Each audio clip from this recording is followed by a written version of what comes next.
And That's the fun of technical difficulties, and that is my job every day. Any case, we are back. Yes. Yes. My dad was right. a computer programmer and a tech, but I never really got that stuff, so that's didn't pursue it. Hey, we nailed it down. Mm-hmm. Yep, we're finally back. Alright. Thanks for the sub breaker. There. Yes. All right, here we go. So, this is a second soft intro since we had some major technical difficulties right off the cuff. So, please do your thing, our lovely GM. Yeah, so welcome on in, guys. We do apologize for technical delays, but luckily we didn't really get anything done, so I just kind of just goofed around. Last time that we left off, you guys had entered into the feywilds as you were getting assistance with some corruption that was being dealt with in the local area, causing bits and pieces of the feywilds to deteriorate and collapse upon itself. You were asked to do this task simply because of, wanting to get some extra assistance, and you figured that the feywilds, having one of your little fey friends, would be a good idea. So, there's that.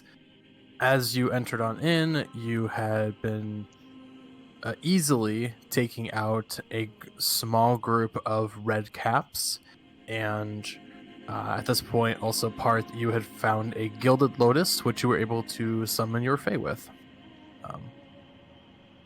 And that is pretty much everything at this point. So, yeah.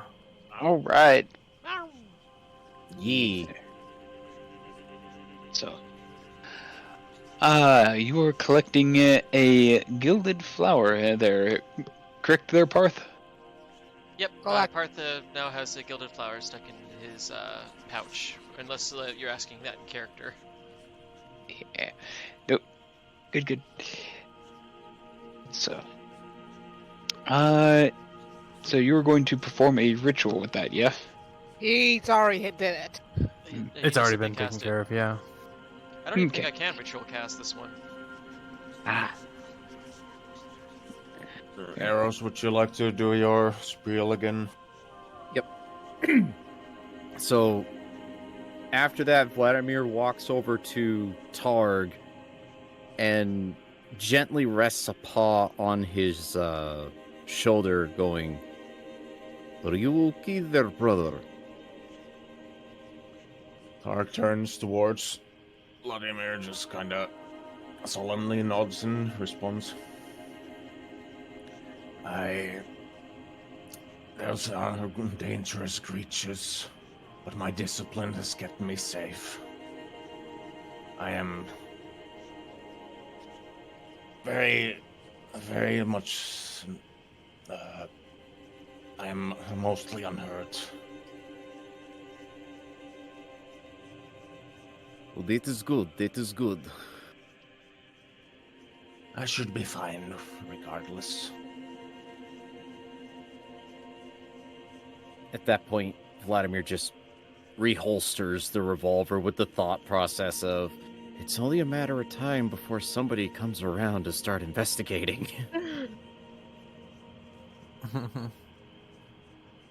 There. Well, then we should be moving off here as soon as we can.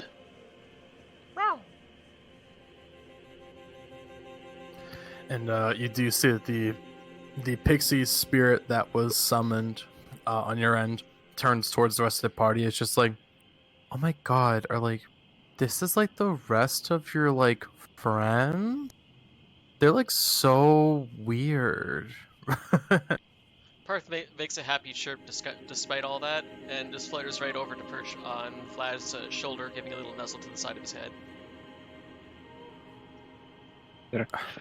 Whatever.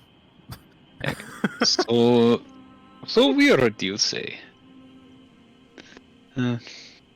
Yeah, because like you're like a fox person, and like I thought I'd only see people like that in like a sort of group together, like a big group, but like in like costumes and such.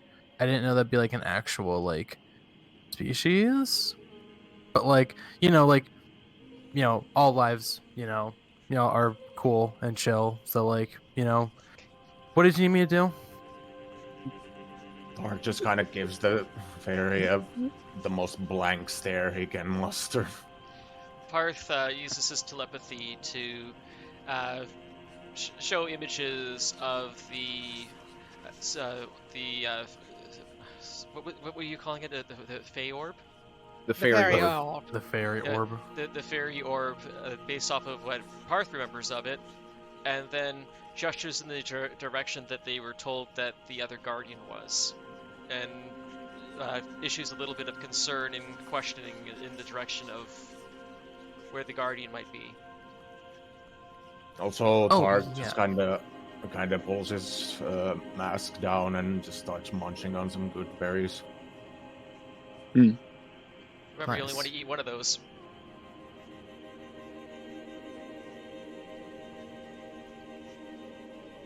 Otherwise, you might bloat.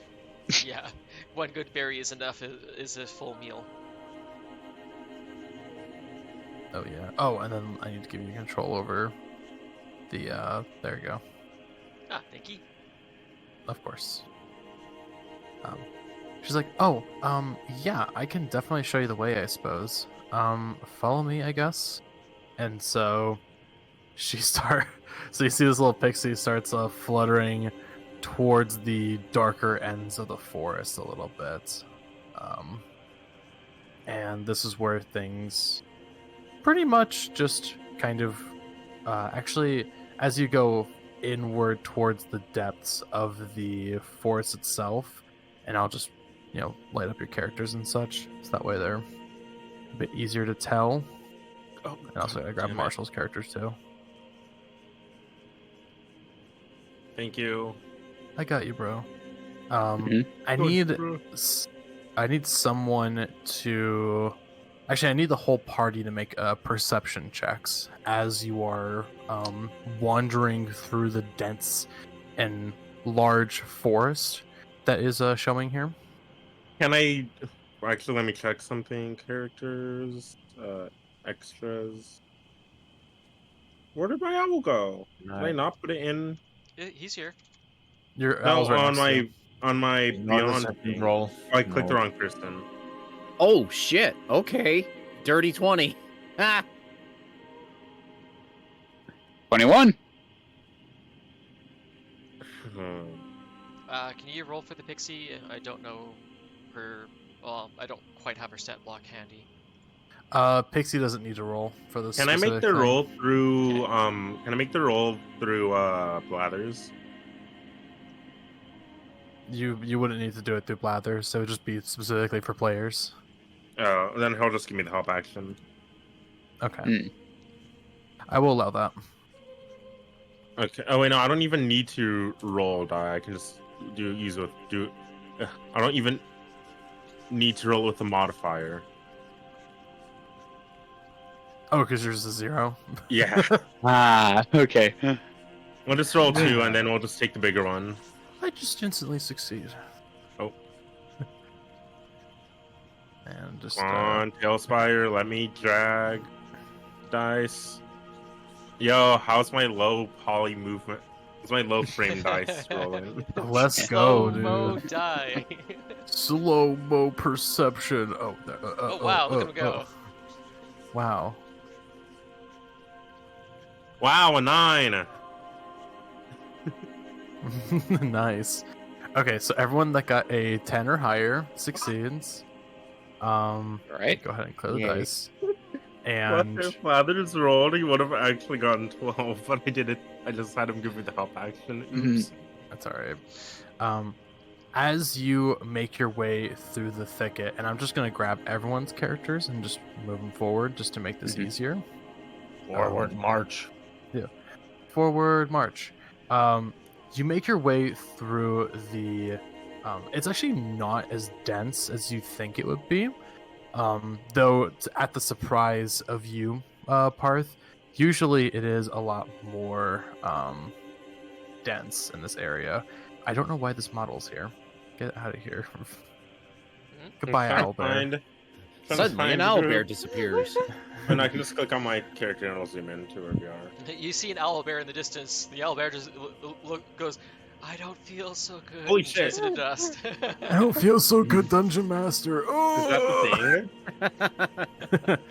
No, here. Let me finish the description quickly. So as you make it through the not as dense thicket as you thought it would be, these mass collecting trees do start to wiggle and churn as you kind of get closer to them and try to like keep your distance, noticing that there are particular eyes that start opening up from the wood and look at you as they all seem to be dilated as they focus on you.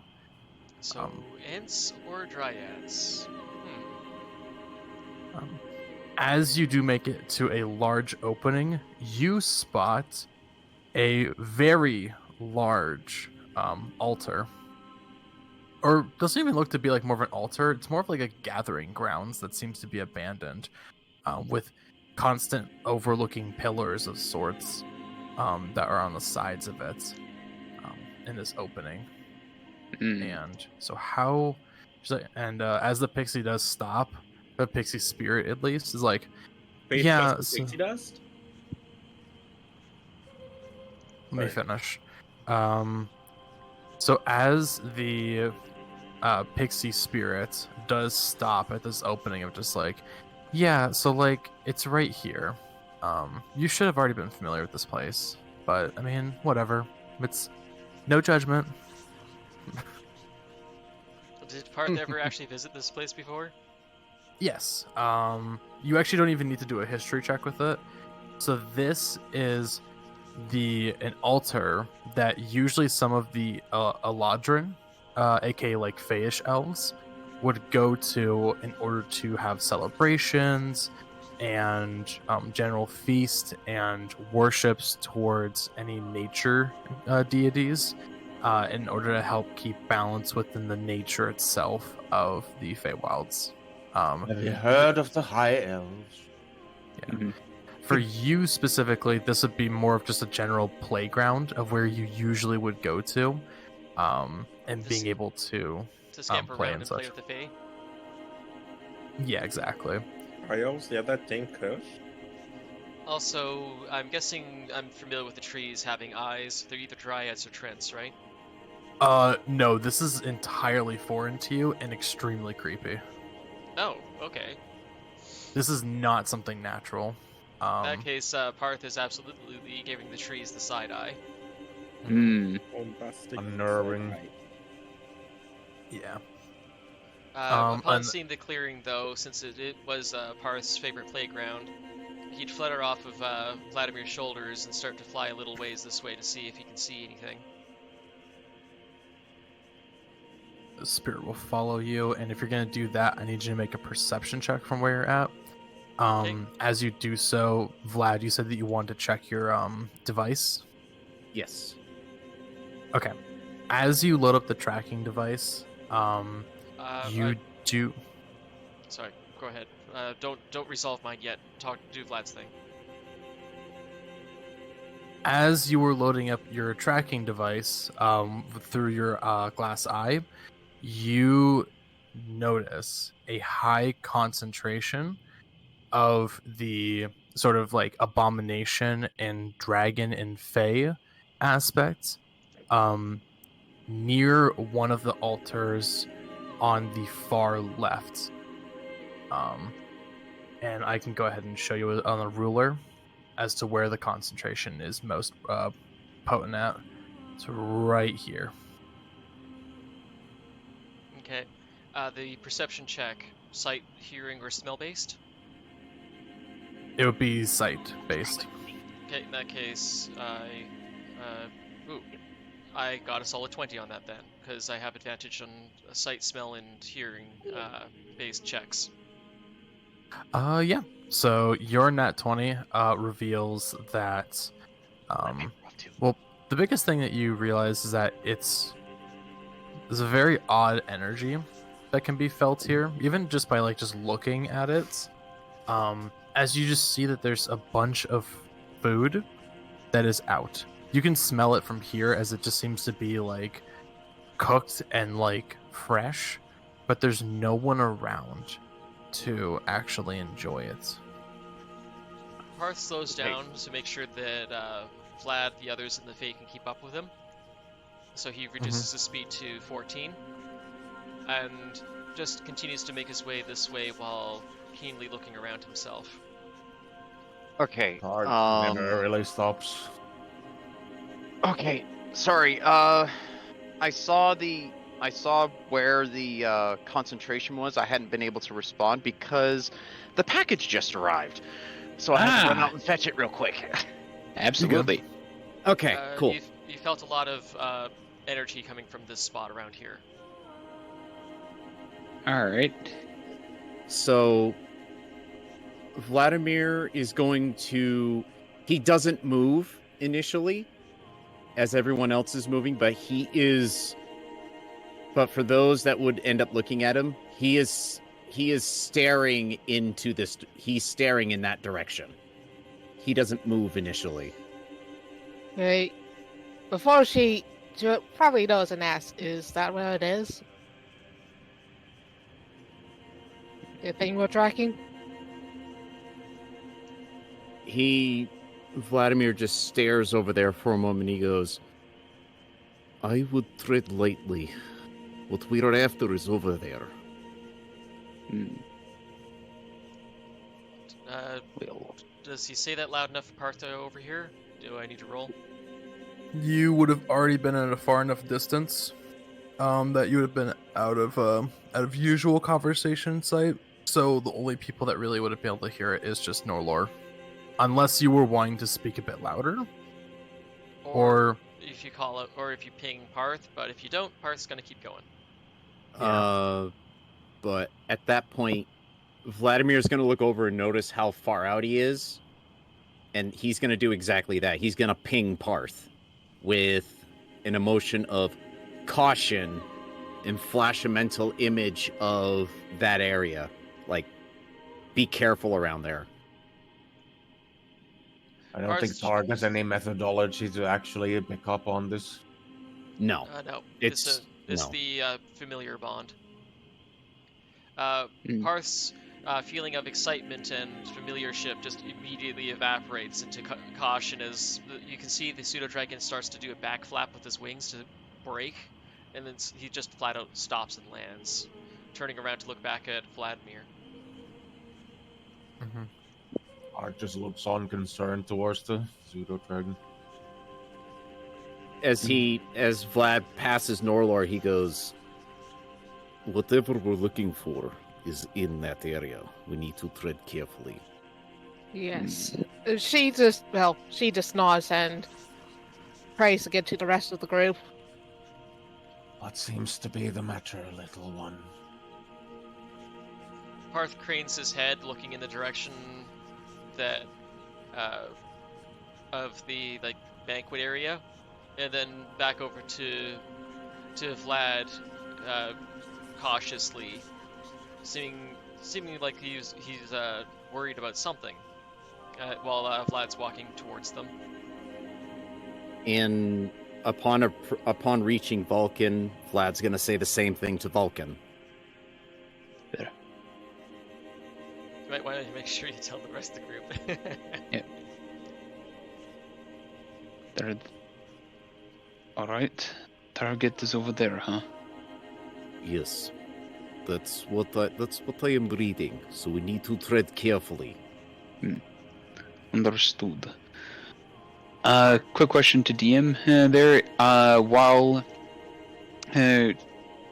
we were back there with the flower and post-combat, was that short rest time or no? To dig up the flower and all that? That was a moment of short rest you guys took, so... Okay. Understood there.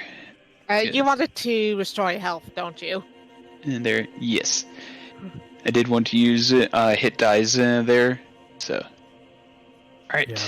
And then Marshall, did you want that too, or was it just I mean, my health is at full, so I don't really need any healing.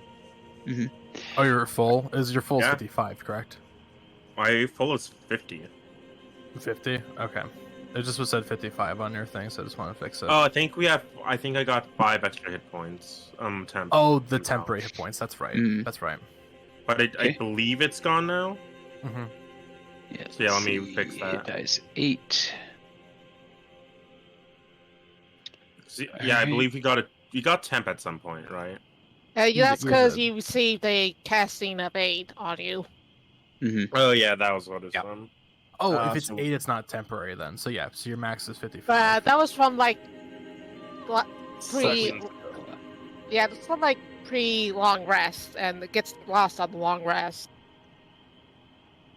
That's right. Yeah, but It's, you did it like plus the like you did it like as you woke up for the day before going to the Feywilds. Yeah, but didn't we take just a short rest, not long rest? Yeah, so you still have aid on you. Oh sweet, let's go.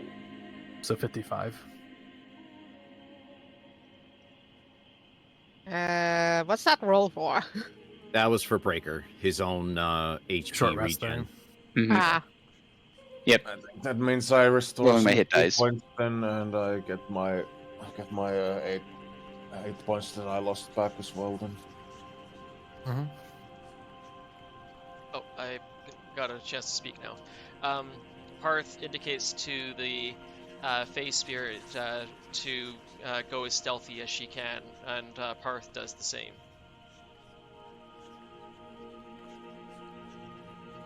All right. Alright. I'd be like super stealthy.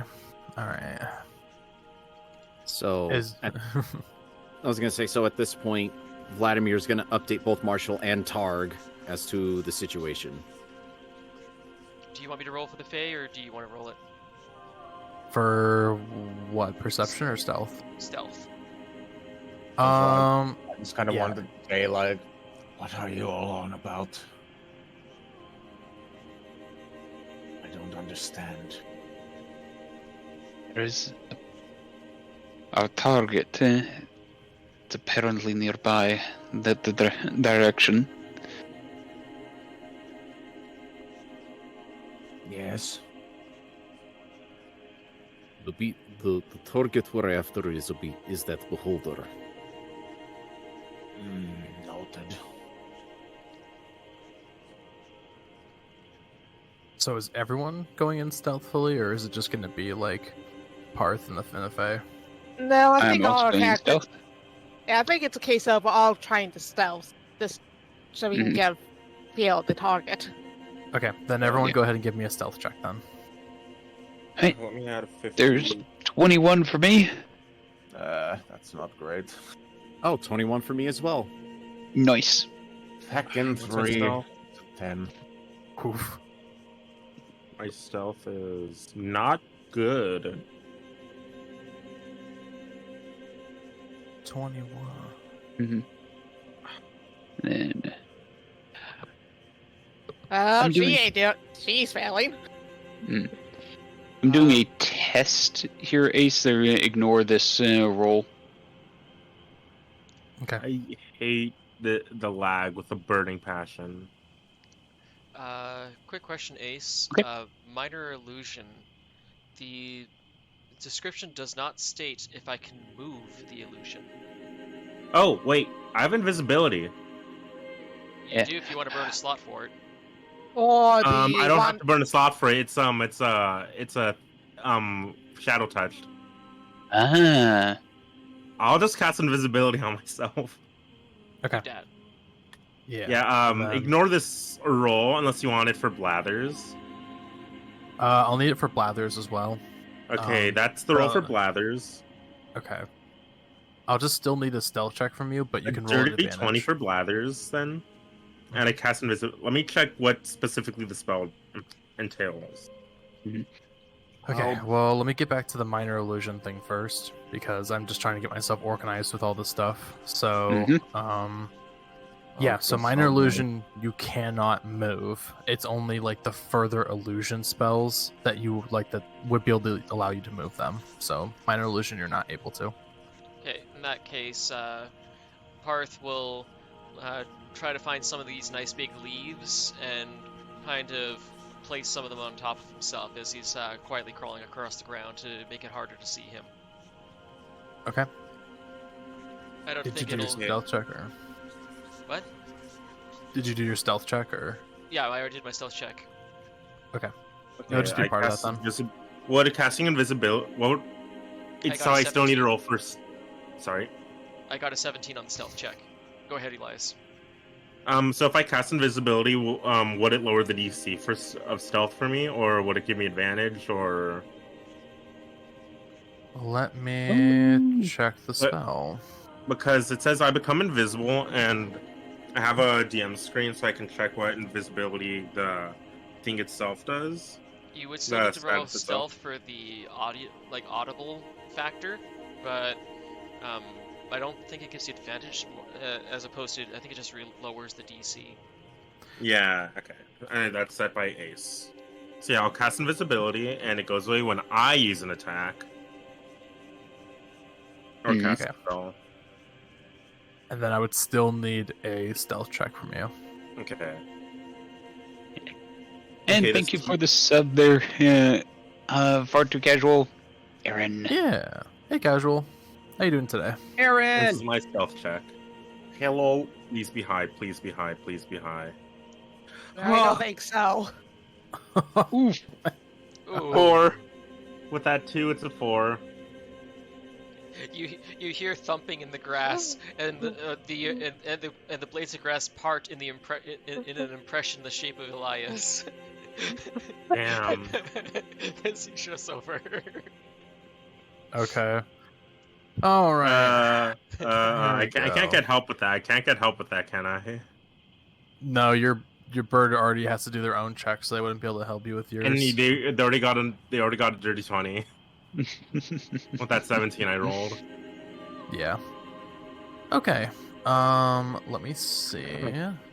Da-da-da-da. So, in this factor, he won't be seen, but he made a bit of noise.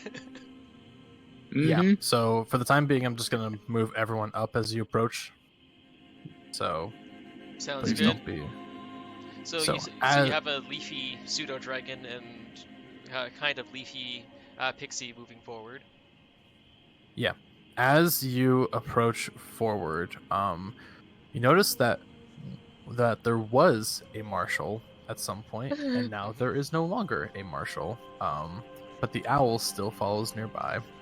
I can always just tail around the other way, too. But you do I take notice. this separate path from y'all. Okay.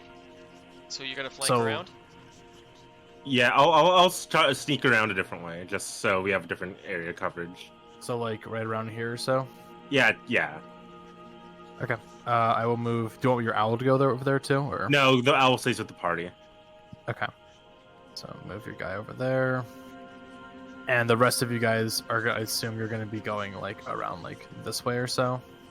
Oh, Yeah, that's about where Paarth would be trying to approach and take a peek. Okay. And Paarth like isn't the walking la- all the way up yet, though. I would like Paarth to take the lead, but stop right here where he's under cover. Oh, that was actually where I was considering on putting Vlad too. Okay. Well, let me get my description going Yep, yep. here. So, Uh, as you approach forward,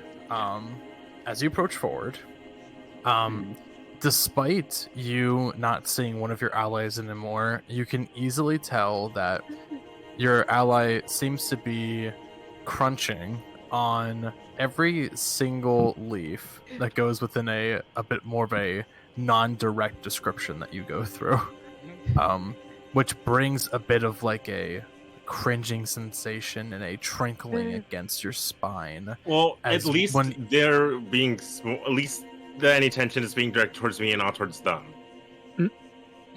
Which that's kind of helpful. Can you please let me finish? Sorry. I've been interrupted like 5 times in a row by you guys. I'm sorry. Mhm. Okay. As you make your way closer, with some of the leaves covering you, Paarth, and the spirits, and she's just kind of like silently muttering to herself about general gossips, just hopefully to nearby people as you're stealthing. You make it up to one of the altars, and the food smells amazing. Different types of fresh vegetables from cooked different foods that seem to be all across the realms of just general delectables as you make your way closer. And one important detail that would need to be noticed is just how, as you even look closer, you don't see a larger creature within your general sight. But you do notice that on one of the tables, right around here, you hear a bit of a snoozing noise, which can be easily seen as a small little purplish pseudodragon seems to be taking a nap by some of the food. It's a little baby. Paarth inches his way forward and tries to take a peek and observes for a few moments. Based off of Paarth's body language, he's clearly looking at something that's got his attention peaked. Oh no. Mhm. Yep. The rest of you would be able to notice this as you approach closer, of just like, here is what you are seeing. And the pixie does like float closer, like right behind you, Paarth, and it's just like, okay, so like there's just like a really weird looking pseudo over there, but like, what are you gonna do with it though? I thought you were looking for some big beast or something like that. Like, that's just a small little cutie. Paarth expresses a little bit of confusion to her as well, because she recognizes the pseudodragon, if I recall correctly. Paarth has seen this other pseudodragon in passing from what you told me in the past, right? Oh, yes, actually. You do notice that it looks actually like a fellow playmate that you used to have, by the name that they would go by a Sapphira.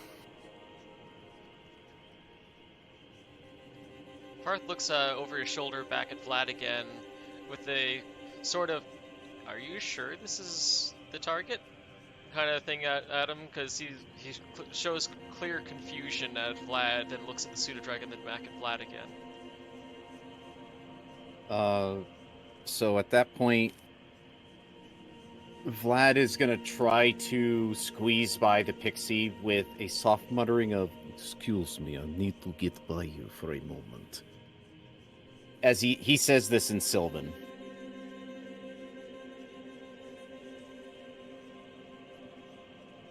So you do move Paarth- around a little bit, and she's just like, Paarth will just urge her to move a little bit. yeah, she moves. As you And- take a look at your lens again.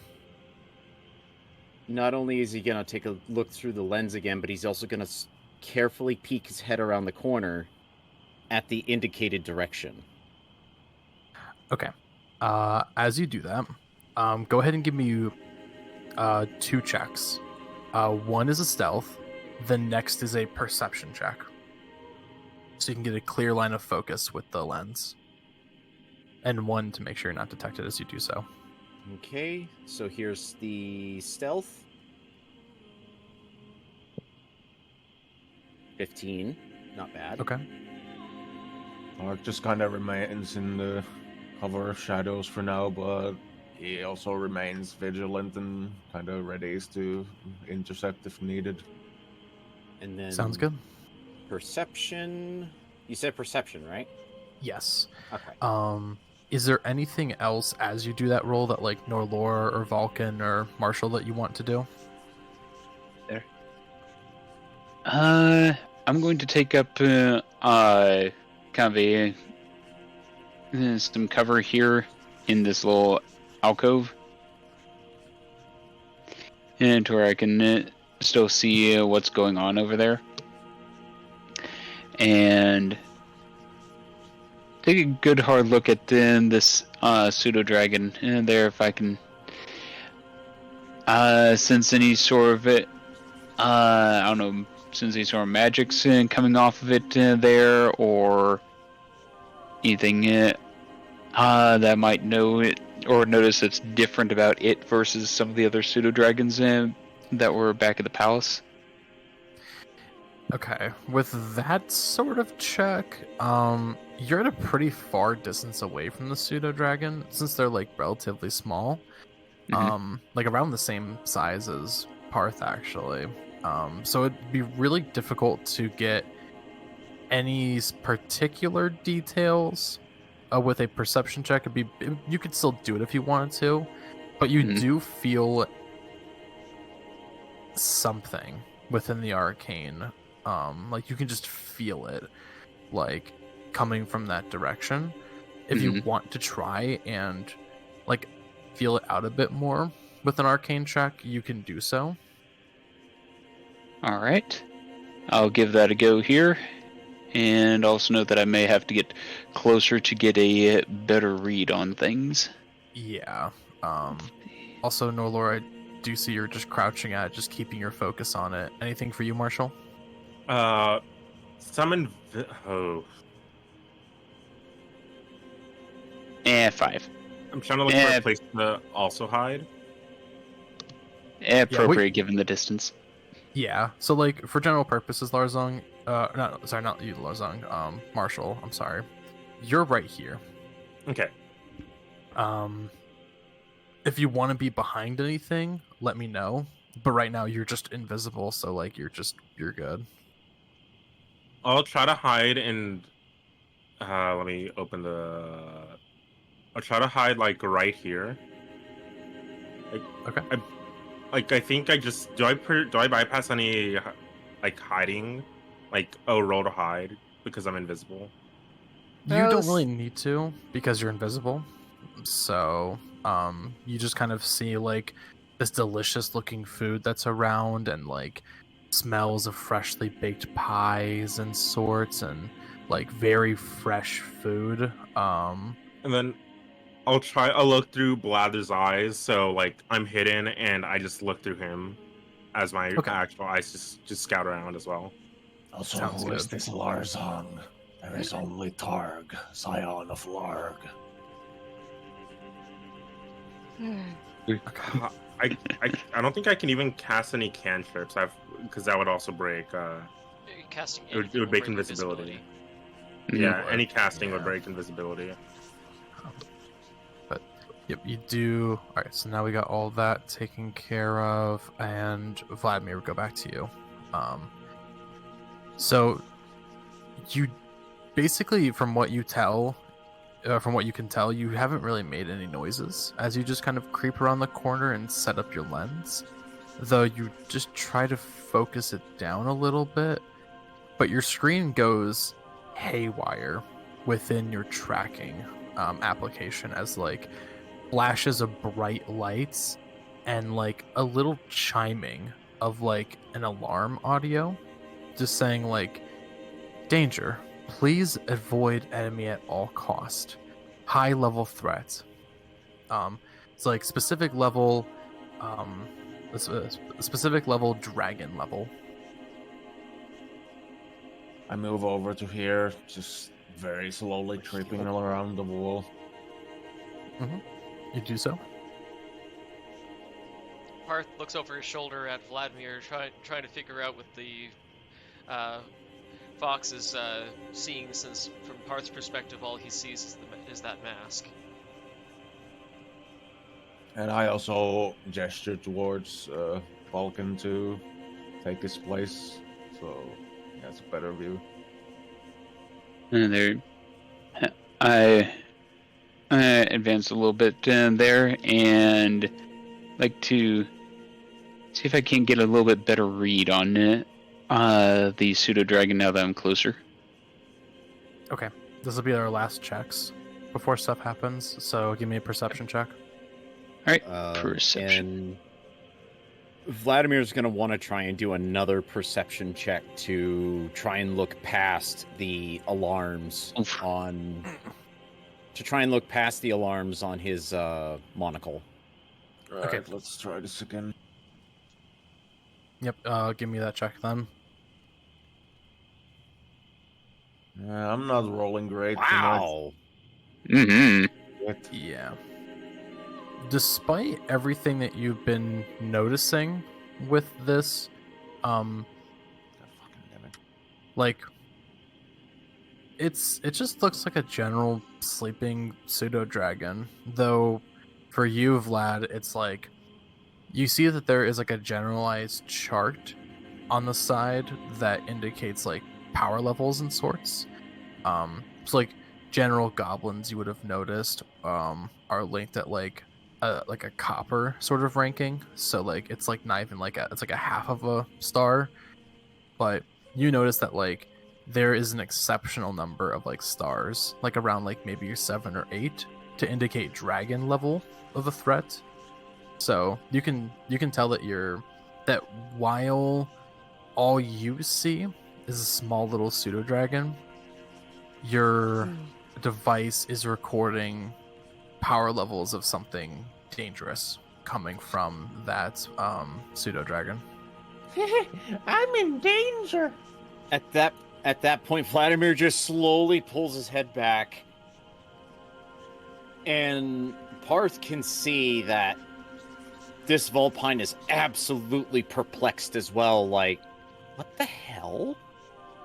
Mommy, I don't feel so good. And throughout this time, Paarth is receiving like mental images of like a flash of the pseudo dragon and another flash of like insert dragon here, like actual dragon, and sense of confusion, like how? What? I don't get this. What is up with this one? Paarth puzzles looking at Vladimir and looks back towards the pseudo-dragon, trying to figure out whether or not he should flutter over and chirp at it just to see what happens. Well, do you remember what we were told about the pseudo-dragon fusing with the beholder or something like that? And it has a fairy orb, that very powerful artifact. Yeah, So it fused with the fairy orb, not the beholder. I think the beholder no, it's no, they're both fused to the dragon. Oh, they both fused with the dragon. Mm-hmm. So, beholder plus that powerful artifact, I'm not surprised at the power rating, but still, east. Yeah. As you are kind of like getting perplexed by this, you do kind of like all of you kind of like stop for a moment as you notice like you hear a yawn that actually comes from the pseudo dragon, like waking up a little bit and like shaking its head off and such, and he hops down off of the table and just does some stretches and everything like that, little leg stretchies. Oh, big stretch. Yeah. Yeah. But it doesn't seem to be opening its eyes at all as it does that. Maybe it's just still within like a slumber or so. Yeah. Do we see any sign of something like where the gym is? As far as you can tell, you don't notice anything, and I'm going based off of your prior perception checks and such. There's Paarth- not really an indication as to where it is. Paarth indicates to the Fae to stay put, and then Paarth takes the risk to try to keep the rest of the party safe by doing a deception check. I think it is deception in this game. Yes, Paarth is going to do a deception check. He's going to flutter over right in plain sight onto this table and chirp at the pseudo dragon with a friendly play kind of gesture like he would normally do if it was any other day, with him being in the feywilds. So let me roll that check. Yep, go for it.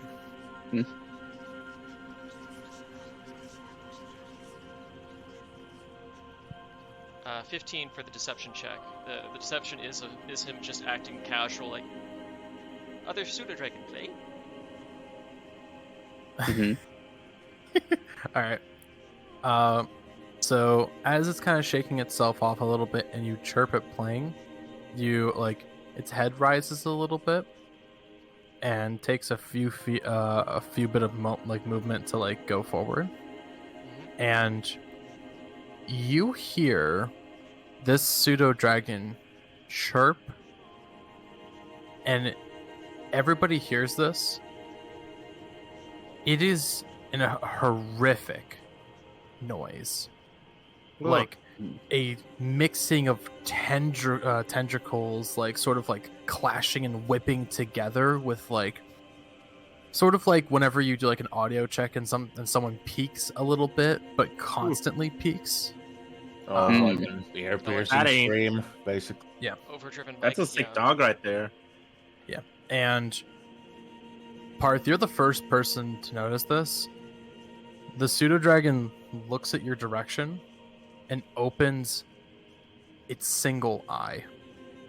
A one bulging eye in the middle, as you all hear this sort of cry again, as bones and flesh crunch and break, as you see this thing like quadruple in size. And I am readying a Eldritch Blast here as I see this happening. I'm checking distance between Blathers and I, real quick. Right, time to rush in. Well, there's not a free moment just yet because I'm having you guys roll initiative. So, let me just go ahead and Someone make a change the line size. between Blathers and I'm. Oh, found it. Oh wait, one more size. There we go. We Mm. found the thing. Yeah. Okay, we're still within Um, range of each other. That is a very big Yeah. pseudodragon. Yes. Yeah. It grows to a size of gargantuan. After initiative is rolled, I'm going to use the restroom real quick. 22. Actually, if you guys don't mind, I'd like to use the restroom too. Yep. Let's go ahead and just take a small bit of a break as everyone rolls initiative quickly. Bio break And- for the fight. Yep, bio Yeah, break, alright. pausing stream. Or, well, Yep. recording. Yep. Yeah. Are you back at all, or? Yeah, I'm You're here. back. Okay, cool. I just want to figure out who had a higher dex between you and Vladimir. Probably Vladimir because, well, I didn't use my feat slot or whatever to actually increase my dex to 20. It's still 18. Yeah, Vladimir's at 20, so Okay. So. And then between Valkin and Marshell, that would be goes Valkin first. Okay. Yeah. Mm. All right, we've got this going now. So let me go ahead and turn on this. Clear the list. And So- let's apply the order. Now you can finally say, Ace, that this was a pseudo friend. Oh yeah. This is the pseudo friend. This is the pseudo friend. I'm assuming this is the thing we're gonna have to kill. Well, the again, thing we don't at want least. to kill him if we can manage it, but we need to somehow knock the orb out of him without killing him if we can manage it. Yeah, That's true. Orbeus. Yeah. I'm going Um, to use power word kill, but can it be non-lethal damage? Can I cast disintegrate, but like non-lethally disintegrate? I just No. disintegrate his will to live. no. See, what you do is you just do power word knockout. Mm. Knockout. But what if I want to do power word fart? No. No, no. No. Power word hump. It's very ineffective. Excuse Sorry. me? Excuse the fuck did you Just say? power word with the most random word at the end. Hmm. Power word. What's the word for when you get thrown out a window? Power word shush. Sorry. I like that one. I like that one too. Power word defenestrate. You get thrown out a window. I cannot believe there's a word for that. Power What do you- word. Do Okay, something. guys, on subject, please. Yeah, Mhm. I'm getting the initiative count up right now. So, and I think that's everyone. So we're good. All right, Vladimir, you see this pseudodragon mixture of a... Actually, everyone really sees this, but this small pseudodragon turns to a gargantuan creature with a single eye that emits from it, and on the wings itself, it looks as if more eyes have spawned over it, like they've just been like born from the wings itself. Like across the membrane, that's where the eyes are showing up? Exactly, yeah. As this horrendous screech just is omitted to you all, as you even see like the maw, like the bottom and the top jaw, just crack in two. So it kind of looks like those like demigorgons or so from Stranger Things. As just this like tongue is just like what is it, like just sprawling about or so, as he just like roars at you all. That is not a pseudodragon shirt. No, it is not.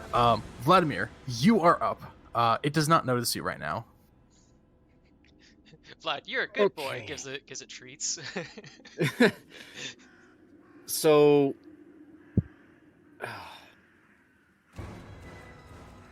okay, so he does. So it does still have wings.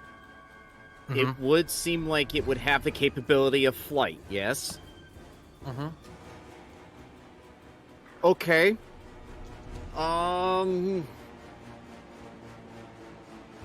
Vlad's gonna pull out his revolver,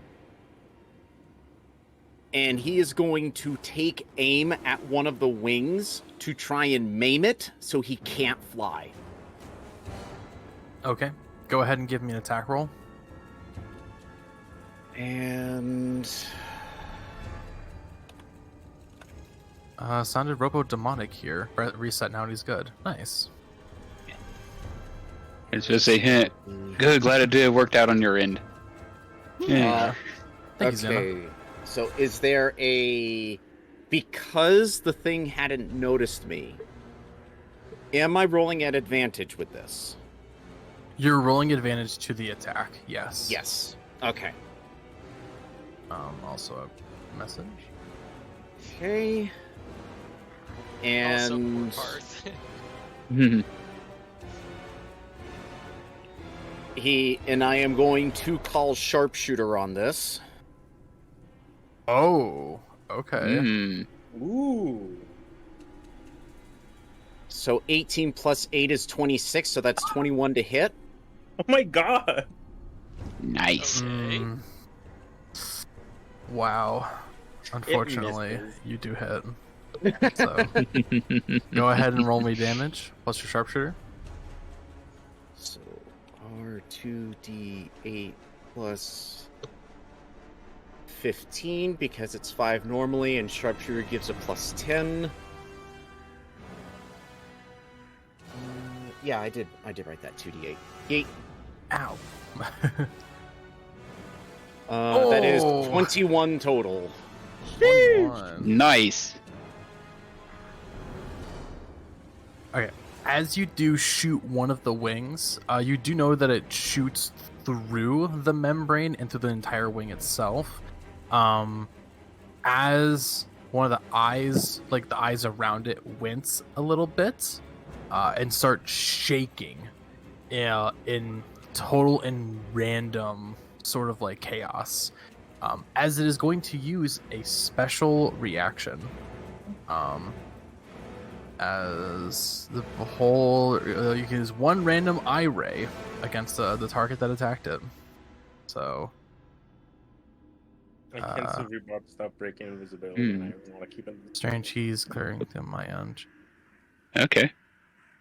I keep going through as robotic. I don't know. You're clear to me on this end of Discord.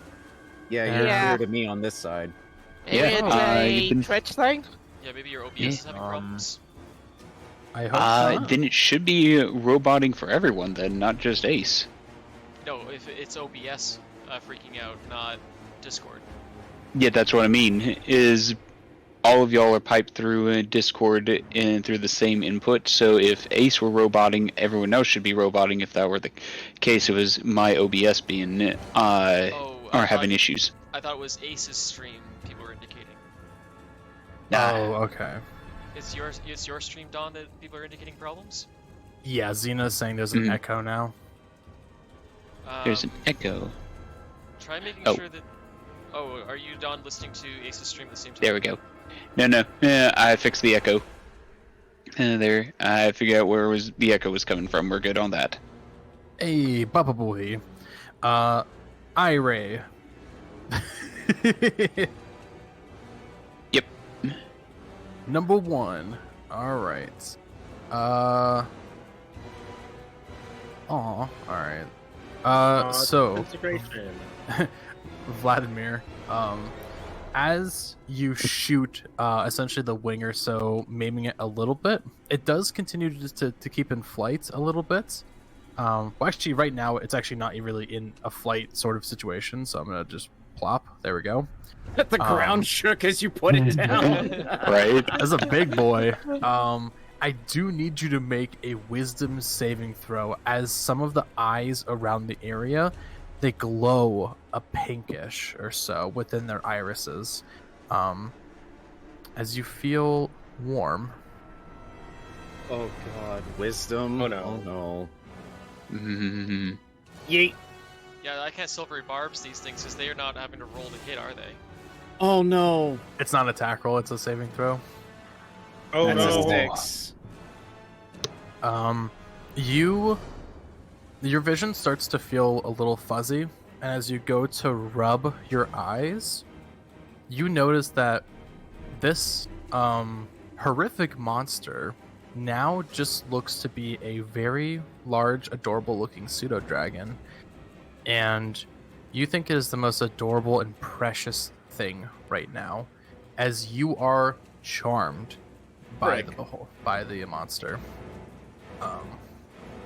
So you are under the effect for 1 hour or until this specific creature harms you.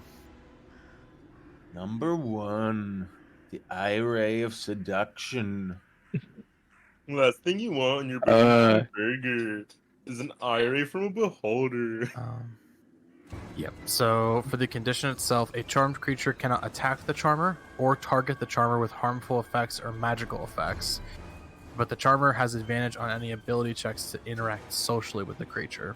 So yeah.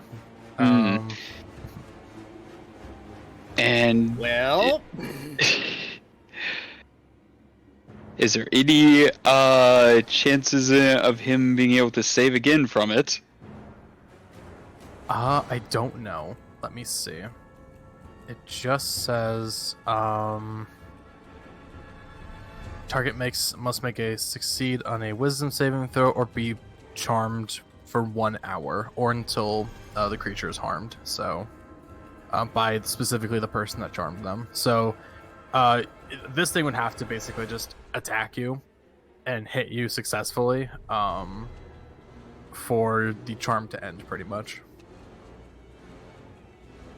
Whoa. Heck. well, the heavy hitter has been taken. Oof. And is not the only thing that can break it is him being attacked. Attacked by the target that charmed him. That's correct. There's nothing else that wakes them up out of it, because even all my charm spells have lots of ways to be broken. Yeah. So it's not a spell. It's a specific ability by a creature, and so that's the condition itself that it's set at. Suggestion, don't get into that area.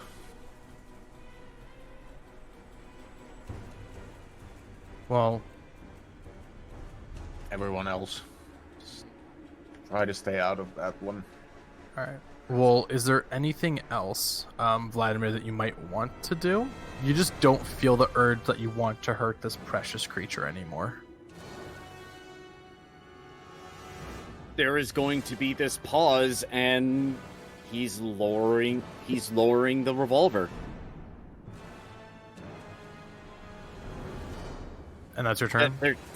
There's not much he can do. Just shot, charmed, and he just relaxes and lowers his revolver. All right, sounds good. Targ, you're up. Right. I move straight up like just a freaking windstorm over here. Mhm. And I use my ability, the Hour of Reaping. Right. And what does that do again? Hour of Reaping is part of the Way of Long Death monastic tradition from 6th level. At 6th level, you gain the ability to unsettle or terrify those around you as an action, for your soul has been touched by the shadow of death. When you take this action, each creature within 30 feet of you that can see you must succeed on a wisdom saving throw or be frightened of you until the end of your next turn. Okay, so they have to make the wisdom save or be frightened by you? Okay. Yes. All right. And what's your DC? I believe it Doesn't matter. Yo! I hit the wing of the dude and it stopped. Yay! That's all right. So happens you do a 3D model. So yeah, Mhm. this thing, you can see like the spine of this like abomination, like kind of like curl a little bit in fear as it notices that you're right behind it. But you can tell that there's a little bit of like a hissing sort of noise, almost as if it does feel threatened by you now. Yes, you should feel scared. And as my bonus action...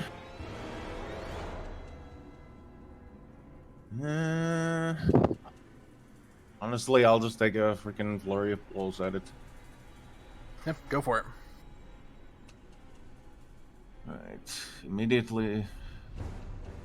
can spend one, keep one to make 2 unarmed strikes, a bonus action.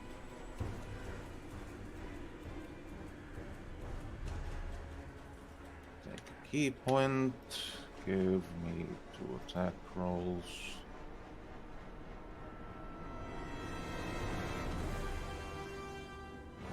Melee attack.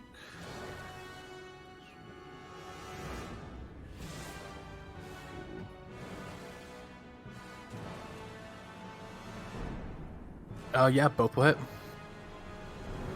Excellent.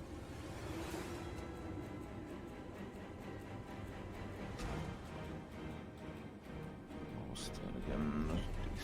D6.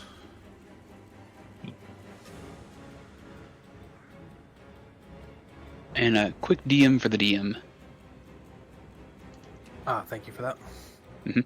Let me take a look. Yep, and I also sent you a side note as well.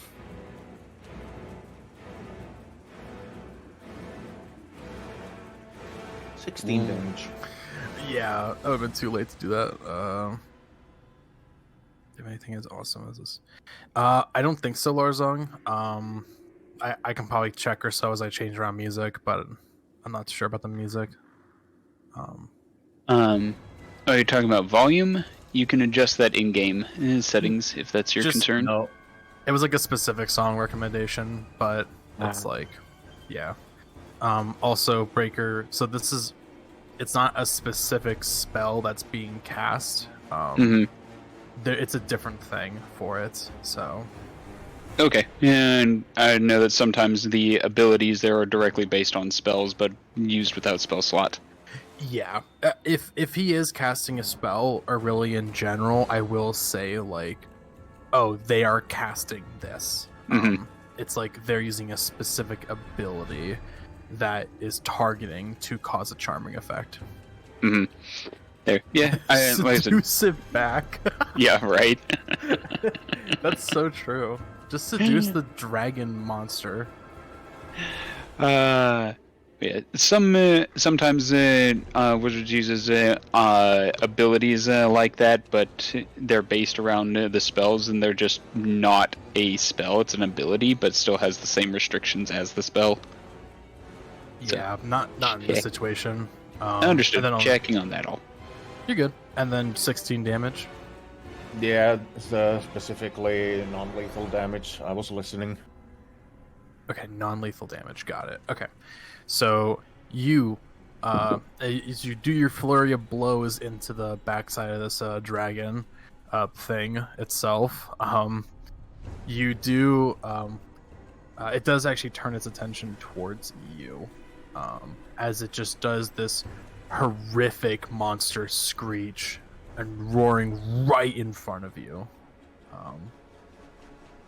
While still kind of backing up a little bit due to it being feared, and I'm actually gonna mark it down with a we'll do a pink. Yellow? Pink will do. Yeah, to show it's feared because this thing now gay anyway. Yeah. I assume that's all your turn, Targ. Yeah, basically. All right, it is Sapphira's turn. As since it cannot really go for you because he's terrified, he's gonna attempt to trod this way. If you want to, you can use an opportunity attack, as long as he's leaving range. Yes, and remember, I have Sentinel. Oh yes, go ahead and make your attack first then. What does Sentinel do? Sentinel allows... It's a feat that allows the character to make an opportunity attack against a creature leaving your threat range, regardless of whether or not it uses disengage, and it drops their movement to 0. If he If it hit. hit. If it hits. Oh, Which cool. it did not. That was a 14. But yep, it does continue and press forward. Oh Jesus! However, I can actually use my focused aim still. Oh, okay. How much are you? How much are you using? I'm just gonna use my. I'm just gonna use my entire 3 pool and just increase that over to 20. Ooh. All right, that hits. Give me an attack roll. Speed reduced to 0. It stays right there. Yep.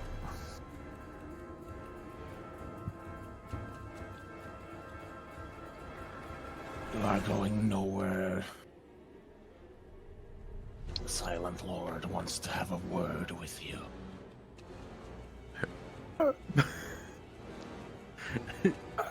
Silent Lord wants to have a word with you. Is the word just going to be ... Bruh. It's a judgmental look. Okay. So since it cannot move, it will instead. Well, it still has actions. Okay. Let me double check something quickly. So if he's right from here, we go in the center, and 40 feet out. Okay. Damn. All right. So what he will do is you will see after he gets attacked or so, wings will open up as 3 of the specific eyes in just random areas. They start rolling back and rolling around until a color fills the iris itself. Let me go ahead. Oh, also, let's see. Does that have a specific action? At the start of each of its turn, decides whether the cone face. Okay, so its own eye is shut. The main big eye on the head is shut, but there are a bunch of smaller eyes that do open. So let me go ahead and see. Chosen randomly within range of 120 feet of it. Okay. So you got 1, 2, 3, 4, 5, 6. So I'm gonna see who gets hit by this.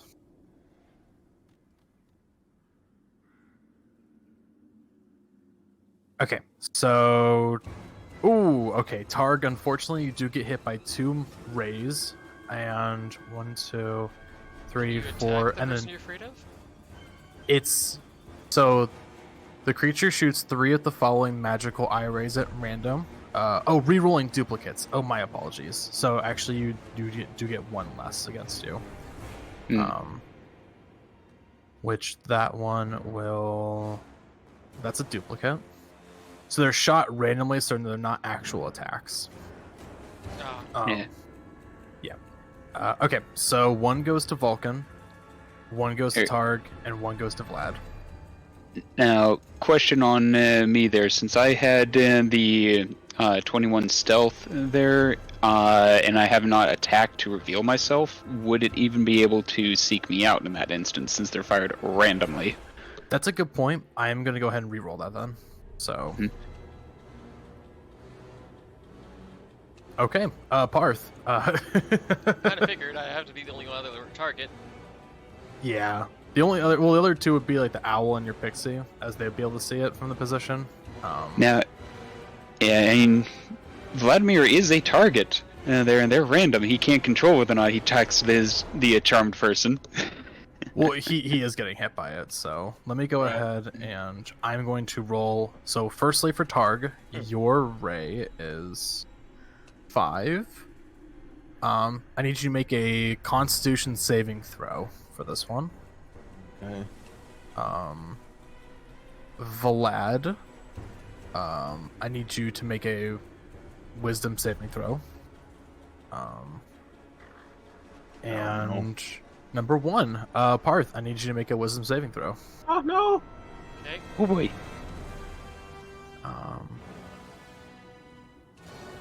Now, does this count as an act of aggression towards me to undo that charmed spell?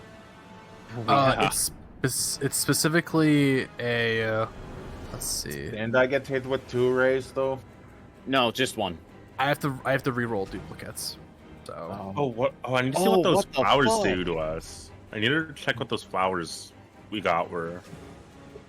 Yeah, you do have the flowers though. So if you do fail a check, you can use it once and succeed instead. Yeah. So my higher roll is the 20. Okay. So, Paarth, you were not affected by the charm ray. Larzon, what is your 5? Yours does fail, unfortunately. And then Aeros's, yours also fails. So I will say that in that case or so, I will say that since it's more of active aggression, and I'll just bend the rule of it a little bit because it says it's harmed by the creature, so you'd be harmed by this effect. You see that the lovingly adorable looking pseudodragon now goes back to its horrific state, except it's even more terrifying. You are frightened by the creature by 1 minute. You can repeat the saving throw at the end of each of your turn, ending the effect on itself on a success. For Targ, you are hit with an innervation ray. So you have to take 8d8 necrotic damage on a failed save. Ouch. That's a lot of damage. Yeah, this is one of the more dangerous ones. Yeah. Since he's undead, does he have any resistance to that? Yeah, I should have resistance to, like, is it necrotic damage or? Mm-hmm. Yeah, you do. So you would take half of 31 damage, which would be 15. As you do see that this ray, which does have a mixture of like black and also of purplish tints towards it, as you can feel what life has already been taken away from you, ripping away from you even more. So 15 necrotic damage. Yeah. And that is their turn. Norelor, you're up. Okay, so get closer. 1, 2, 3. Ah. I don't mean you through. Whatever. This is where I wanted her to end up. That's fine. Alright, it ate through my 10 hit bar, now I'm down to 51. Alright. So I'll cast a spell that I haven't cast before. Oh, what spell? Beacon of Hope. Ooh. Interesting. Okay. At least I think that's the name of the spell. Let me look it up. What spell are we talking about? The one that gives everyone advantage on wisdom saving throws, as well as makes any HP restored is at maximum possibility. Ooh, nice. Yep, that's That's correct. definitely helpful in this fight. Yes. Yeah, Pseudodorian is a no-go because she doesn't necessarily want to kill the dragon. It is a 30-foot Beacon of Hope? range from yourself, so Are we talking about Beacon of Hope? yes. Yep. Yeah. Ooh. Nice. Yep, you're getting everybody but Targ and probably Marshall, but that's still helpful by a long. Yeah, Heck yeah. so everyone, including yourself, will receive its effects. So I only take only half of the regular healing that normal people do. Yeah, because you're So, undead. I realize And- you can. Sorry, keep going. Sorry. So, can I use my bonus action to try to, locate the orb on its person? I will say for an Arcana check, yeah. Okay, it's not the greatest, but I'll take it. Okay, there you go.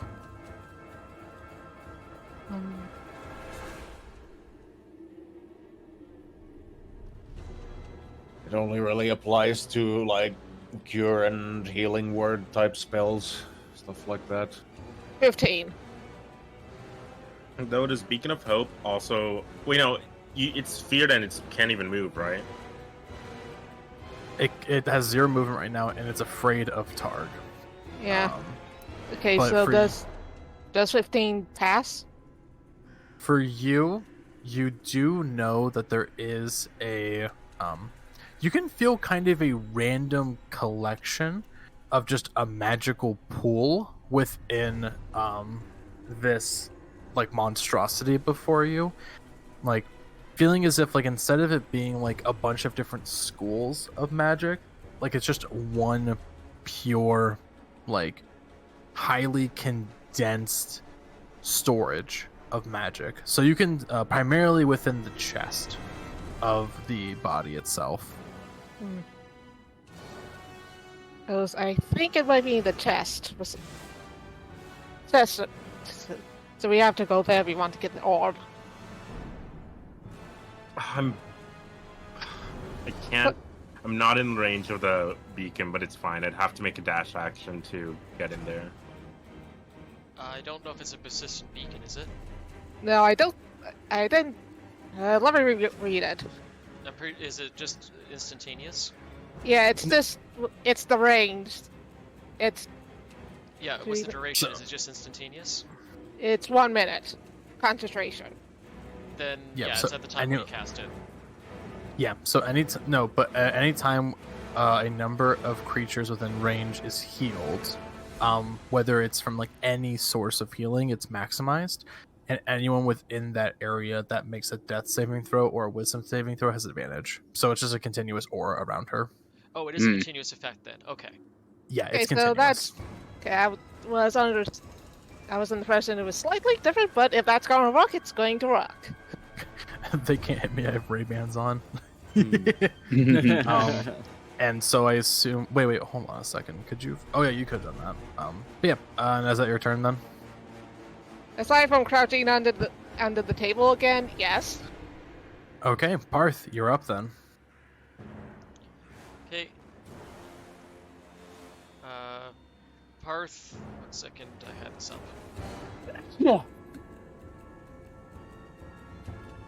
Why did I go invisible? I didn't need to go invisible. I'm so sorry.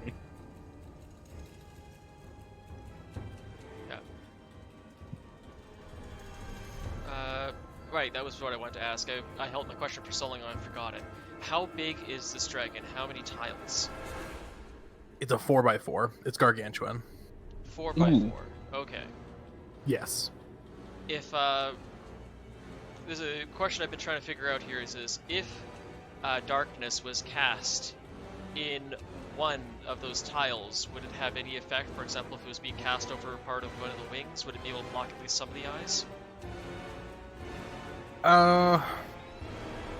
It's more of just so long as a creature is within the range, then they're surrounded by darkness. So it wouldn't really matter on the entirety of where you hit it, so long as you just...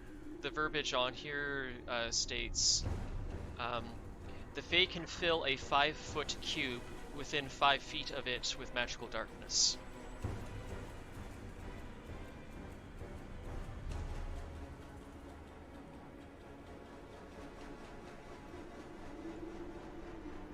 It would just simply be a 5-foot cube around it, of just darkness. That's really all it would be.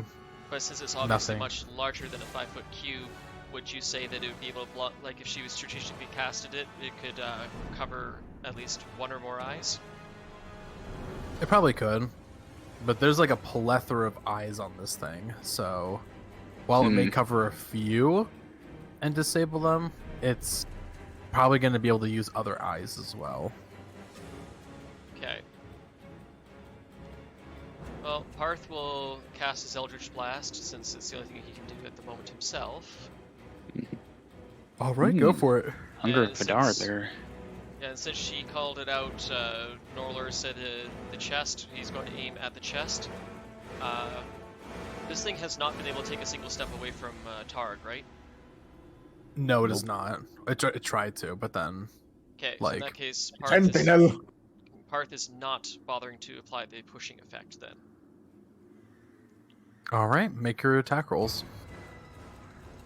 So... here it is, 6. 15 to hit, probably not. Unfortunately not for your first one, but you do have another array you can shoot. Oh, that is correct, thank you. Of course. Nope, same thing. Unfortunately not. And then Paarth flutters over here to dive down next to Vlad and give himself cover under the side of the structure here. And next is the Pixie's turn. Mm-hmm. Sorry, I have to keep scrolling up and down for my stat block and the Pixie stat block. You good? Yeah, up to 30 feet.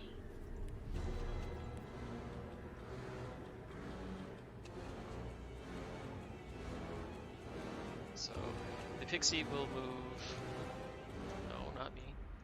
I'm surprised I can still move. I'm surprised I can actually still move me on the fairy's turn. So the fairy's going to move that far. She's going to then phase step behind the ex-pseudodragon. And then she is going to, as part of her phase step, it causes magical darkness within 5 feet of wherever she desires. She tries to cover up some of the wing. And then she will go ahead and attack it with her short sword, which is...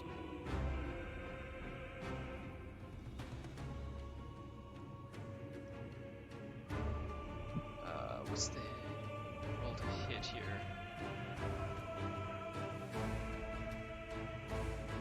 There we go. Use spell attack modifier for hit. Okay, so she gets my same +6.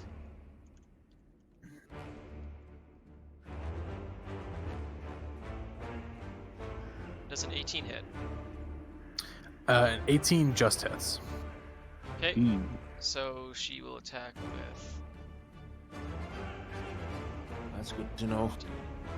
6 plus 3 plus 3 plus 6.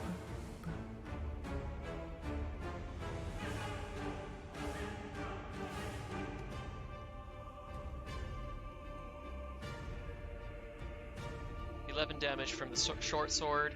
Half of that damage is piercing, the other half is force.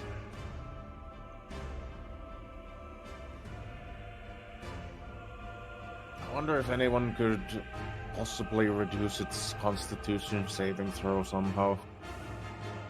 Also, the darkness would be 5 feet in front of her, covering the dragon, not surrounding her. Oh, my apologies. I think you said there's 11 total, you said? 11 total damage, half of that is force, half of that is pierce. Okay, and let me go ahead and move this. So right in front, okay. Basically, she has 5 feet of it in the dragon space. And we have a hydrate and stretch for everyone. Oh, yes. Yes. Thank you, Xena. Much appreciated. Roll 0. More water. Oh yeah, I need drinkies. I ran out. All right, and next up is Valkin. I'm so far away. All right. So let's see here. Me, Oh yeah, you can't be within range. Cool. Hmm? No, you're good. Just something. Maybe a surprise tool for later. but hey, there. All right. So let's see. I am going to.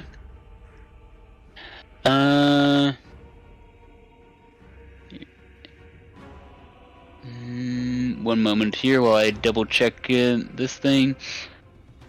Okay. Alright, and that is... Okay, that is concentration as well. Yeah, I hate that. Okay, I'm going to go ahead and first hex the target, and he's going to suffer for a constitution there as the hex. Oh god, right. And I will just mark your character down knowing they have concentration, and I will mark your color as pink, because gay. Oh, the prayer sheet Nola has a concentration running as well. Yeah. As Wait, says what Paarth. concentration? Yeah, Big and Hope is a concentration as well. Oh, well, that's a separate thing. Yeah. Mhm. So, oh, yeah. Let me go ahead and let me mark your character as pink too. Mhm. I'm just trying to make sure I can get like. I want to see if I can mark the circle down a little bit. Nah, whatever. It's all right. And then I assume Eldritch Blast you're gonna do. And there, yep, Eldritch Blast is next. And there, so that is... And 2 attack rolls. Yep, 2 attack rolls here. And, well, okay, spell attack. So, first one. 21. That's a hit. Do you want to just Alright. roll for your another one, or do Yeah, I I'll go for the go- damage first? I'll go ahead and roll for in the next one here right quick. Oh, Ooh, nat 20! Nice! Alright, so then, okay. So Let's that see. is... All right. So go ahead and roll me 3 10-sided dice, and then 3 6-sided dice, and then Alright. just add your charisma modifier twice, alright. because you're doubling Nice. dice for one of them. Okay, so Very nice. 3 10 and 3 6s.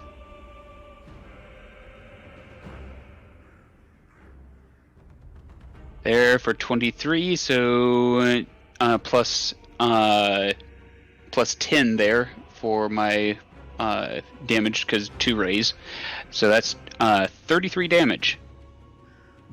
Fucking nice, Nice. dude. Yes! Okay. So you take this moment and you feel charged up and ready for this. Like, doesn't matter what this ugly motherfucker has got going on for him. You charge up and crackle energy that just seems fully chaotic and shoot it against the chest of this abomination.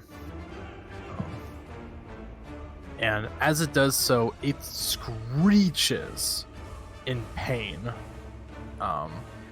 as a special moment occurs.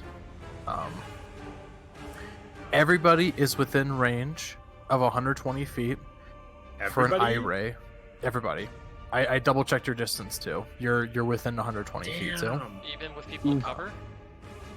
That is correct.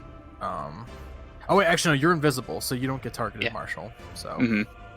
That's what I say. Was like, what? Unless that's true sight, which I don't know if it does. I hope it doesn't. Okay, so what are we rolling? So let me go ahead and check, because each person is going to be affected by one eye ray. So, eye ray number dose. Let's see. I Okay. swear to God, if we take out Blathers. Oh.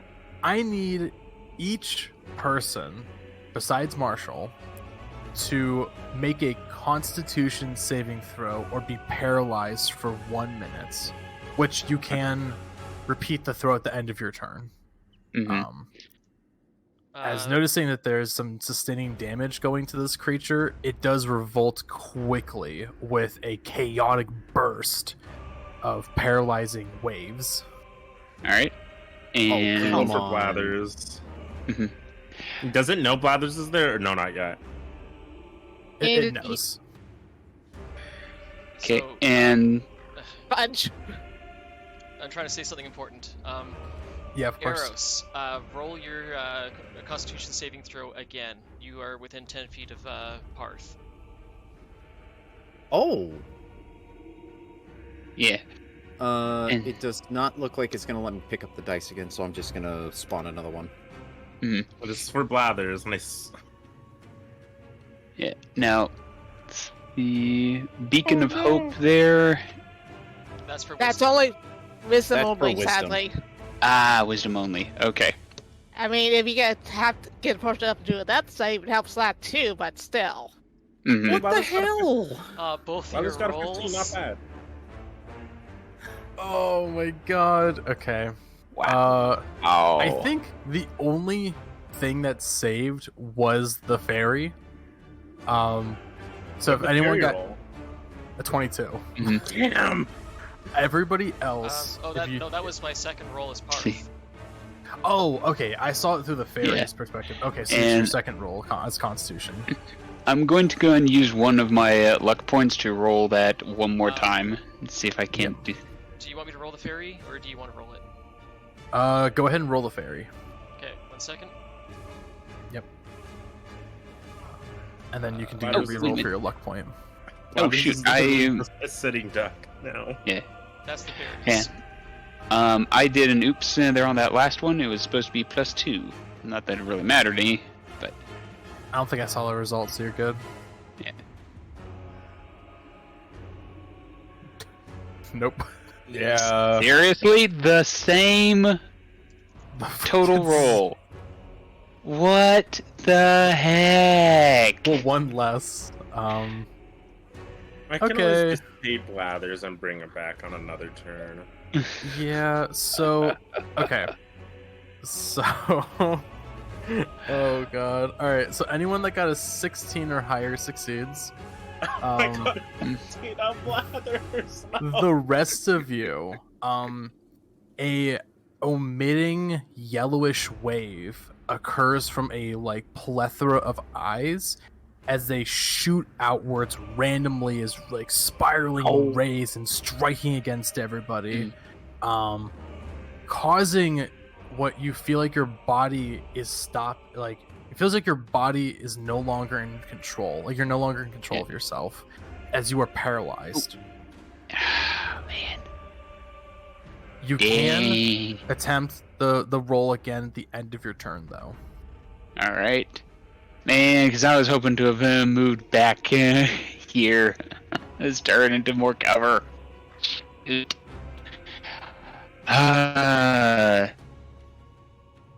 Oh wait. Yeah. Wait. We can, wait. Wait, is the fairy, the owl, and wait, does Vlad get cover? Did he get a? Sorry. So these are not attack rolls, and since Vlad would have already been discovered by a prior effect, actually the prior two effects, then he would have already, you have already seen Paarth move back there in addition to to Blathers. So plus Blathers is right there. So okay, I was just curious. Yeah. So Valkin, since I assume that there is nothing else you can do, I need you to go ahead and give me a Constitution saving throw for your paralysis. All right. Also, I'm guessing the darkness was cast didn't have much of an effect then? It covered some eyes, but as you noticed, as the wingspan opens, there's a plethora. Basically almost every inch of the wings are covered with eyes. So so there must have been some sort of negating effect that would have occurred with it. Yep. Unfortunately, Breaker, you are still paralyzed. Yep. I'm also wondering there if the Hunger of Hadar or something like that would work well on this guy. So we can see in, but he can't see out. I'm wondering the same thing. There's fucking nothing I can do now. Yeah, because a paralyzed creature is technically incapacitated, cannot move or speak. They automatically fail strength and dexterity saving throws. Attack rolls against them had advantage, and any attack that hits the creature is a critical hit, so long as the attacker is within 5 feet of them. So, that is it, unfortunately, for your turn, Valkin, which leads to Marshell. Can Blathers just try to make the next save right now? He has to do it at the end of his turn, so he wouldn't be able to, unfortunately. Okay. But you do have your turn, though. You did not get hit by a ray, so. Because I went wrong. Because I decided to branch away. Yeah, you are still hidden. I should have. I mean, I could have gone closer because it wouldn't have seen me anyways. You can go closer right now if you want. Yeah, but I have to take an action. You don't have to take an action to move. I mean, a dash action to get close enough to anything. You don't have enough range on your spells for that. Let me double check. You should be 120 feet or so. You're within 120 feet. See what I have that has 120 feet of range. Yeah, and the thing is, Scorching Ray. On its next turn, it's gonna be able to move away from me because I can't fucking stop it anymore. I do have advantage because I'm invisible. Yeah. Well, Targ, you also do go before the creature, so you may be able to succeed and then still keep your reaction. So I would like to point out one thing. We all have those little flowers on the back of our hands. That's true. Yeah, they allow us to freely resist or succeed any one roll when it comes to resistances and such, right? Yep. So once though. One time as you do a saving throw, you can use the flower's power, not Mario terms, but flower power to pretty much just succeed a saving throw. You know what? I'm hippie just power. gonna do that. I'm just gonna fucking burn it because I don't want to get paralyzed. Okay, you are no longer paralyzed then, Targ. Well, hang on.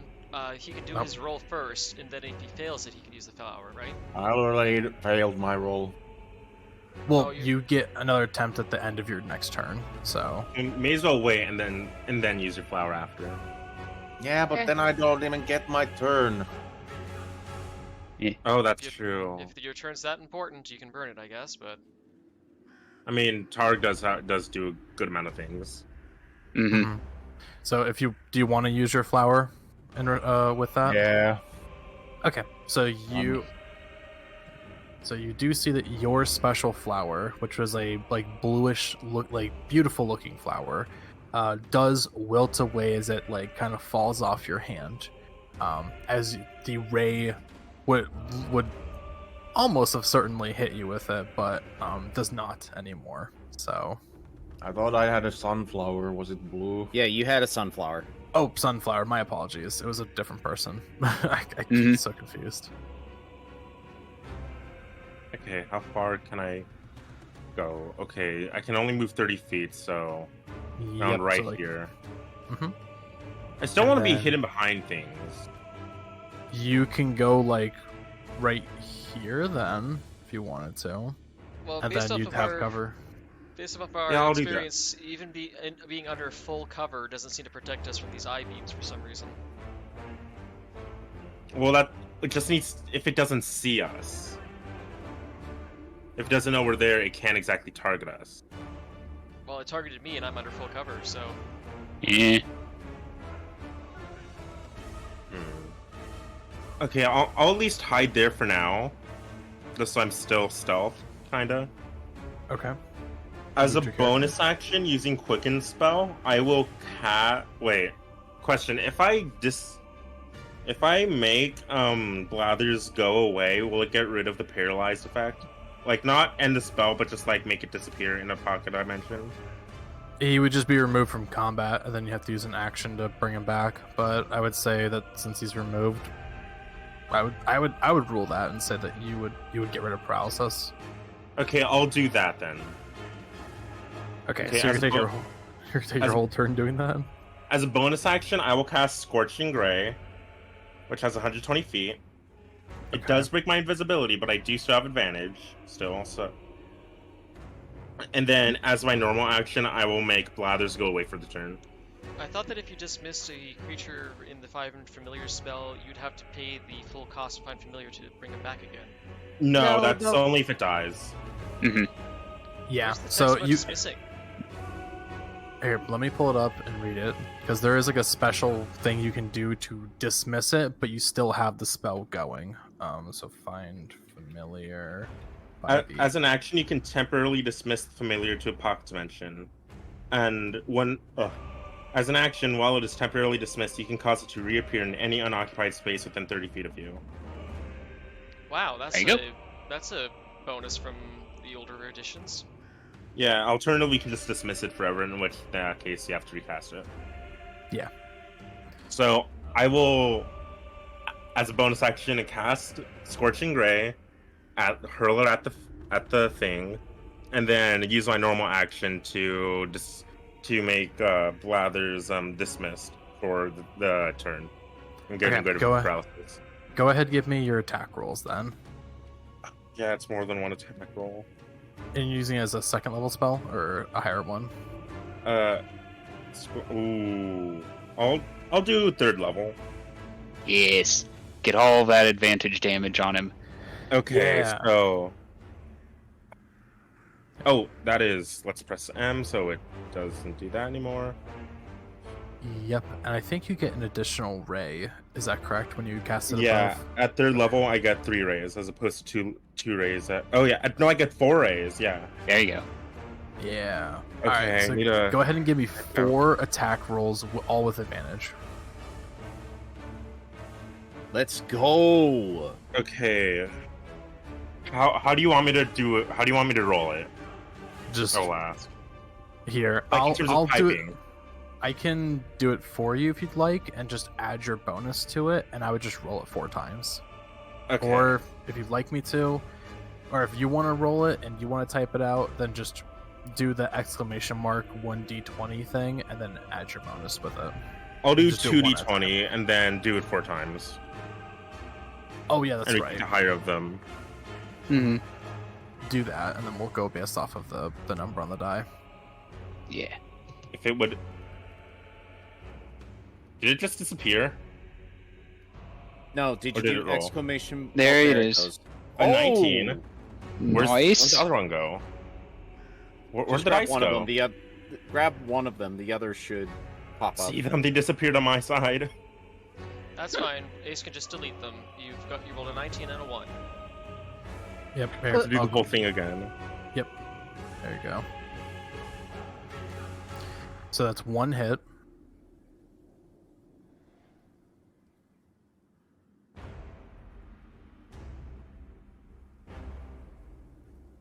the Feywild is just not doing my PC any favors. You got a strong PC there. We really need to sit down with you and figure out what in the world is going on. It's not strong. It is actually not. Yo! Dang! Boom! Oh my god! Okay. Marshall being a clutch on this one. Yeah! Fuck, dude. Okay. Okay, Nice. that's for the second one. Oh my god, critical hit on a fucking Scorching Ray is insane. Oh my god. Another one!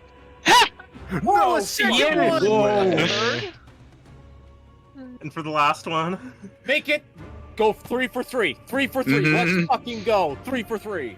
at least hit, please.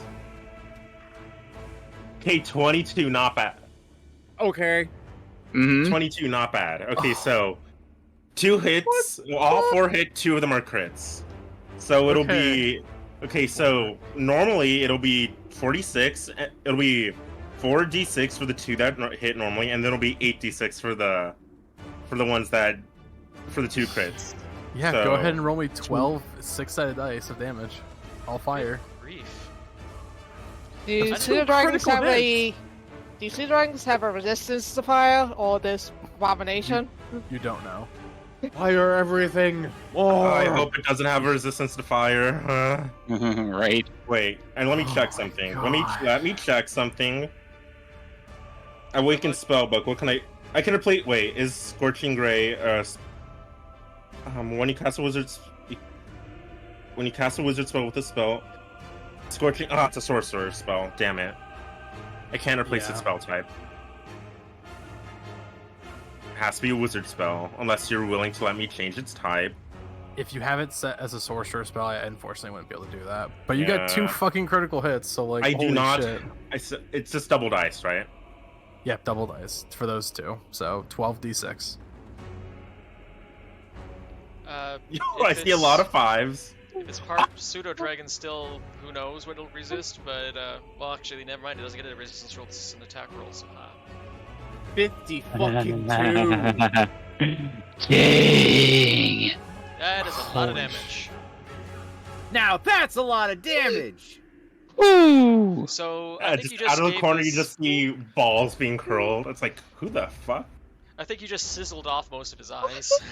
Can one of those crits? Can one of the crits go for each of the eyes?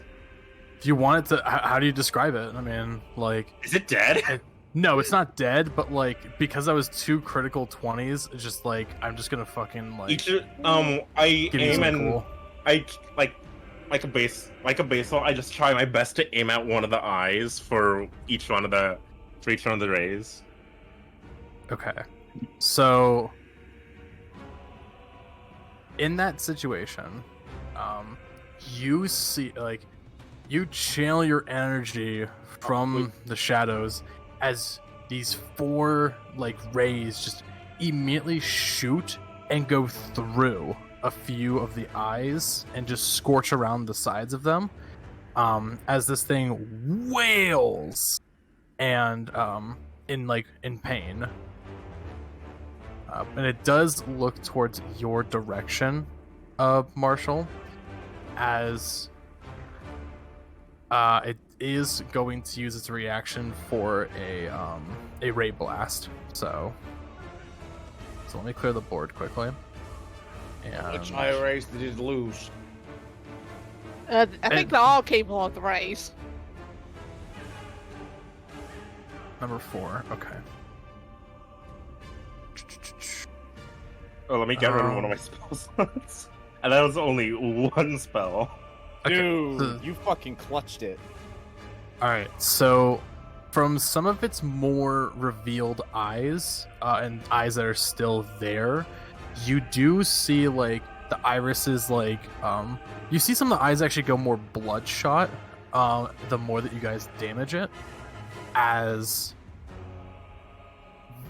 the color of some of these irises change to a lighter blue, as I need you to make a dexterity saving throw.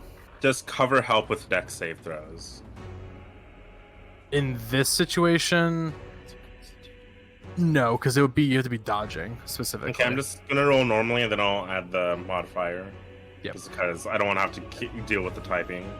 Yeah, and I'll just say for the moment too that like you did your action thing with Blathers, and then you did the. Well, it's a raise. +2, and based off other patterns, I'm assuming a 17 passes. Let's see. Because So- the other ones, I think I remember you saying, at least one of them, you said 16, and that's the only base I have to go off of, unless you said it for another. Yeah, you do actually succeed.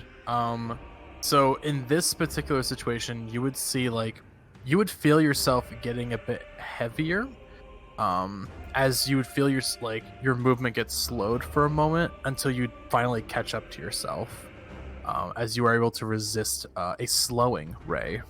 Like, as I get slowed, the electricity crackles, and I just get, like, a static shock, and it goes away. Oh, okay. And then that's your movement, action, bonus action. So, and it would be Blather's turn, but Blathers has been dismissed, so we'll skip him. Vladimir, I think you're Oh, paralyzed. So, So, I did a goof on that initial paralyzing save. I rolled off of the wrong stat. I rolled off of my dex, not off of my con. It's too late now, but I just need to remember the correct stat. yeah, Mm. I'll make sure to specify it like a bit more as No, well. you did specify it. You did specify Constitution. I just did the derp. Okay, got it. So Well, that was on unfortunately, me. you are paralyzed, unfortunately. So, at the end of your turn, I need you to do a saving throw for both the fear and also the paralyze. Okay. And And- Aeros, you get to roll those twice because of magical resistance. I double checked. It qualifies Okay. for all of the rolls. As long as it is you Okay. resisting a magical effect, you get to roll twice as long as Paarth is near you. Mm. Yep. Okay, so our 2d20 Wait. plus. Wait a minute. Hold on. Uh-huh. So, Norelor's Beacon of Hope provides advantage on wisdom saves, That would be your fear, yes, but but Paarth's with- ability is something different, giving Is you it- advantage on magical Okay. resistance. So they are Okay. actually stacking. So first you roll Paarth's twice to see if the magical effect even hits you, and then you roll this with roll advantage with Norelor's to see if you gain the additional will. I was to a, resist. I was on That's- the. So that's not Yes. how advantage works. You can't stack advantage. Oh, you so- can't Yeah. stack an advantage of different types? Darn. Okay, so you No. just get advantage once. Nah. Okay. So first we'll do the fear one for wisdom. So that's It kind of these sucks you two. can't... Mhm. Sorry. All right. Yeet. Yeah. Sucks you can't stack advantage, but, like, if you could stack advantage, it'd be very overpowered. Okay, so that is 17 for the Okay. fear. Well, hold on. I think it's adding to 10 though. Let's see. So it's 17. No. My bad. I read it as 27. I don't know why. You do succeed that, so you're no longer afraid of this ungodly thing. Okay, Nice. and then next I need to do the roll for the paralysis. Let's look at the correct stat. Make sure I'm putting the right formula in. Mm. R2d20 plus 7. That's it. Okay. Yeet. And that is 26. Nice. You're out. Yeah. Yep. Better. And I realized that I did not, or I am also within 10 feet of Paarth there, You so don't get my. You're not bonded. Sorry. I thought it was for anyone. Dang. No, I it's a wish. specific magical bond, so it's Ah. one creature. Sorry, you're just not that close yet. Yeah. But since I never had a chance to ever do this during the entire campaign,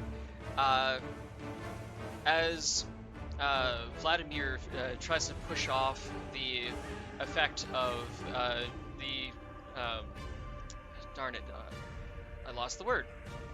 Immobilization. Paralysis? The paralysis. Thank you.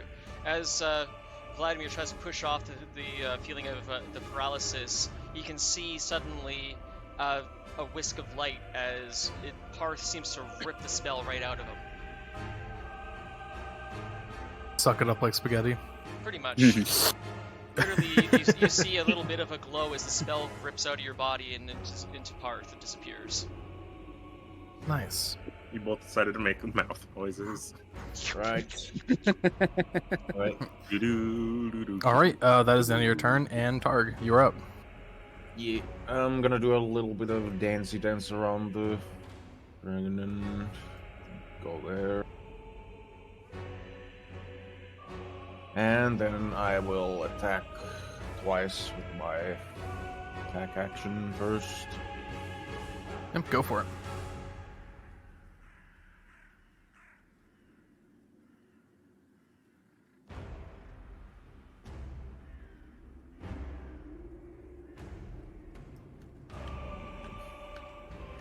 First.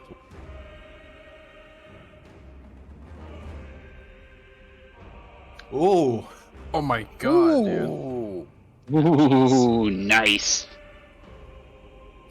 Okay, And so let's see. This And is gonna I'm be going lethal to or attack- non-lethal? I'm sorry, Targ. Non-lethal, but I'm going to attach a stunning strike.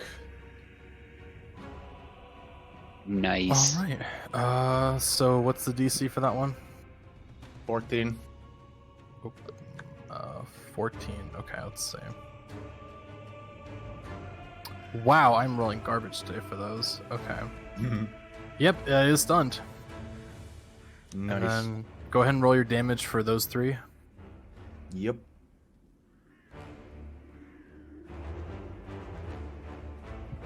Oh wait, actually, it will use one of its legendary resistances and actually succeed on that stunning strike. So there we go. Burned one of them. All right. Okay. I will do that again on the second attack as well. Okay, 18. So real quick, as Larzong is going through that, is there a quick opportunity to do a mental back and forth with Paarth? If not, that's fine. Probably not in And- this type moment. Right. I was gonna do a quick. I was just gonna do it via text on Tailspire here. Oh, if it's a text, then yeah, go for it. Okay. Anyway, do the Constitution save again. Oh, you're applying it to the second one too? Two. Okay. Yep. Alright, let's see. I need to exit to main menu real quick because my thing is being weird. Mhm. Go for it. And he succeeds. Okay, and as a bonus action, I will just take another unarmed strike. Alright.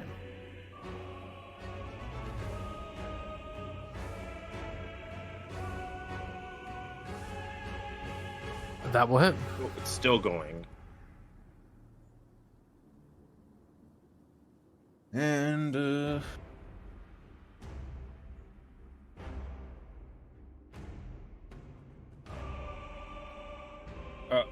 How do I stop screen scrolling on Tailspire?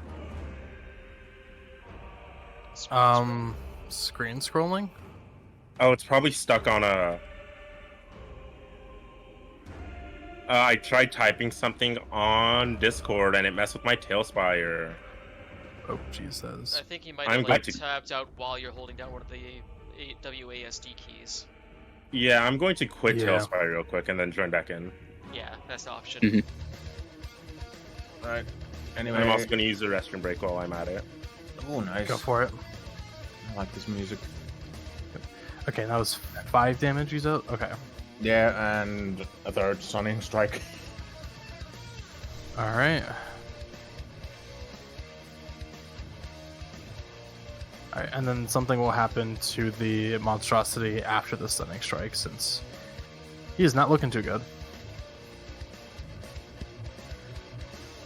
Okay, so that is a... Is a 14. Yeah, just barely succeeds. Damn it. Okay. Alright, and then as he has now hit a lower threshold at this point, there'd be one additional thing that he can do as an interruption. No reaction required. The eyes along this creature, even his center one, start to go haywire and bloodshot. As each different eye, the white of all of them fades into a bleeding red as they all drip tears of blood. As all of them start glowing and emitting just random colors in a fit of just uncontrolled and unrelentless, like raging magical aura. As irregardless of cover and sorts, each person is going to be hit with an eye ray. Dang. Yes. As basically each person has been afflicted or is within sight of it, he's able to ignore cover and sorts. So we'll go down the turn order itself and see what each person will get hit by. So Targ, let's see what you got. Number 8. Okay. Okay, Targ, I need you to make a dexterity saving throw, as one of the lights of the eyes is a bit of a grayish, more like Terra sort of color. 21. Okay, you succeed. As you notice that like bits and pieces of the terrain itself around you that were afflicted by the ray turn to a solid stone, like non-colored, just like not really colored at all, just pure stone. And as you evaded a petrification ray. Oh god. Norelor, yours is number 4. I need you to make a dexterity saving throw.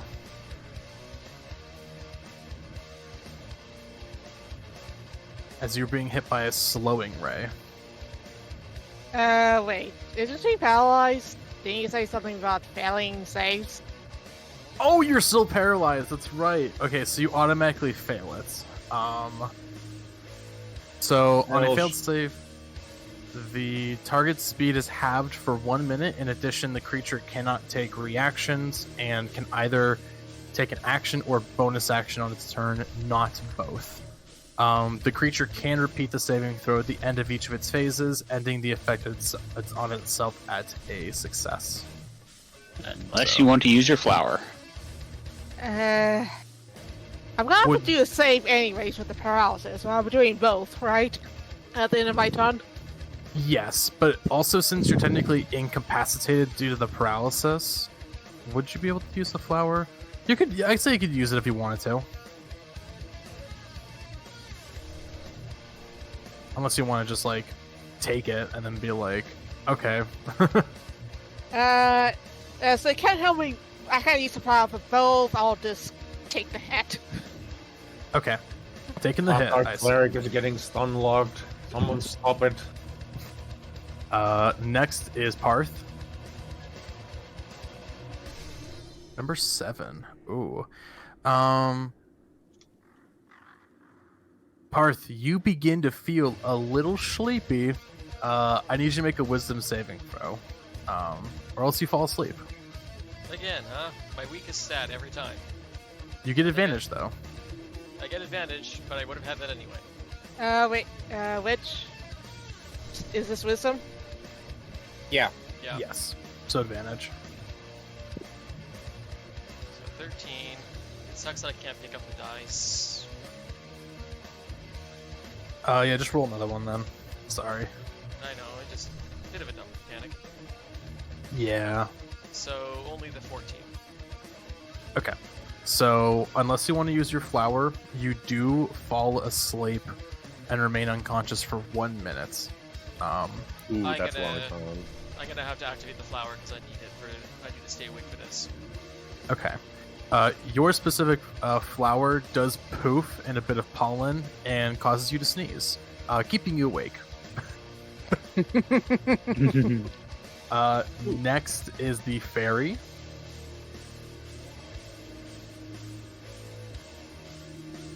Number 5, Innervation. I need the fairy to make a Constitution saving throw. Constitution? That is C2. Let's see if you get it.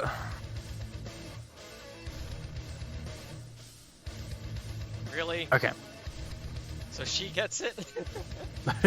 So she succeeds, but she takes half of 8 8-sided dice of necrotic damage.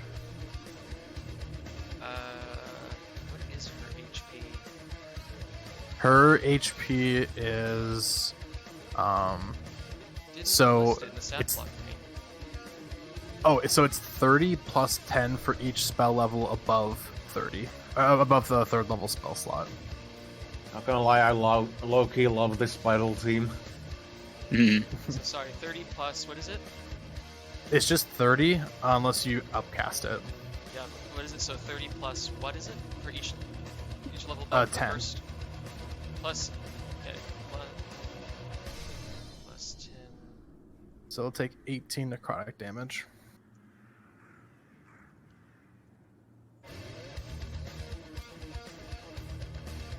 And she took how much damage? 18. I already marked it down on her, so Yeah, if you could keep track of it, that'd be great. yeah, of course. Got it right here. Thank you. Next up is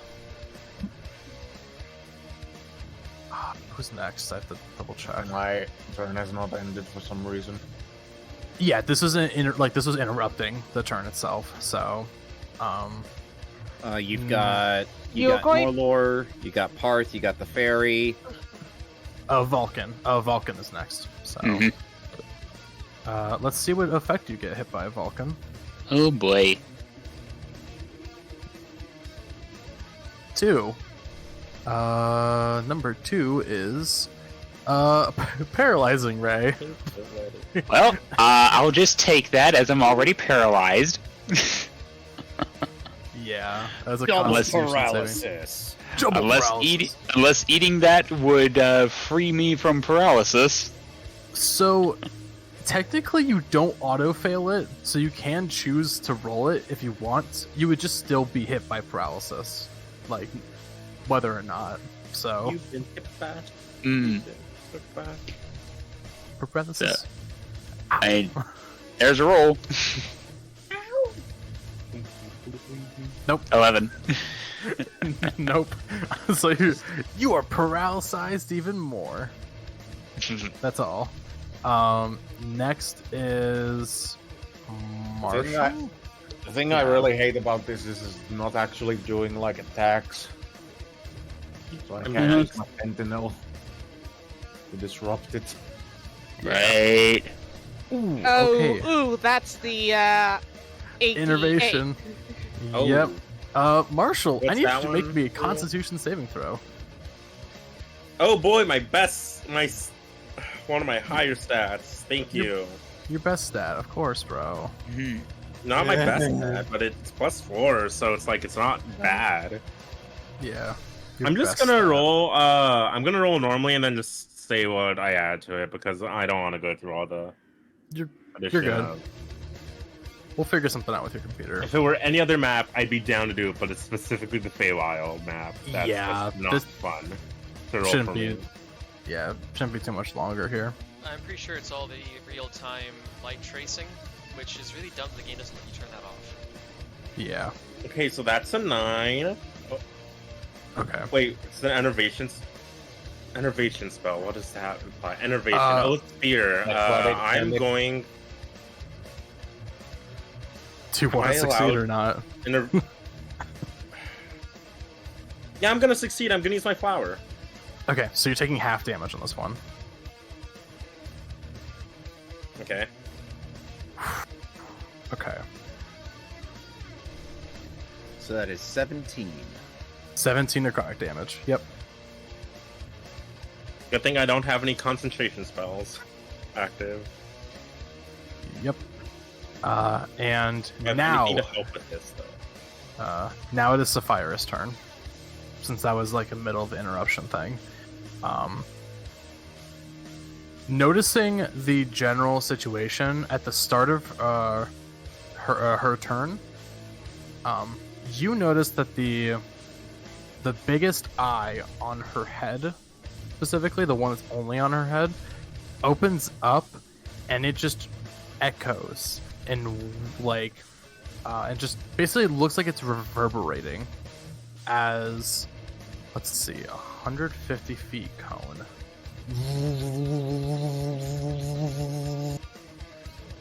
Let's see. No, don't go for me. It's an anti-magic field, I believe. So I gotta go by 50 degrees. So Yeah. anything gonna be in this anti-magic. cone is now under an anti-magic effect, which means that, unfortunately... Oh, I meant to save that. My bad, y'all.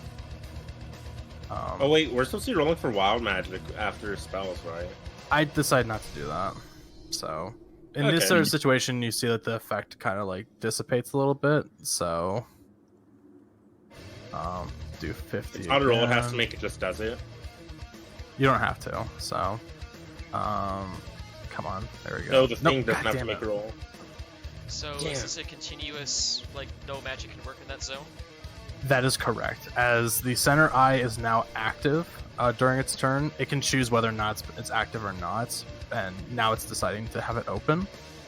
I believe it actually dispels everything, all the effects in that cone as well. That is correct. Oh no!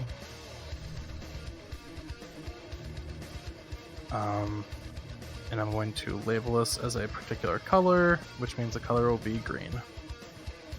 So anything within this cone that has a magical effect, including magical items, no longer has its active effect anymore. Luckily enough, your conjuration is not there. However, your beacon of hope, Norelor, you still do feel it is active, but like you're still concentrating on it. It's just not active at this time. So It's being suppressed. exactly. So I just need to get out of the field for it to start rocking again. That is correct. And then, so that is just an active thing at the beginning of its turn, so it can still do its actions, and it is going to try and full. Actually, this is a decent position for it. It's gonna try to fly, isn't it? Yeah, it's gonna try and fly up, which means that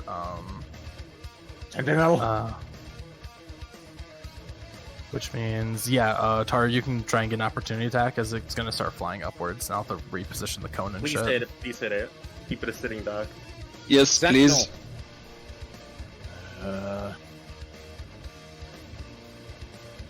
Well, also, Sentinel. didn't we hit one of the wings? Yes! Also, the pixie We ain't going also gets- nowhere. I still got plenty of time to play with you. Also, the pixie gets an attack of opportunity as well. Oh yeah, you can attack that if you Yeah. want. And what's it called? Didn't we shoot one of its wings? Yeah, it has some faltered flight, but it still has some way of flying. Damn. 15 to hit. That does not hit, but Targ, your effect does hit, so you can roll your Nice. damage.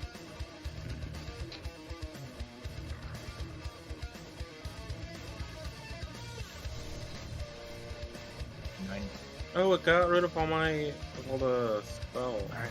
All the Nine Knock her damage. out, knock her out. 9 non-lethal. Alright. As you start getting at this closer point, you do notice that the center chest does open up like an eye, and you notice instead of it being like an actual eye that's in there, it's actually an orb that is like spiraling of like prismatic and like darkish colors as it opens up from the Found chest. And let's see. So with this one, then it's going to do something a little bit different. So I need to get a separate cone out. Oh boy. Let's see. So right from You may as well put here. on rave music. Yeah, right. Yeah. Right. Can only count to 4. I can only. So basically, every time I take a sentinel attack, I'm just hitting a pressure point on its wings. Mm-hmm. Or legs, if it uses those. So anything within this range, which, let's see. Yeah, we'll say within this range itself. So you see, that this beholder pseudodragon sort of monstrosity, Sapphira, you see that the scales around Sapphira's neck and going even through the chest, as you see this orb go haywire as magic is being flown all throughout Sapphira's body, glow in a bit of twilight as a sort of horrific, like, crackling of flame, yet like plasmidic energy shoot and emit in a 50-foot cone out from Sapphira's end. I can't remember if I do a 90-degree angle for the cones or if I do a 50-degree angle. I think it's 90 degrees, right? I'm not sure. That sounds pretty wide, but check. Yeah. And 90 degrees is really massive. I do have to point this out, Ace. You do know that with the primary eye open, everything that's covering the anti-magic zone is going to annihilate that attack, right? Oh, that is true. That is why beholders never open their main eye unless they want to shut other spellcasters down, but then can't use their own eyes to attack. Okay. That is a good point. I will not do that then. Yeah, and as far as cones go, cones are determined by the spell itself because some of them are 30, some 45, some 50, 60, and 90. Well, so this one's 150 feet of just cone, but I know it's like it spreads after 5 feet on each end. So I would say probably in that case it would be like 90-degree angle, but let me I'm just double checking right now. If it is at a 5-foot rate after that sounds more like a 30-degree angle. Yeah, like 90 degrees is really wide. Yeah. Let's see. So 150-foot cone. Okay, so it's around 50 right now, so it's good. So it won't do the other cone thing, so it'll just shoot some more eye rays. So we'll see who it hits. Well, it can't hit anybody in the anti-magic zone. Yeah. That's true. Let's see. 1, 2, 3. Okay. It can't move, so yeah, I'll just have to go for that. So we'll see who it hits.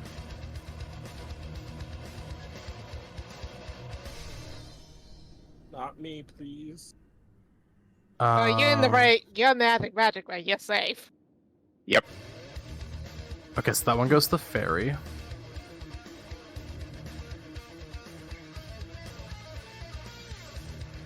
That one is to Valkin.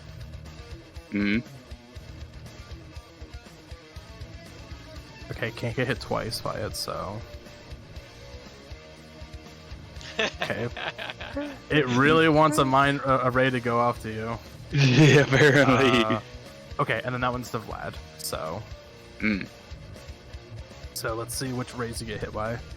So the fairy first gets hit by... the charm ray. She can't be charmed. Yay! Okay, cool. Next is Valkin. Oh shit, that reminds me. I can't be Valkin charmed is in either. the anti-magic zone, so nothing happens. Oh, sorry. Is Valkin in or out? Valkin is out. So is yeah. Vlad. Also number 8. Oh, no, I Wait, can't be Vlad is perfect. out? Oh, he is out. Wow, okay, my angle of view sucked. Okay. Okay. Valkin, I need you to make a dexterity saving throw. I gotta change There. the camera this way around. Okay, paralyzed. You auto fail. Okay, this is not good. Okay. Yeah. So... I might be using my flower on this. Yeah, this is the petrification one. Yeah, I'm gonna go ahead and use the Ooh. flower to eat this. Okay. You do feel like your body was starting to turn to stone, but your flower does poof away and the stone crumbles. As for Vladimir, I need you to make a Constitution saving throw for Innervation, Ray. Okay. Ew, that's the major damage Do it. one. Yeah, I'm surprised I Oh, haven't hit the death ray yet. Oh, I found the Please actual. don't. I found the actual ruling for the Beholder anti-magic cone. It's actually supposed to be at the end as wide as it is long. As wide as it is long. Okay. Yeah. So it should be way wider. So it Yeah. should be around like a 90-degree angle, I assume. Yeah. Wait, what? okay. Say that again, please. Hmm? So cone effects are generally as wide as they are as a distance. So since it's at 150 feet, it should be much wider. Yep. So in that case, he's been magic annihilating or she's been magically annihilating everything in front of her. Mm-hmm.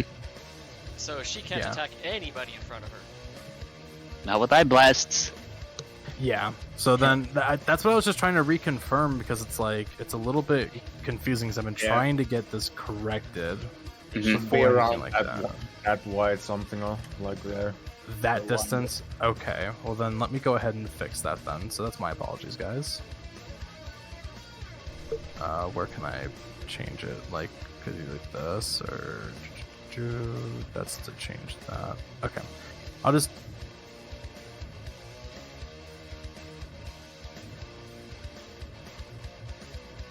just delete it.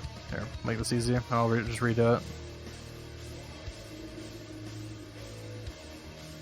Keep that line up for me. Mm-hmm. Question: does the ray effects count as magical? They are magical, so I'd have to basically just retcon this turn since I was trying to confirm all this extra detail. So No, I'm just saying she's There we on the Norelor's on the defective too. Yeah, and it's could like pick it up. 60 degrees. so 60 degree. Okay, perfect. So there we go, and then Oh, that is a big cone. yeah, Yeah. I just want to. There we go. Lock it in. Okay, so now So Paarth the- and Vlad are covered, but not Valkin still. Okay. So instead of doing that, he's just gonna do a basic attack. So, So instead of the ray, a basic attack. yeah, that's correct. So let's see. So the attacks go as follows. Okay, well, I Um, still have the option of pulling the dice out, but I can't clear it now that I've put in the formula. It's just right-click on because it. it's not your turn. Oh yeah, right click on it. Yeah. It's not going away. It's probably because it's not my turn. On the Possibly. die, like in the row below, where it's like the D4, D6 or so. Oh, If there it you- goes. Got it. Yeah, if you got it. right click it, then yeah, there you go. My bad, y'all. I'm sorry. Hey, we're learning. Yeah. Okay, so instead, it's going to target Targ with a bite attack and 2 claw attacks. All right. Okay. Hit me. Bah. Exclamation mark 1D. Oh, wait. 1D. And that 20. means Valkin's legendary resistance wasn't bronze, was it? Say again? You used the legendary resistance to resist. Oh, the petri- flower. Yeah, so you wouldn't. Yeah, you'd be good then. okay. You have your flower back. Yay. Let's see. Okay. Plus that amount. There we go. Let's see. What's your AC, Targ? 18. Okay, so the bite attack does not work. Let's see if his claw attacks work. What the fuck, dude? Okay, it's Dodge, dodge. What the fuck? Okay. This is... I'm throwing away these digital dice. So... Search So- for physical dice. Let's go. all 3 attacks do miss, and it is Norelor's turn, which you are stunned, so you have to make your saving throw. Okay, do I do it for both the slow and the stun? I mean, the paralysis? Yeah, so you'll have to do a slow one for your dexterity, and then you'll have to do a con one for your, Ace, for your, what? anti-magic field. So they can still be under the effects of the, of the No, conditions while itself she's after standing being in hit. it, the spell's being suppressed. If she were to step out, she'd get paralyzed again. But while she's standing in it, it's suppressed. No magic operates in here. None. Yep, just like her in Beacon of Hope. Hold on, I'm checking this. I've They're under specific conditions, so they would still be hit by the conditions. But let me double check before you go on a tangent on anything like that. Okay. I just So- the one thing I just remember is when you're fighting a beholder, the beholder using the anti-magic field is an extremely double-edged sword for the beholder. Stop trying to hit me and hit me. Let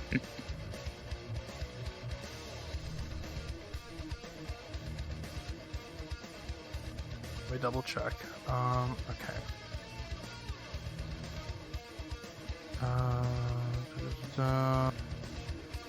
You will need to do better than this.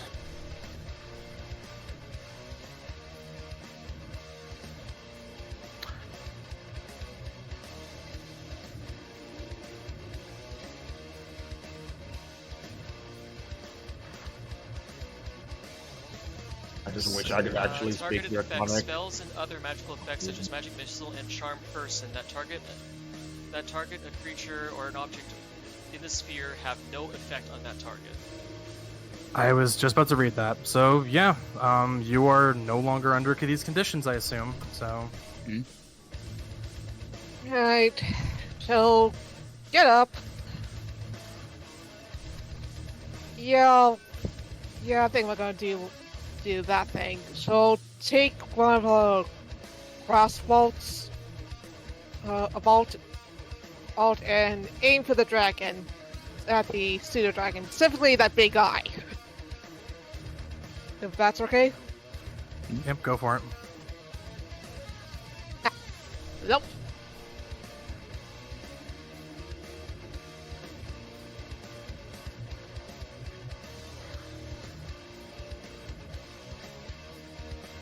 What he said. Nope. Nah, it does not beat it.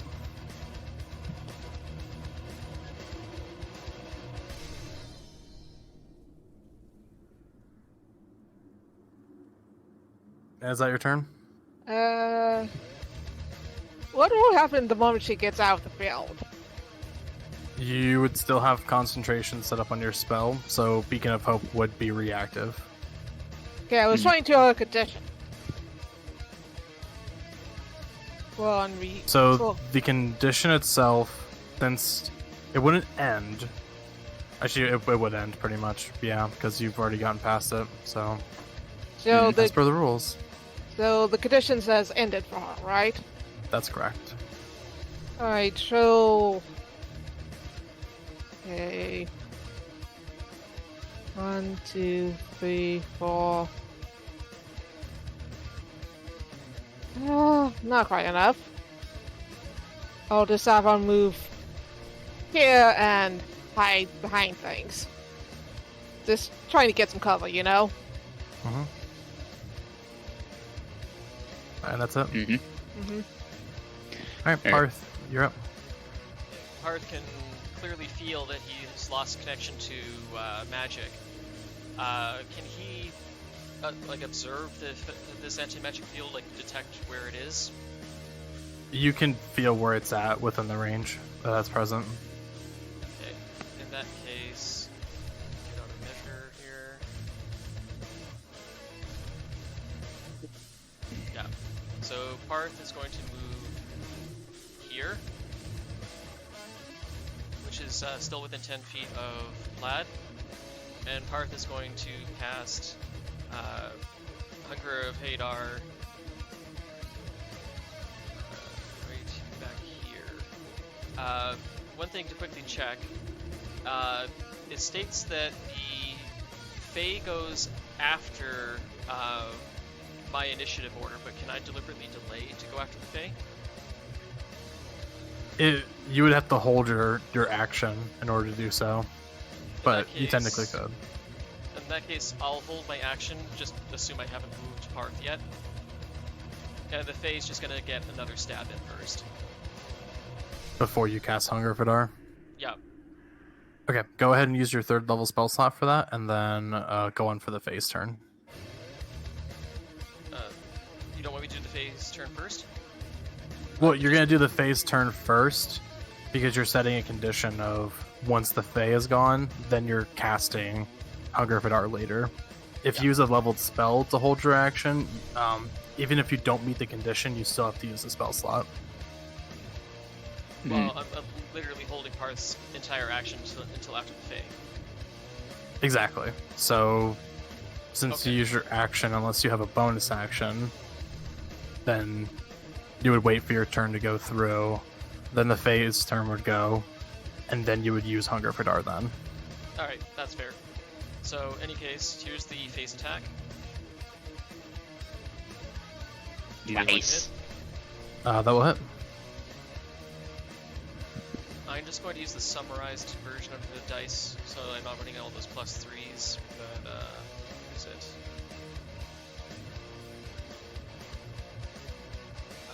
It's effectively 2d6 + 6, so...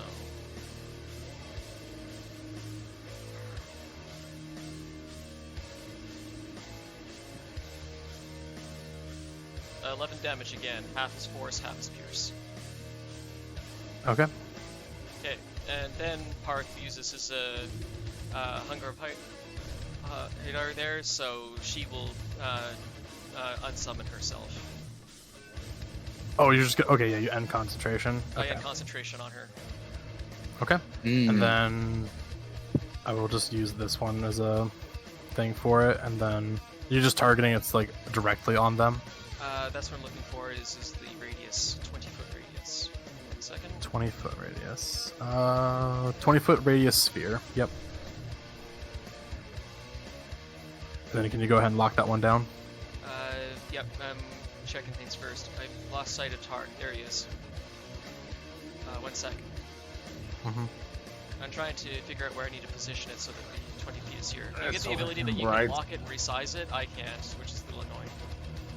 Can you make your spear in that position? Yes, I can.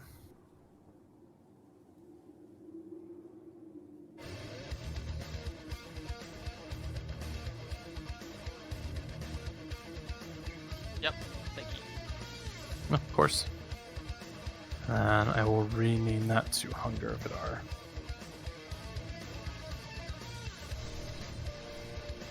And as Hunger Hadar starts, it will. What is it? So any creature that starts its turn takes the 2d6 cold damage, so that doesn't happen until Severa's turn. And likewise, if she ends her turn in there, she'll take damage. There we go. And with that cast, Paarth is going to use the remainder of his movement to flutter around back in here and deliberately go back inside the anti-magic zone. Okay, so you're Because, within the anti-magic zone? Yeah, because as far as I'm aware, the spell Hunger Hadar, because it's outside the anti-magic field, it continues to function, right? Well, you are the one concentrating on it, so, So if I'm casting it, I'm the power source of it? that is correct. So, in that case, so Paarth will have to stay put then. yeah. So like, since you were leaving the zone for the Fae, I didn't keep it like inactive or so. But basically, it would have been like either it's the source of the magic itself or the person concentrating on it. So. So you can use that anti-magic raid to either shut down Hunger of Hadar by pointing at it or pointing at the person running it. That's correct. And since you're just around the edge of it or so, it's still going to hit and everything like that. And depending if she's actually able to leave the range itself or so, With Targ, then it's like, you know, Yeah, so see how it goes. she's so big, she's being hit by the portions of her that isn't casting the anti-magic ray. That's correct. Yeah. Now, if you want more cover, there is that option. Alright, Valkin. but I'm committed. That's fine. Okay. Well, let's see here. I guess I am going to try to break out of my paralysis. Yep. Go ahead and give me a Constitution check. Okay.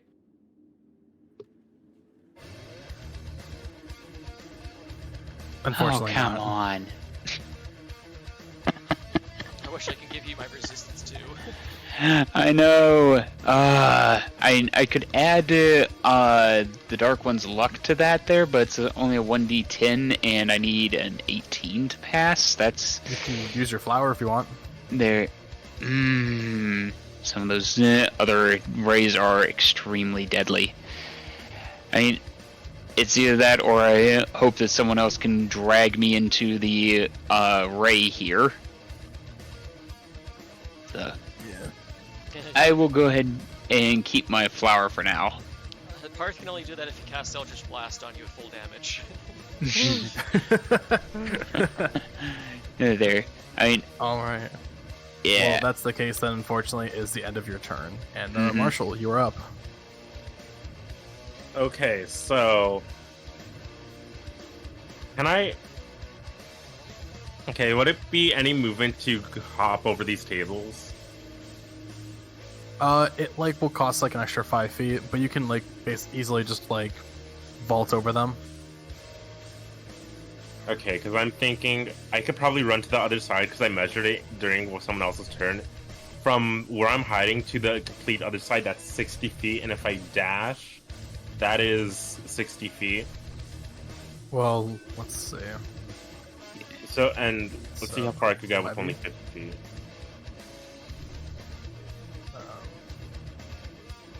Mine's not working. 5. So,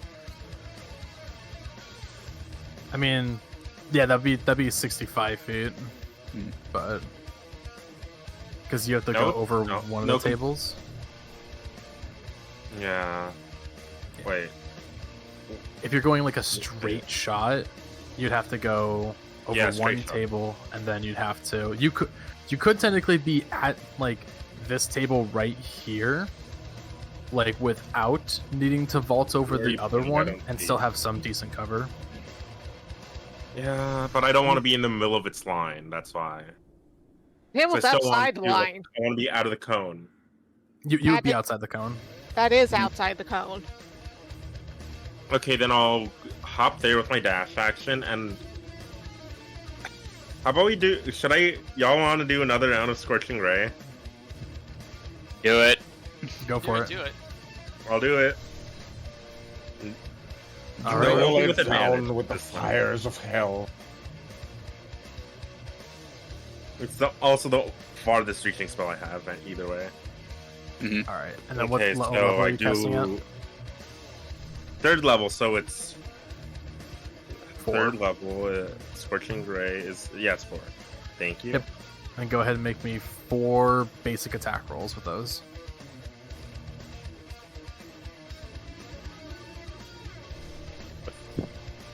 There we go. Please hit these times. Please hit. Oh, and this is with my bonus. This is Quicken Spell.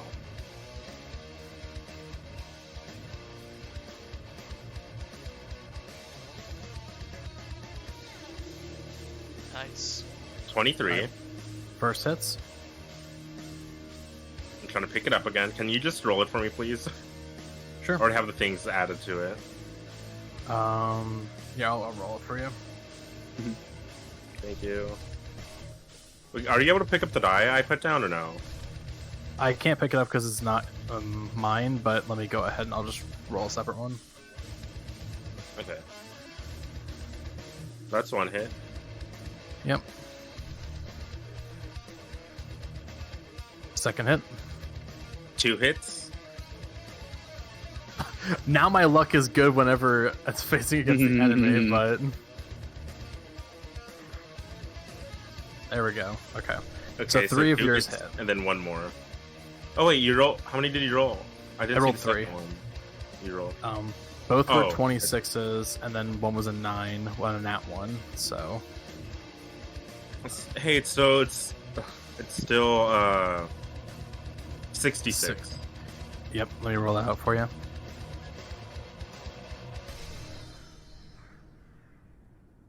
Ooh, okay. If you want to try and roll it, you're more than free to. I would love to. Go for it. That was a bad roll. Yeah, a lot of runs and highs is 2.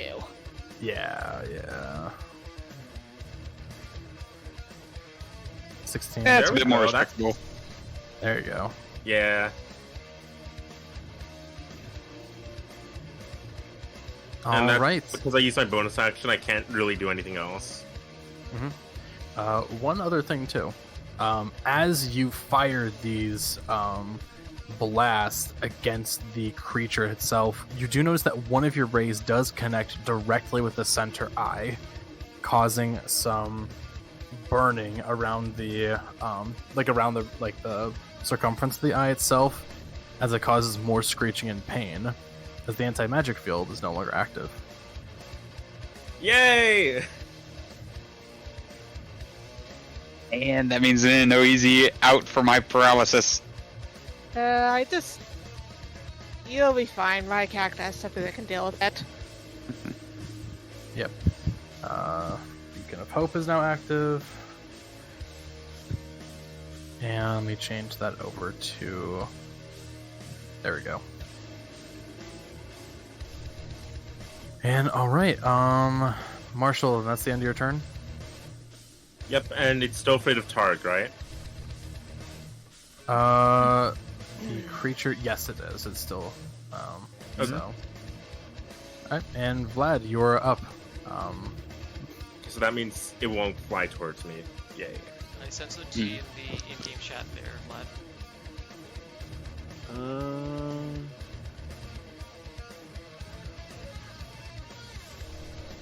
Okay. So, at this point, upon receiving that final mental image, he draws the other revolver and begins to open fire at the wings. Alright, go ahead and make me some attack rolls. So, let's see. We're gonna need to do R2D20 plus 8. Switch the music again.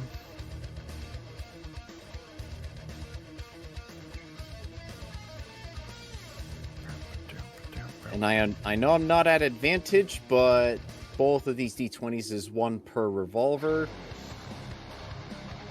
Okay, so that is a 27 for 1 and 8, 9, 10, 11, 12, 13 for the other. So 1 hits and 1 misses. That is correct. Go ahead and give me a damage roll. Then... Nope, not that. R2D8 plus 5. This is for the first one that hits. So that's 15. Okay. And I'm gonna hit up I just realized I have 2 attacks per turn. Does that Well, counts as both attacks, right? Yeah, because you missed with your first one. You didn't Okay. have advantage, so... Then let's see here. Make sure that no, none of those maneuvers are gonna fucking work with this. All right, action surge and do another round. Go for it. Do it, do it, do it. I And gotta get both rid of all them my- hit, so 26 and 27. I'm gonna go ahead and clear those.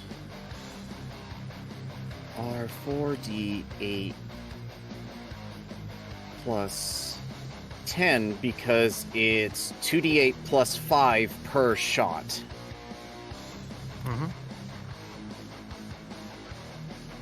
And yeet.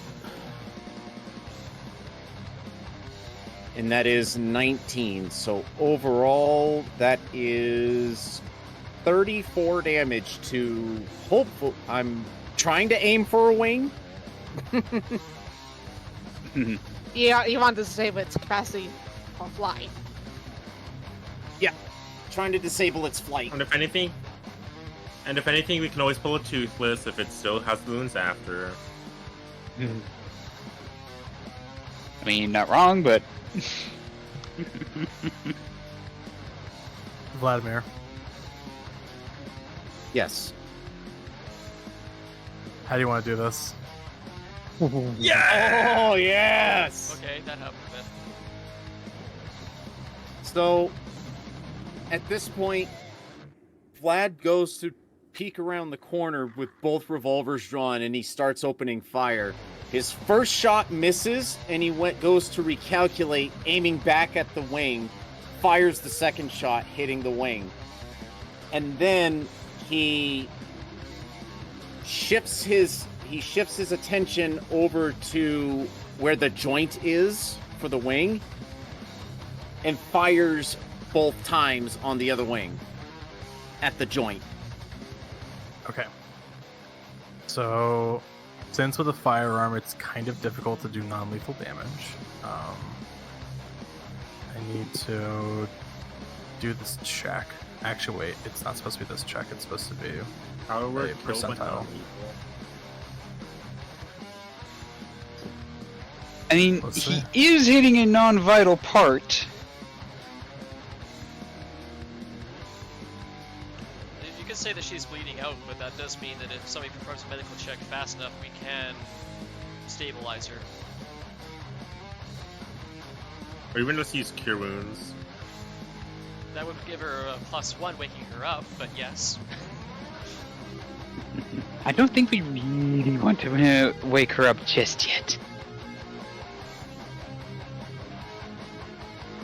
Yeah, that's fair. Yeah, so in the rule of thumb for non-lethal damage, if the attack would reduce the target to 0 HP or less, the attacker can specify that the attack was meant to knock out the target, and the target is rendered unconscious. However, if the attack was a spell attack or a ranged attack, then the option is no longer available. So, Yeah. unfortunately, that would not be the case for that. The one I'm referring to is the same one that the players have. You know, if you're knocked below 0, you have, what is it? 3 Death saves? tries to, death saves. Well, that's a saving throw for players specifically. Yeah. For like any sort of enemy, it's just they're unconscious. Yeah. Well, he did say that he was aiming for the wing. If you took off the wing there, there's a potential that it could be on the final stages of death, which we might be able to save from. Right, but like mechanics-wise, like a ranged weapon and a spell effect do not allow for that potential to occur. But we're knocking them to 0, in which then they normally bleed out. But if we're knocking them to 0 and they are unconscious, doesn't that mean that we can do a medical check to stop them from dying? That's what I'm trying to say, is that you cannot, like, as you are attacking with a ranged weapon, you cannot say, oh, I'm going to do non-lethal damage. I'm not saying about Like- non-lethal, I'm saying lethal knocked to 0. Yeah, so it would be, this is a lethal shot.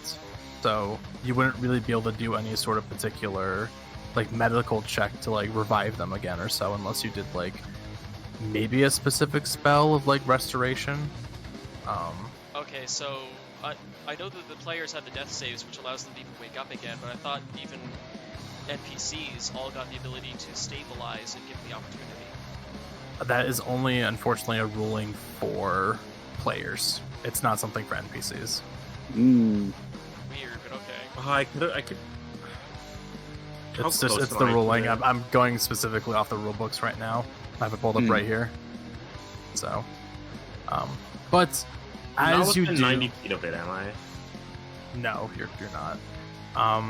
But as you do take these last ditch shots against the wings and the joints of it or so, the bloodshot eyes that had basically just been like just pouring out like blood from its leg as tears, they suddenly start spurting outwards, almost like it's a part of like a hose.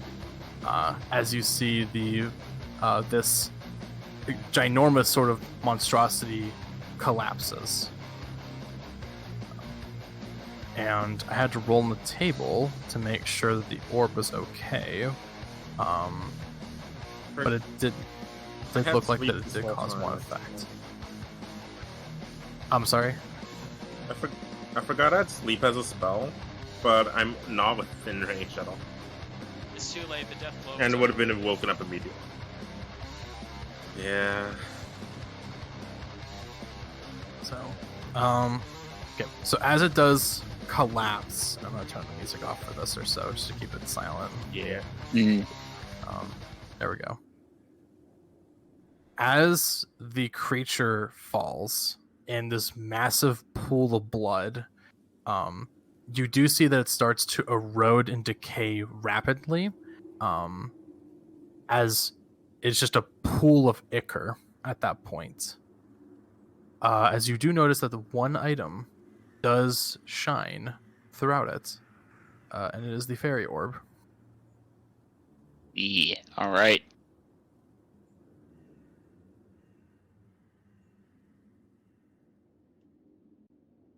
Is turn-based combat over? Yes, it is now an exploration. So, Alright. So Paarth it flutters turned into over. Oh, sorry, you first, Nor.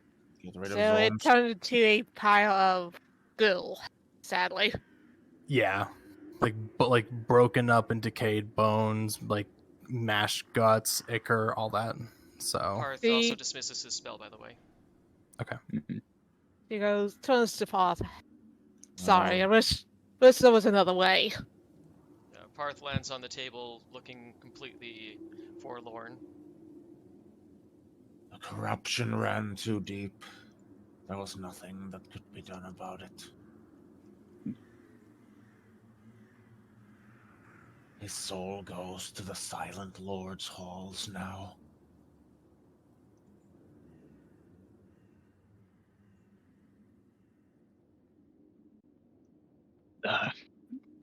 I don't think we could have even attempted such a revival, even if we were to have knocked it unconscious. This level of corruption, it will take some very, very powerful magics to reverse. Indeed, this kind of vile taint seeps into the pores of every bit of your being and twists and turns it into a horrible monstrosity that cannot be healed by conventional means. Yes. I've been down to begin extracting the orb. despite all of the blood and guts that is around the like the orb itself, you do see that it actually just kind of pulls away, and still remains clean, as the orb is essentially the size of a basketball, and it has got a little bit of heft towards it. Can I But- try to lift it up first and try to hold it over to Valkin? Well, I had said I was bending down to pick it up. Well, yeah, but I was kind of closer as well. Either way, okay. Any rate. Orb is passed to him. Yep.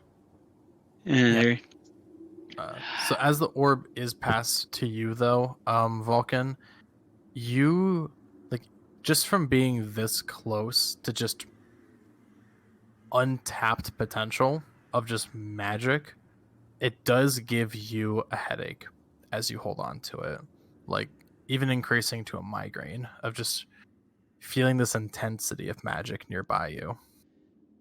Paarth summons his mage hands, which reaches over and tries to pluck the orb out of Vulcan's hands as soon as Valkin starts to cringe. There. Hold. There. I hold it out there in front of me just a little bit. concentrating on it a little bit more, and seeing if I can't kind of staunch the effects on myself. Oh, okay. Are you okay there? So he continues to hold it. All right. Yeah, he continues to hold it, and you said that you're going to try a check to see if you can just like reduce the effect that it's afflicting onto you. Yeah, like sort of a lack of better word, attunement there, to where it isn't plaguing me with such a headache. Kind of feeling out the flows of the magic, and so they are not, so they don't have that strong of an effect. Okay. A sort of attunement might take a while, but I will allow you to do an Arcana check, as you do try to at least like subdue it by having some particular linkage with it. All right. Ooh, okay. I didn't expect you to do this, but Yeah, I do have Paarth something is planned for it. Paarth is giving Valkin the side eye of distrust at this point. Can anyone give aid on the Arcana thing? There. Yep. I mean, there was time enough for someone to see that I was attempting to concentrate on this. So. Paarth will do his own Yeah. separate Arcana check, but Paarth already knows about the orb. Yeah. Well, let me get to that check in just a moment because it'll have to be after this one in particular. Yep. Go for it. Just rolling in. I would help, but I'm literally untrained and unknowledged in any Arcana. Vladimir, as you try to soothe the maelstrom of pure magic within this orb, Valkin. Oh, Vulcan, my bad. I'm sorry. You feel like feel like you had a good strong start with it. However, something goes wrong when you feel a hint of just the like smallest amount of magic from the orb connect with you, and it causes your body to just feel immense pain. I need you to roll me a percentile. There. All right. See, feeling that it was failing me, I actually want to use my third luck point of the day. Okay. All right. Go ahead and re-roll it. Oh no! Well, 4 it is. Okay. Well, does it say you have to use the second result or no? No, it does not. I can choose. Okay. So I still need you to go ahead and roll me a percentile. Yeah. On this. Man, I have not been able to roll anything save that one nat 20 all session. That's worth it. Hardly anything. Oh, that sucks. All right, there's that. So 31.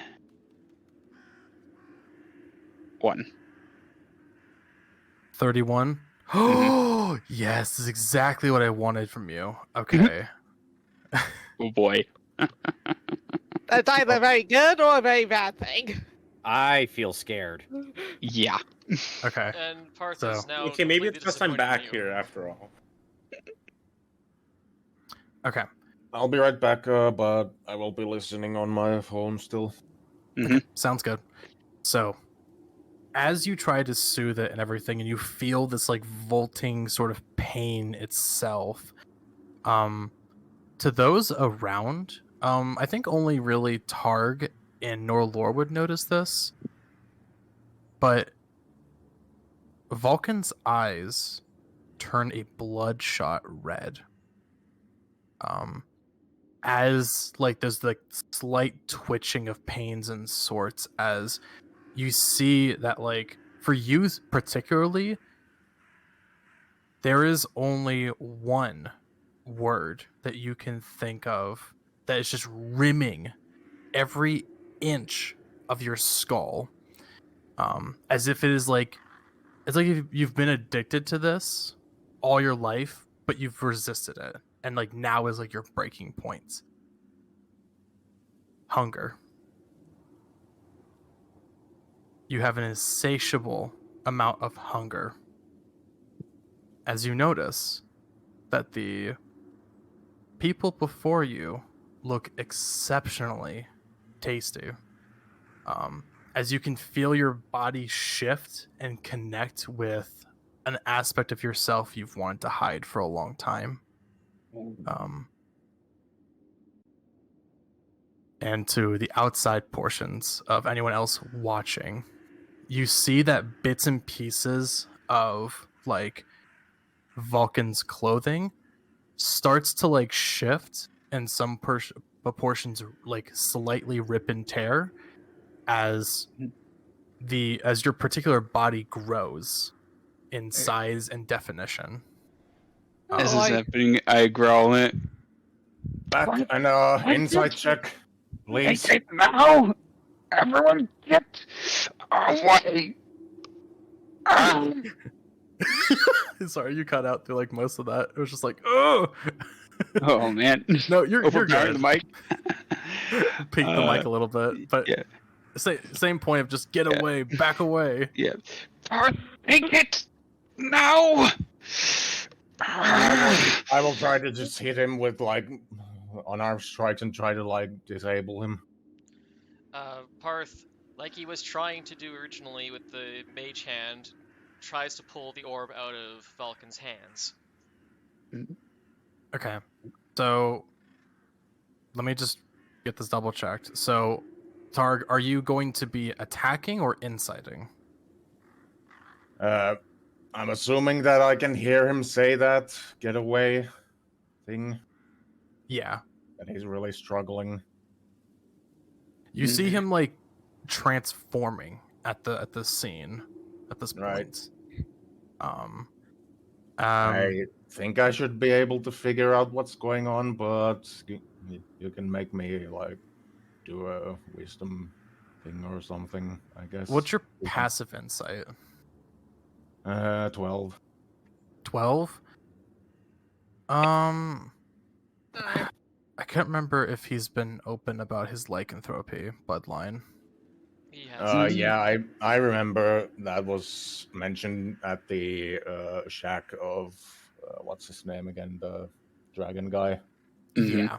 So basically from this point you would understand that whether it be some like hidden potential has now been awakened through touching of this orb and trying to connect with it. You see that he is turning into a full like werewolf at this point. Paarth, you will get a chance. I need you to do a grapple check though with the hand, so using your stats. Using my stats in the mage hand? Because the mage hand has different strength than me. Mm-hmm. Wait, the mage hand doesn't have stats. It would just go off of your stuff. The mage hand specifically has a weight limit, so it effectively has a ridiculously low strength score. Yeah. So since it isn't specifying like a specific strength, it just goes based off of yours. So Okay, I am trying to give it up here. Yes. So Parts I would of say you- So yeah, the parts of you that you know. Either way, Okay. Well, okay, guys, hold on. I'm trying to do one thing at a time, so just please, Paarth, roll that with advantage. And okay, I'm trying that's to. a -2 to that. Okay, so 14. Are you trying to refute Valkin of holding it? Because despite like giving it away, actually, if you do give it away willingly, I'll still have you do one check to do a final resistance of the curse. I'm just straight up trying to stun him and non-lethal damage, unarmed strike. That may or may not work because you kind of want my conscious brain to try and take control of this. That's a good point. Well, the attack did go through. I mean, I'm not trying to like, knock you out straight up. I'm just trying to stun you. There. Okay. All right. Mhm. Let me explain. Okay.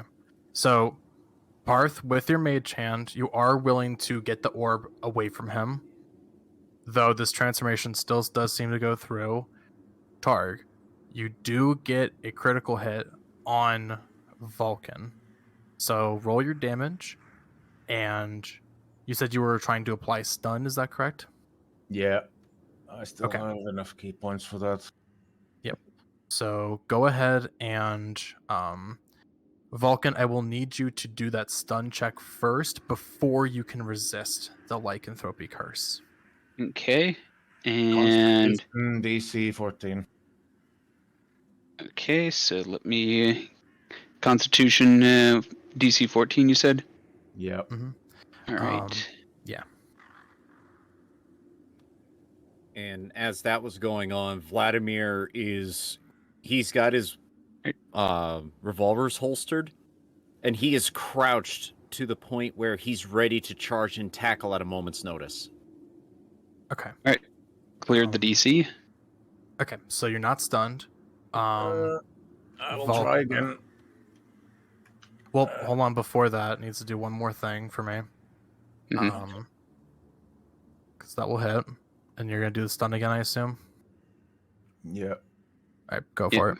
Before anything else. So. Yeah, because I was about to say there. That attack is going to trigger a almost feral like reaction there. Yeah. So okay. Ace know that his first hit would have triggered a lightning fast feral where Fox strength infused reaction on him before he's Yes. able to launch the next attack. Yeah, I'm just gonna have this stunning stuff go through first and see if you still break past the resistance for it. And if you do, then I need you to do one resistance against the curse, and I also need you to do a stat change for me. Right. So just to kind of like fully complete it. So do one more of that stun stuff for me. Okay.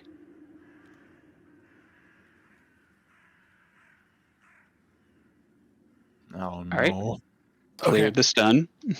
All right. Fucking hell, So, why do you have to roll so good right now? I know, right? okay. So since you do resist the stun, the feral aggression of the attacks does cause Vulcan to focus down on Targ. As you do see like more of like his stature essentially growing or so, as something unique does occur. You have general tattoos, correct, Vulcan? And Or there. markings or anything like that? Yeah, I do have some markings about my fur. Yes. Yeah. So the particular markings do spread across even this sort of like newish like hybrid form, as it does more of like a glinting faint glow. First things first, what's your strength right now at for a score? Right now it is a 12. Go ahead and change that to a 16 for me. 16. All right. Yep. Next, I need you to do a resistance of the lycanthropy curse itself. Okay. Which I'm just trying to find the specific thing. So here, lycanthrope. There we go. Here, lycanthrope. Curse. I'm just looking it up of like what is the like saving throw for it. 'Cause I know it's a Constitution one, so I'm just trying to only remove curse on a failed saving throw.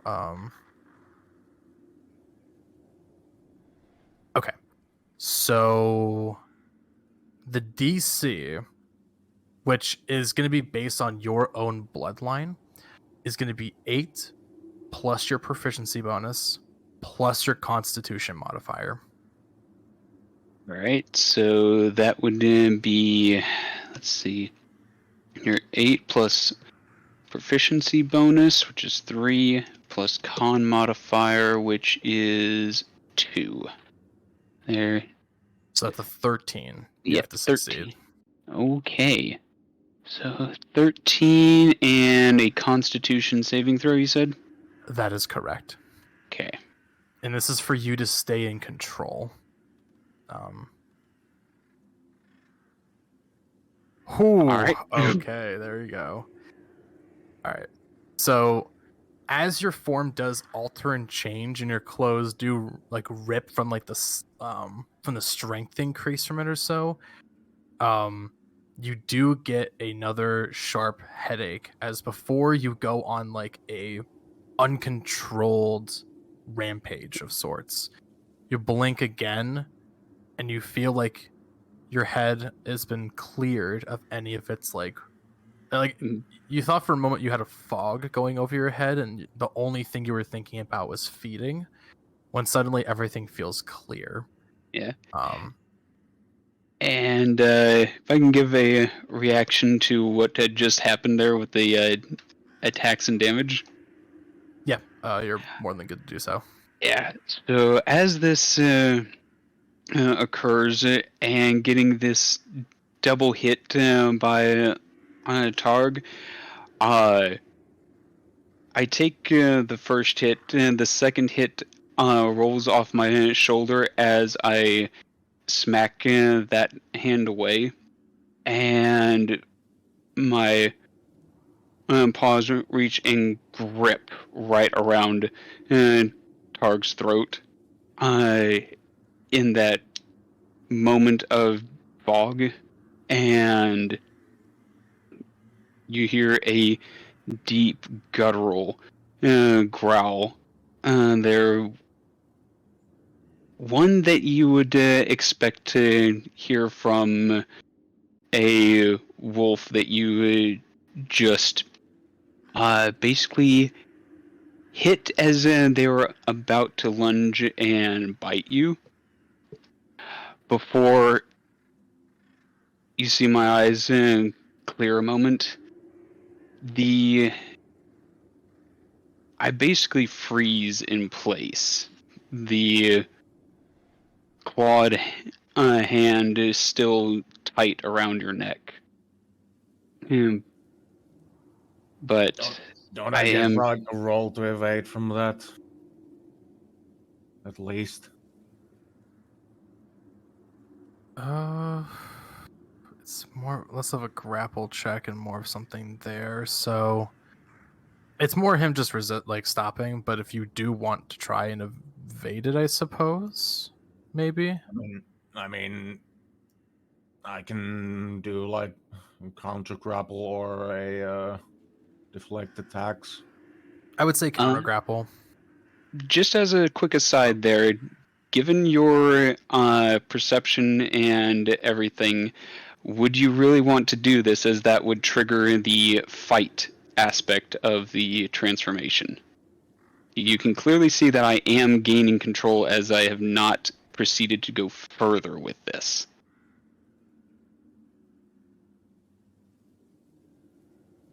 Well, do I really want you to just grab me by the throat? Alright. That's your call. That's 100% your call. Because you now have a werefox here in front of you that is barely holding on to his sanity and has access to magic. Maybe I should do an insight check to actually like read like what's going on with you. Okay. Yeah, do a full insight check and see if you're able to determine like even he's trying to fight for control, like is he truly in control as you can tell? Is there a mechanic involving this where a familiar voice shouts to him and it gives him a slight boost at the very least? You would just help, you know? Be a help action, I would say, to give him advantage of just like give him a warning or something like that. Yeah, I could really use that. I rolled a 3 and that's a 5. So that would also depend upon if you know that if you can tell he's being resistant to it or not, and you as a character truly believe that he is being resistant to it. I mean, the fact that he just tried to say, get away, I think I'd be smart enough to figure out that he's, like, actively trying to struggle against it at least, but still the way my character kind of works is at least, like, trying to, like, reduce the threat that he poses as well. That's kind of his main concern. He doesn't really care about his own well-being as long as he's not a danger to the others. That's your call then if you want to attack or not then. So. And you, for Valkin, or excuse me, for Vladimir, if he wants to like shout hold or something and to try and get both of us to back down and de-escalate. So the best thing that I could probably do, that Vlad could probably do, is in a fit of annoyance, not anger, not any of that, just annoyance. As he's still crouched, ready to charge, he is going to yell out, "Get hold of yourselves!" Yeah. Okay. Yep. And if you want to do the insight again, Targ, just roll it again with advantage. Nah. What is this? What? Same number? No. No. That's the dice, man. That's the dice.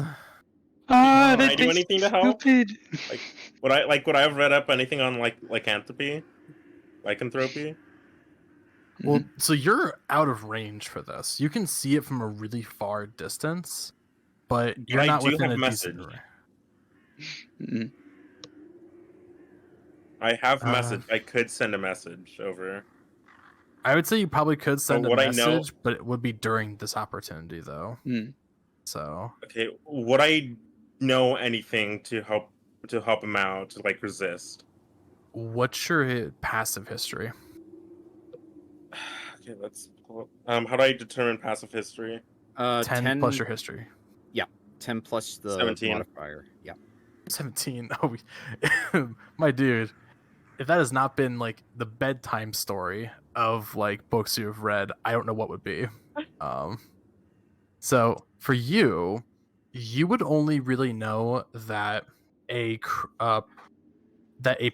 person or being that has been affected by lycanthropy does have to resist the curse upon like an initial awakening of it. You wouldn't know exactly when the awakening moment could be, but I would say with your general insight, you could have some strong idea that at this point he is trying to resist it, though from your distance, I would say it's a little hard to tell, especially since he's going to grab at people. If it's going to be a little difficult to determine if he's truly resisted it or not. But I could still message in hopes to give him another roll, right? He's already been given advantage, so I would say probably not. So yeah, I will just have to like do a grapple escape, I think.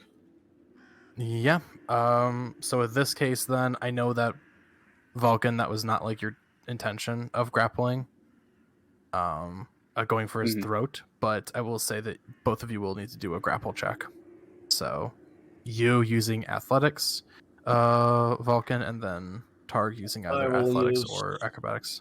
Yeah, I will use acrobatics. I I don't- think. That's I don't better. think me And- using sleep to make everybody like go to be unconscious would help at all. Maybe. Well, as you do that, I do need to quickly run to the bathroom, so I'll be like right back in like a moment.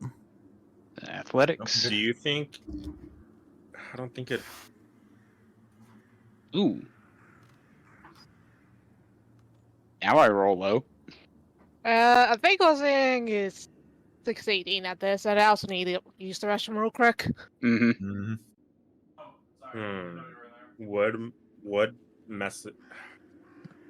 I could have. The orb isn't big enough to take for to have carried with Mage Hand. The orb wasn't big enough to have taken with Mage Hand. Looking at it, I am back. assuming it weighs more than 10. I'm assuming it weighs more than 10 pounds. No. No. I thought Davwyn's Paarth's mage hand took it away from him. He yes, he did. Oh, The question is, how heavy is the orb? Let me check. Mhm. I think the While orb should be he's- just enough for a mage hand, so. Mhm. But let Okay. me double Yeah. check. Larzong, be very careful about what you do with your win on that athletics versus acrobatics. Well, I'm a 33. monk. I'm kind of supposed to be able to do this sort of thing where I'm not easy to grapple or pin down. But what I'm saying is just be careful what you do with it there, because you're facing off against, like I said, a werefox who is barely holding on to his sanity. If you trigger that fight response, there are more than you already have. That might not be good. I mean, I already tried to do my stun attempts with all the freaking key that I had, so I can't really do anything in that regard unless he attacks me and I actually have to like start disabling through damage, non-lethal damage instead. Mm-hmm. So, I have gone to grab at Targ's neck there in response to his strikes, and you have been able to sidestep that. Yes. So you were able to easily evade that. And Paarth, the orb is just about like 10 pounds. So you're able to hold it with the mage hand. So Okay, well, while all this is going on, because I didn't want to really interrupt, Paarth with Mage Hand flutter over here, away from all this ruckus, because he doesn't want anybody else holding on to that orb. right. Okay. Yep, you do that. So Vlad, you interrupted with your put yourself together. Norelor, was there anything you wanted to do specifically? Sorry, I had to use the restroom as well. I just got back. You're good. Pretty much at this point, Paarth has the orb, putting it in a safe place, like away from people, and Valkin, under like the lycanthropy aspect, tried to lunge at Targ, but Targ easily evaded. I didn't know if you wanted to do anything in between this. Well, she'll going. She'll probably just shout Valk's name, Valkin's name, just to try to help him being control of himself. Yeah, Targ, in regards to that, Targ would kind of just back down a little bit, but not enough to actually move away. He just kind of takes a sort of defensive stance now and just tries to say to Vulcan, like, I don't know what that orb did to you, but I would suggest you get a hold of yourself if you still can. did Valkin already use his flower? And nope, still have it. Oh no, you didn't. Yeah, that's right. Yeah. So Did he have okay, used it for the lycanthrope? Oh no, it was... A good thought. Could it have I been don't- used for lycanthropy? Technically, You yes. could have, yeah. Mhm. But now that you have kind of gained a little bit of control back of Vulcan, and Targa's evaded your attack and just kind of like prepping to see what goes next, is there anything in particular that would provoke you, or are you going to be able to just kind of be like, I'm cool. After his evading of my Grapple's throat, there, I remain slightly hunched over in a very guarded stance.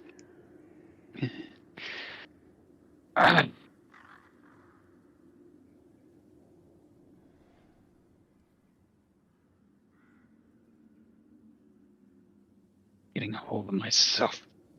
I suggest you take some very big steps back. I can't let you possibly hurt the others. I must make sure you are okay. Sure you Yeah. are. More enticing you are. If you must hurt me, then... If you That's must not it! I'm telling you, get back!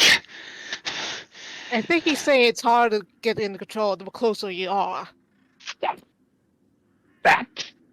Move!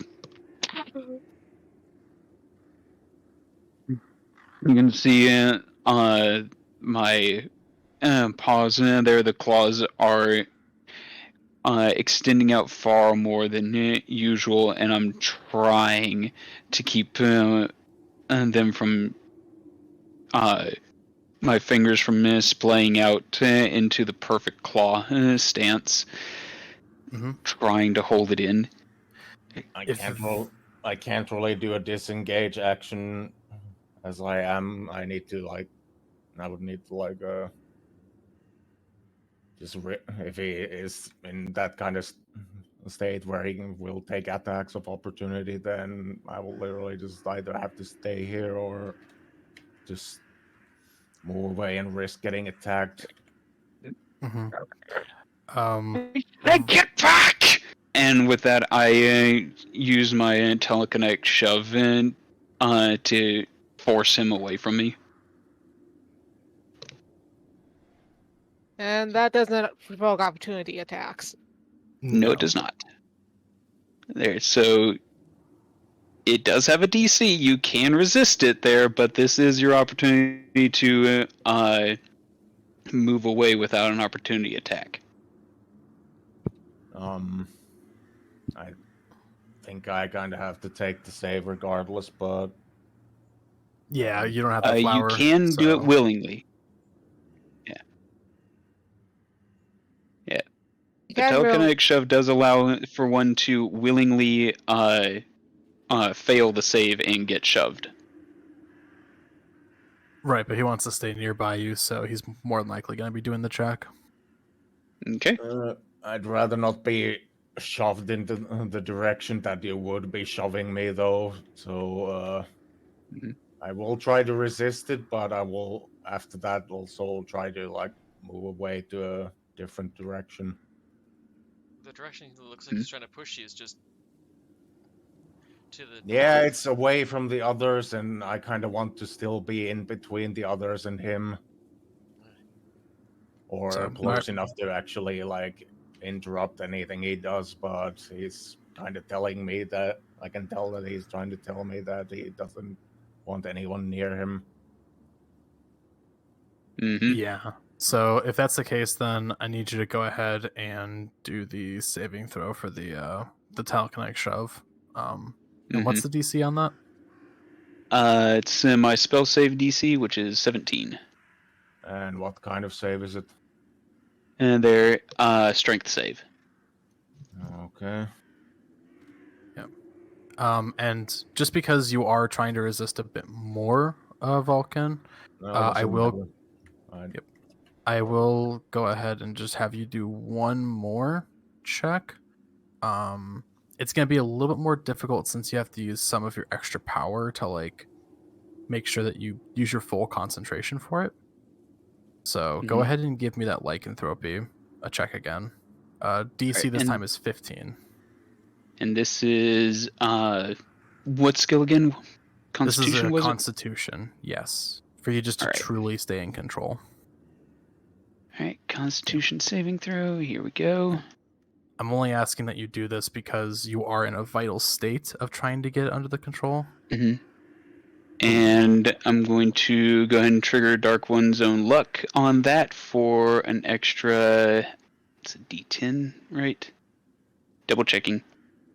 Mhm. Come on. So many notes, so many notes. And if anything, you can Uh, always use the flower if you still have it. There, yep. You can if you want to. Yep. What am I happened?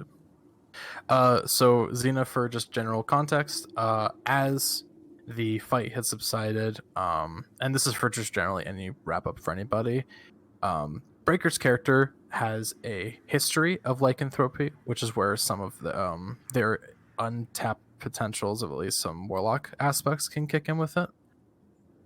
Even though that they're patrons from a different area, there's still a tuned connection with it.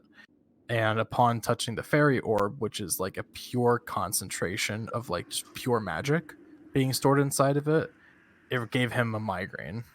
+6. Okay. So that Yep. would be 17 to succeed. Mhm. And so now essentially with the orb, like he failed his arcana check to try and subside it, and so now it's causing this like transformation of like essentially as if someone were be bit by a werewolf, but now it's like his thing is being untapped. So Mhm. fun lore. But you do and then so Larzung, you succeeded the strength save. So as you go to telekinetically push and shove your ally, they stand firm, like not even like moving an inch.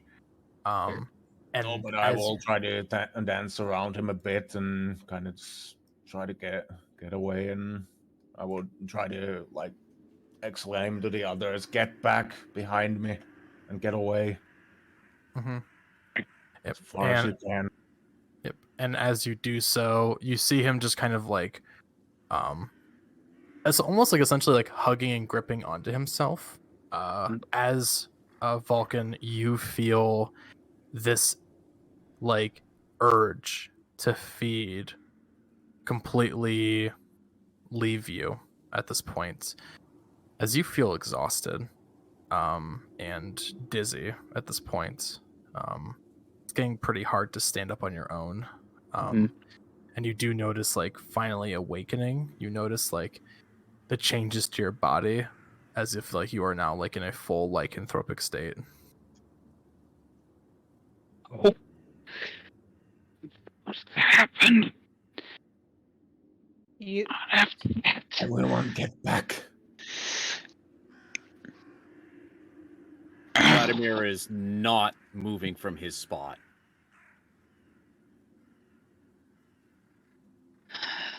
I look up from that crouched state with my arms wrapped around me.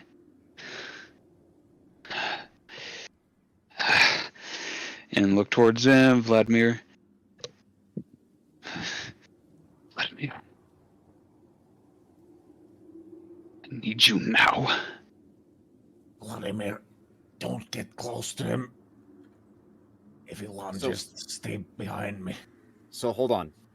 Your microphone broke up there, Breaker. What did you say? Vladimir.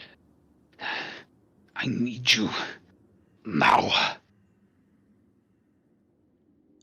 Quick tip: turn off the crisp filtering on Discord if you're going to do funky things with your voice, because that's what's happening to me. I thought it was off there. Let me see. Yeah, you're kind of peeking. real hard. Checking. Good cancellation. All right. Try that here. normally is good to have on, but not when Yeah. you're like practically chewing on the microphone. Yeah. Do it one more time, testing without crisp here. Vladimir, I need you. Now. Much better. There you go. So, at this point, Vladimir stands up.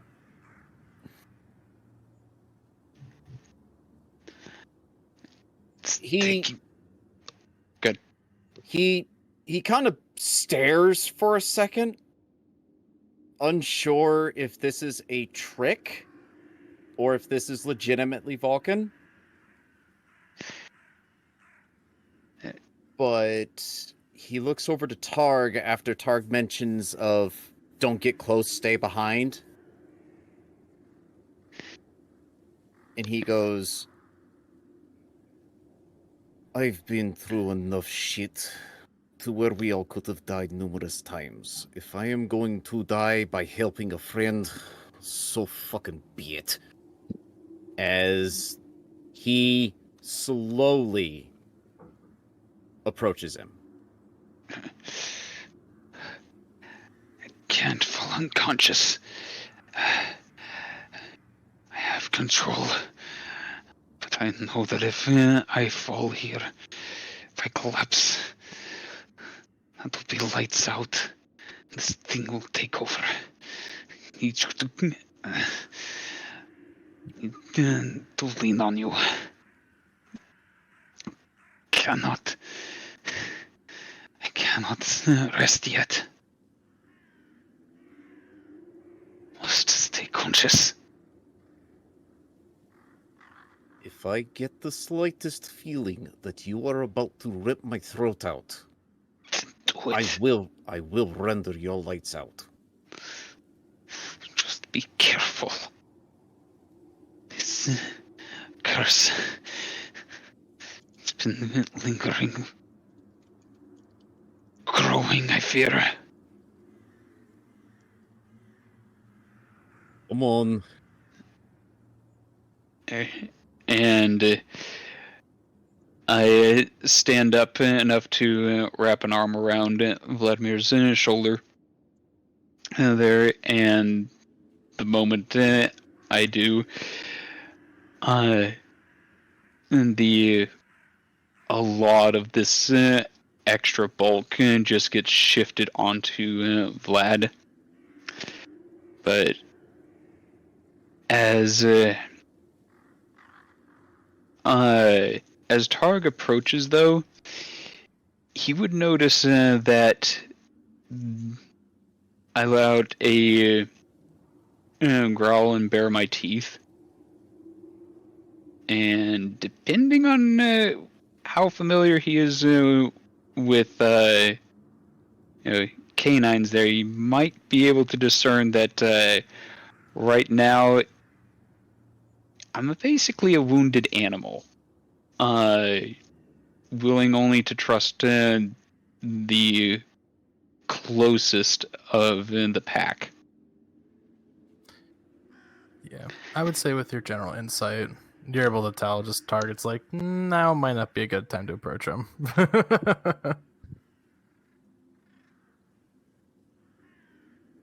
All right. Vladimir speaks up. Here's what's going to happen. We are going to get out of here. We are going to meet back with High Constable. We are going to have people in front and behind us to cover us. I get it. You are not in good position right now, and you are putting me at a bad spot as well by helping you with this. So why don't you just relax, lean on me, and don't worry about it. You focus on getting yourself under control. Da? Yes. Okay. So, where's Marshall? Over here, and I'm all the way behind a table. I I could just imagine I- Marshall's just been sitting there eating quietly. Hey, she goes, I No, think I was just there looking through books about lycanthropy, trying to remember what from the library.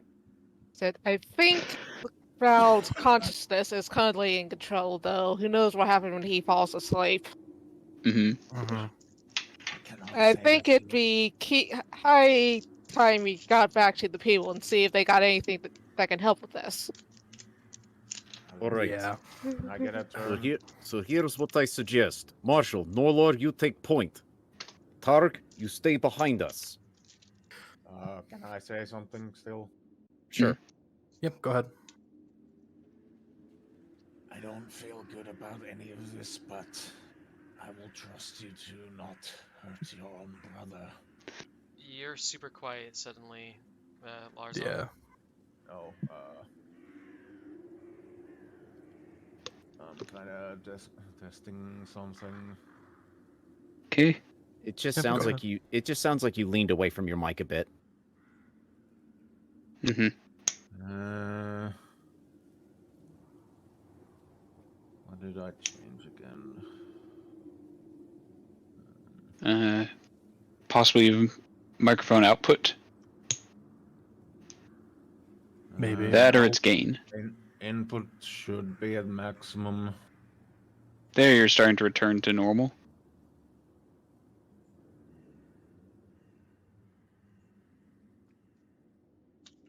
May I make a quick question?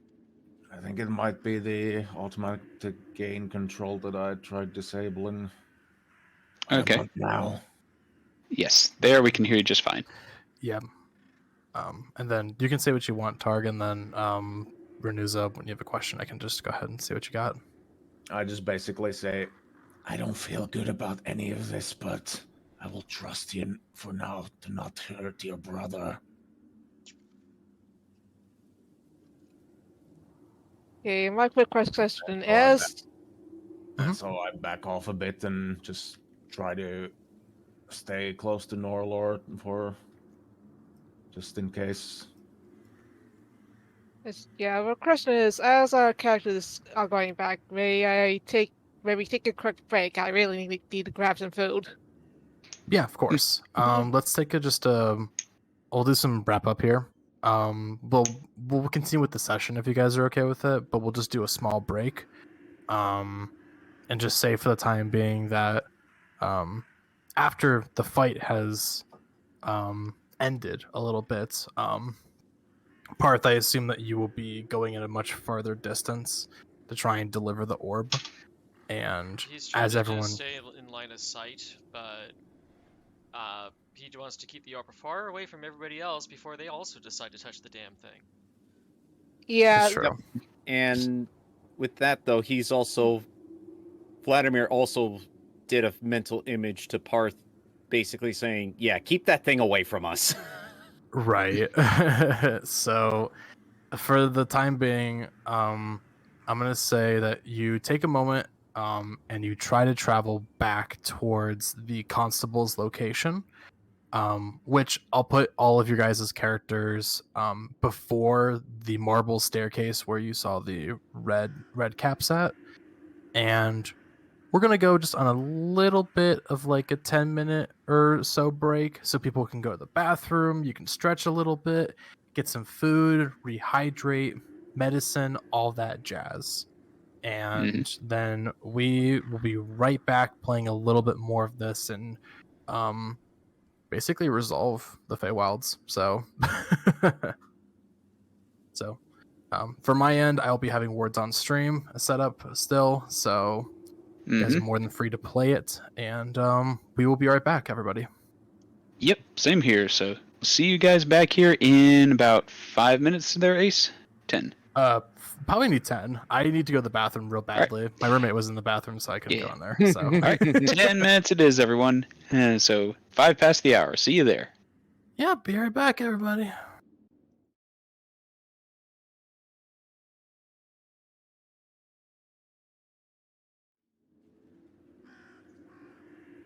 And we are back. Yeah, we're back, everybody. So sorry for that longer delay, but we are good to go now. So, but all right, let's go ahead and hop right back to it. I'm gonna turn off the where it's on stream. There we go. Mhm. And all right. So when it came down to our little break, after all the tensions of the lycanthropy and the orb kicking in, you do make your way back semi-silently. As tensions really just arose in that situation, as you were kind of making your way back or towards the general like sort of major like hall or so where the orb is placed and it's usually set. Mhm. Valkin, through the kind of chaotic transformation, you're feeling some exhaustion go through and some hunger. That's different than just like general like what you were feeling for a bit. And you do notice that there is some delicious food on the way around you, so you do take a portion of a pig that is cooked and just start like chomping on it pretty much. And that's really the only noise that can be heard as you take your steps back towards the general location. However means you dispose of the pig you just ate. So And there. Yep. Basically, eat basically all of it there, and even surprise myself as I crunch down on the bones for the marrow. Something I never would have done before, but now seems almost essential. mhm. Yeah. It definitely does help you with feeling a bit more revitalized. Though I will say this is something I meant to mention as you went through your full transformation, but you kind of like got control. You are at this point under the exhausted status, so you have a 1 underneath that. Ah. So I meant to say that, but then everything kind of kicked up and such, and I forgot. So. Mhm. So you are feeling exhausted from the influence of the orb itself. But you do make your way back, and as you arrive in the prior location of where you dispose of the red caps, you do see sitting a little bit on a weaker state, the constable with 2 other pixies just kind of tending towards the dryad along with the satyr.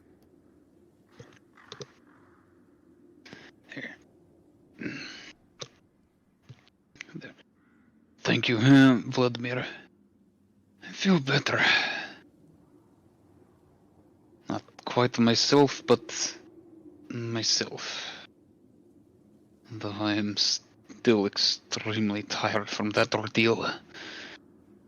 As I shift my weight back onto my own feet there and disengage myself from his shoulder.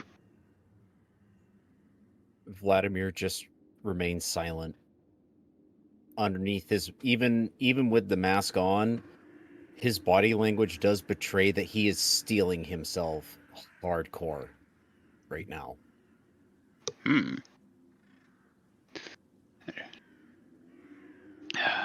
But he does let Valkin go and get to his feet.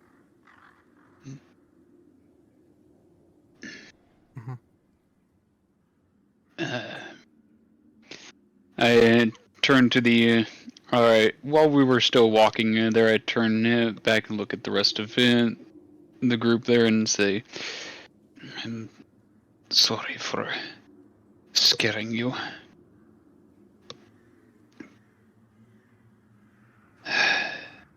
And you, Targa, I know you were trying to help.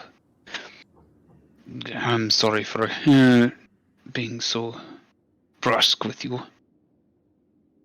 I did not want to hurt you, but it was the only way I could see myself being able to help at that moment.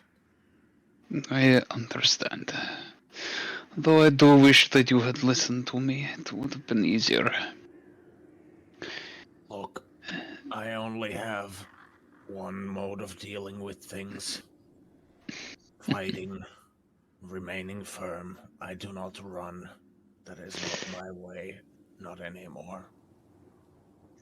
I do understand, but it was not for you to have known that your proximity was actually making things worse, and I was not simply trying to deceive you in my adult state.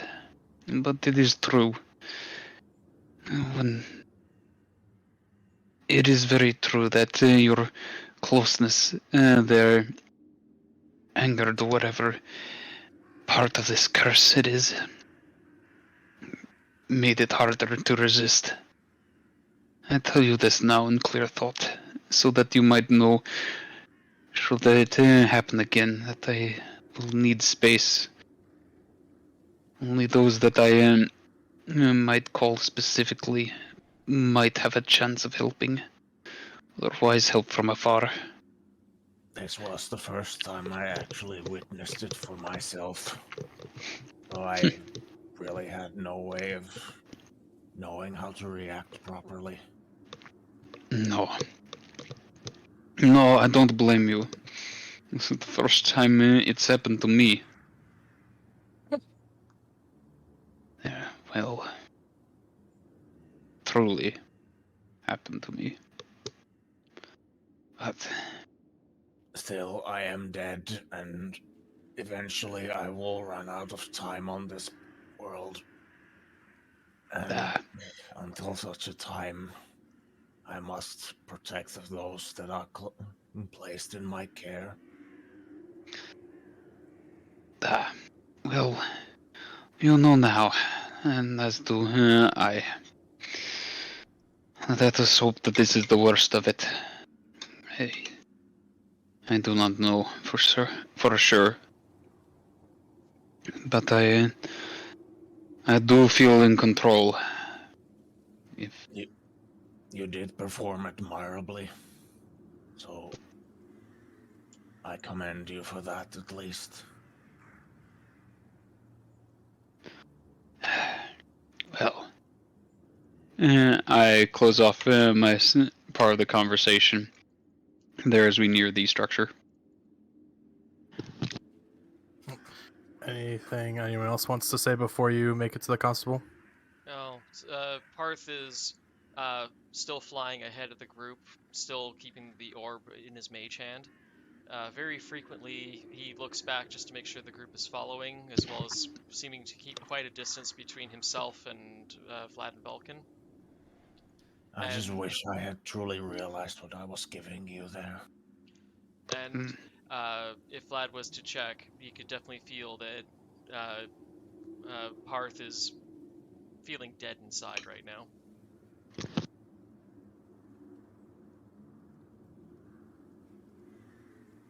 Would help if my microphone was unmuted. That is actually one of the reasons why Vladimir is stealing himself. Because he knows what's about to go down, and he's trying to stay strong.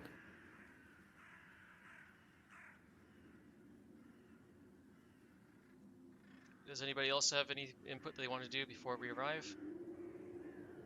Well, my character wants to say something to Paarth, but being more relaxed setting, for lack of a better term.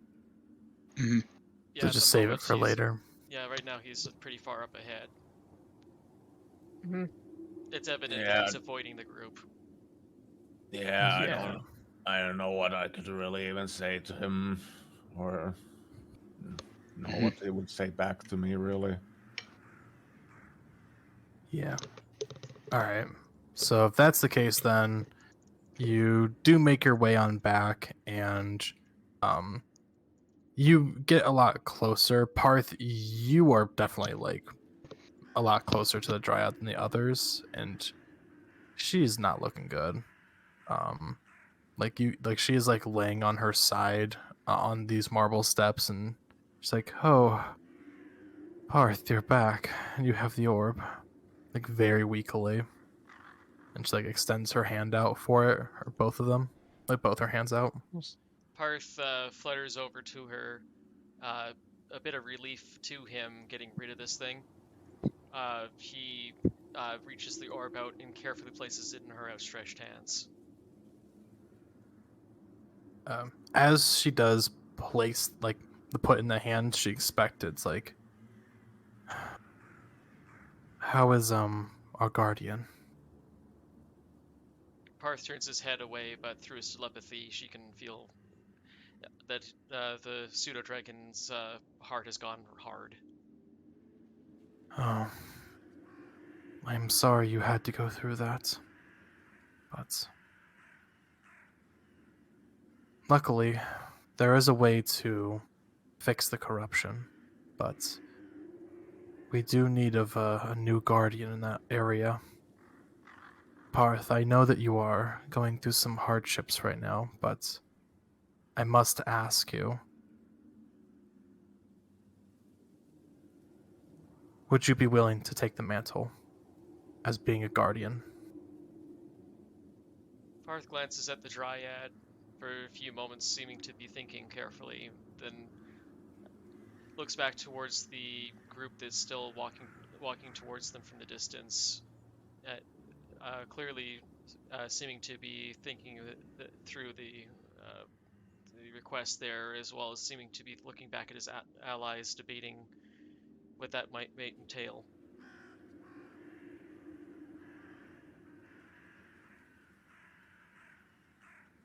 So he's just like curious as like what that might be. I'm sorry, I Yeah. blanked out for a moment.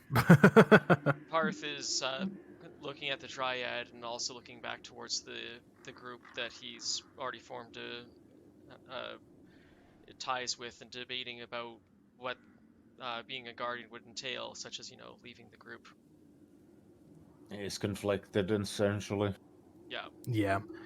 Every so often, well, usually a guardian would be best to keep them here, but I already have so many people guarding the orb itself. Maybe a guardian here might not be the strongest, just in case of influence. And I don't think you'll have any issues with that at all. But I can already tell there's been an influence to one of your party members, and that does bring me a bit of concern.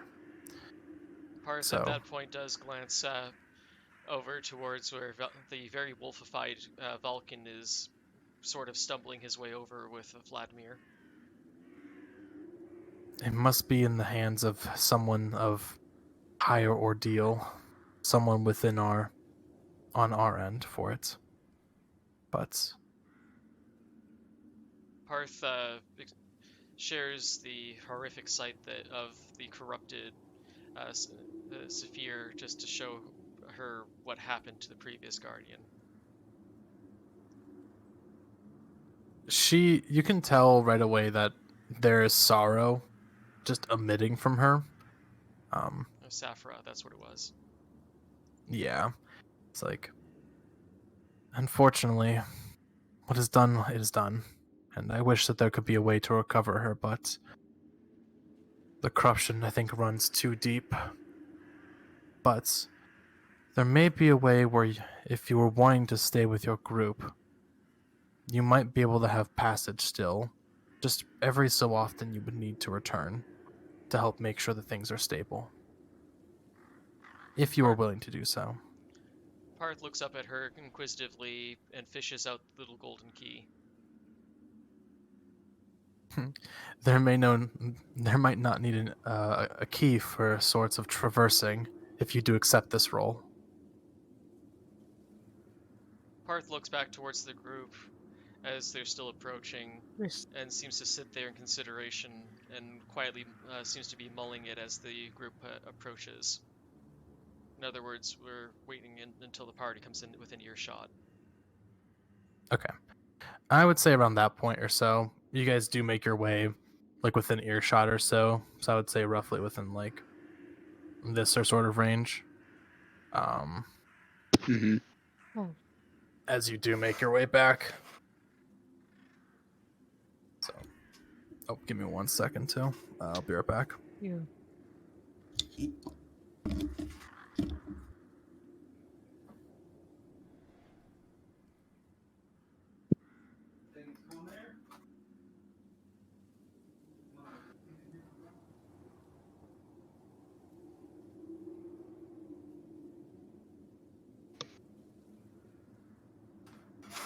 Okay.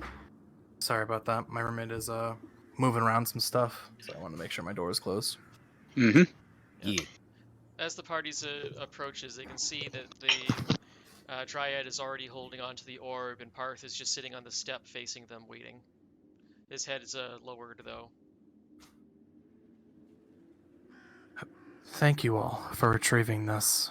I do need to make sure that we go through our own duties of recovering this land, but you've done well to recover this, and I thank you all for helping. At this point, Vladimir's own will falters. And his ears are completely laid back, and his head is low. And he responds with, I wish it was under better circumstances. We did our best to try and not outright kill the Guardian. She holds up a hand or so as like show of understanding. It's like, Paarth has already informed me of the tragedy, but in some sense I thought it might be unavoidable. You have bared a cross that we didn't think you would be able to do, or even want to do at that point. As turn, I will be giving you an immense gift to help with your journeys ahead, along with some unlocked potential that you may have at this time. But I can only do that with an assistance of a new guardian, as she turns her head to Paarth. Paarth looks up at her, slowly looks towards the group one more time, then slowly nods his head in a deep bow.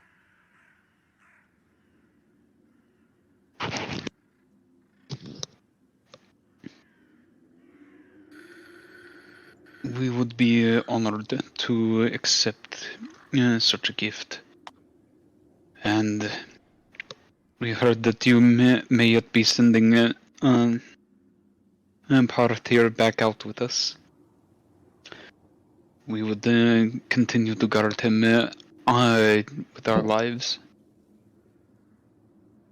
That is the unfortunate issue here, is that the corruption so far has run so deep that we need a guardian at least for some time to stay here.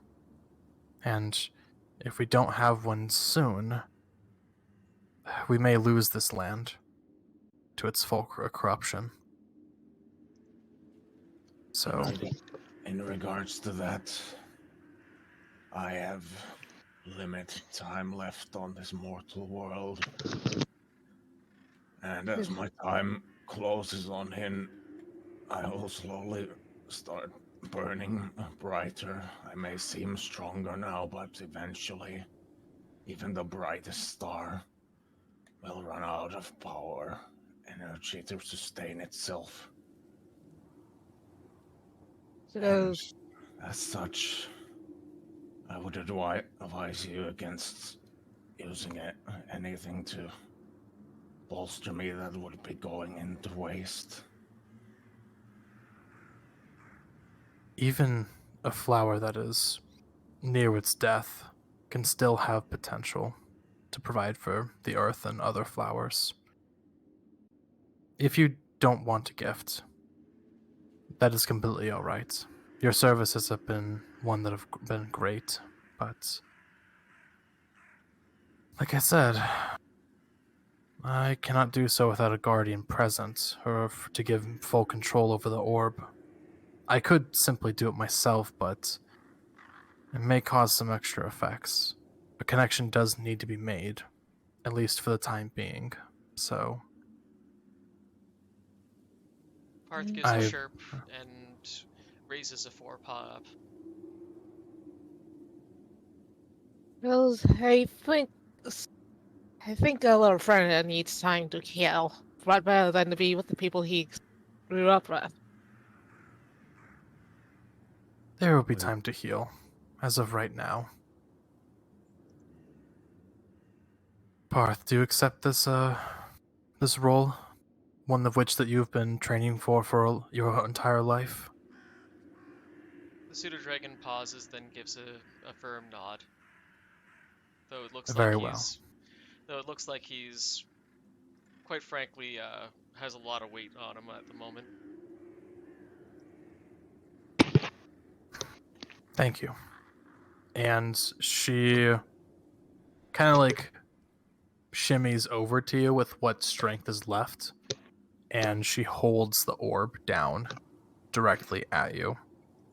Its chaotic energy still spiraling.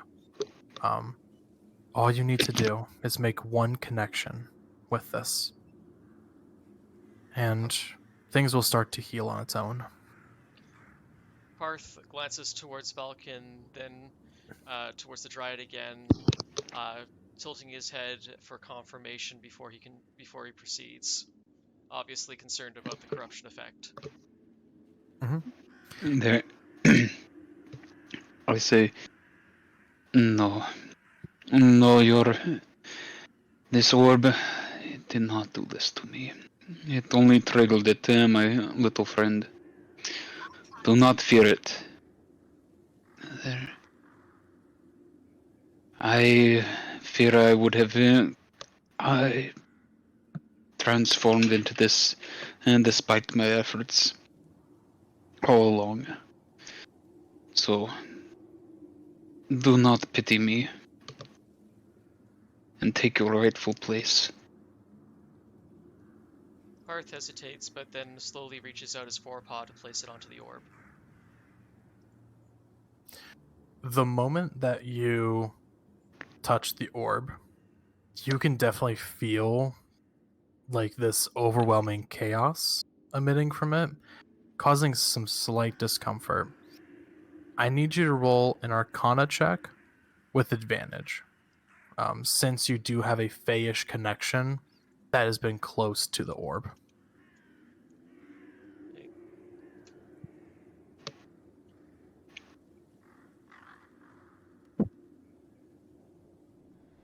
So either 19 or a 19.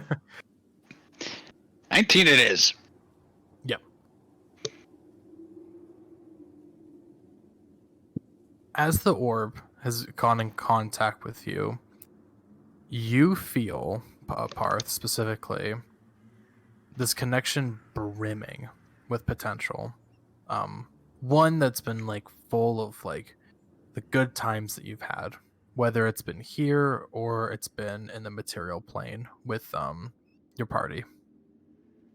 Small moments of connections and bonds that you've made allow for this radiance to kick in as you feel this discomfort be turned to warmth, as any sort of like bits and like chaos that seem to be emitting from the orb itself fade. As the orb now just shimmers with a sort of prismatic glow. And while you don't feel any general immediate changes itself, you can already feel that the heavier atmosphere that's been kind of looming over, it starts to become lighter and more familiar to you, as there is some particular healing occurring. You can even see the Dryad already blooming with more and more flowers that were wilting away prior, as she regains a bit of her strength. And I need you to roll. Give me percentile twice. So that's a D10 and D100 together, right? That is correct. And let me know what the numbers are for both of them. So a 60 and a 3. Okay, so 63, and then give me another roll. And a 59. Okay. So as this connection shines with the orb itself, you get a vision of you down a path, and there's two separate. This is kind of more of like a split down the road itself, and one shines a vision of you, having a brimming strength looming over like a dragon would, breathing what looks to be a sort of multicolored breath across different different entities, with also giving a little bit of a smile on it, while the other shows you still around your normal size, but shooting out different arrays of magical effects in a more concentrated focus, almost as if like you yourself are weaving the magic that is kind of like bonding with it. And a sign before you appears saying, choose your path. So do you go down one of more of a draconic ancestry, or do you go down one that is more of an arcane practice?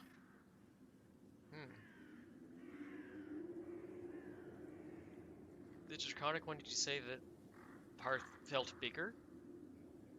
Yes. You do feel as if there is a connection of you gaining more potential with a within like a direct connection of pure draconic ancestry, but still having some ties of fayish practices that have been interwoven within it.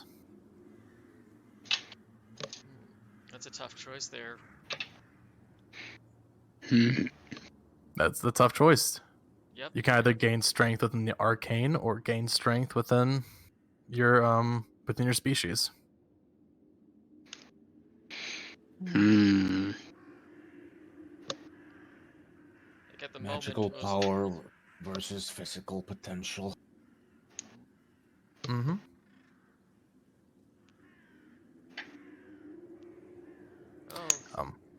Yep. Sorry, go ahead. Oh no, you're good. I'm just trying to process still. So effectively, yeah, I'm just trying to digest this. That was a heavy choice. So either Paarth can be more flexible with his arcane abilities, so better spellcasting capabilities, or he can go down the draconic thing of being basically stronger and potentially a little bit larger, or a lot larger, depending. Yeah. With the draconity, yeah. That is correct. I can give you a mechanics breakdown of what you might be looking for if you want to do an insight check as to like kind of figure out more to the vision. Sure. Let's see, what is my insight anyway? Just a +1, so this is gonna suck. Whatever I roll plus Come 1. on, roll well. Hey, Oof. it stopped right on the stairs as a 2, so yeah, not happening. Yeah. I would say roll more out in the open, so away from the stairs. Mm-hmm. So go ahead and give me that reroll. I'll definitely take the 13. Yeah, so Okay. 14 total? Yeah, 14 total. I would say you just succeed in that regard. So as you look down the path of draconic potential, you would undergo potential physical changes that you can alter in different situations. You would be getting different stats increases as you would be gaining more of a direct physical strength through dragons. You would also be gaining essentially a unique Dragon's Breath. Either one of two possibilities that you could do at a time. Let me pull out the guide for that and just let you know which the ones you'd be able to do. Yeah, strength is Paarth's dump stat.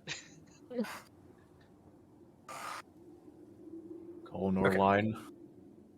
So essentially, you would be getting a breath weapon, based upon essentially a direct connection of a dragon that actually is very fond and familiar towards stories you've been told. The specific one would have been of a Lord Ardius Varanius. Never heard of that one out of character before. It's something that it feels familiar, but for you is something that's uncertain. But you do sense that there is a connection of a fayish dragon that used to reign a long time ago in the Feywilds. Are you This would talking just be about information. Nathir? Are you talking about Nathir? This would be a different dragon. Okay. This is like specifically like a lord within a specific range, I mean, a different area of the Feywilds. So, like this is more of like an unknown sort of a person, but you can feel a connection and a name of this dragon, and you would be getting essentially similar gifts. So, one thing, for instance, is that Lord Veneris has advantage on dexterity saving throws attempting to hide, as your skin would have a sort of chameleon aspect towards it, where you could essentially fade into the background. You would also get a choice of either getting a stat increase or getting a breath weapon, which is one that is either one of two breath weapons you can choose from.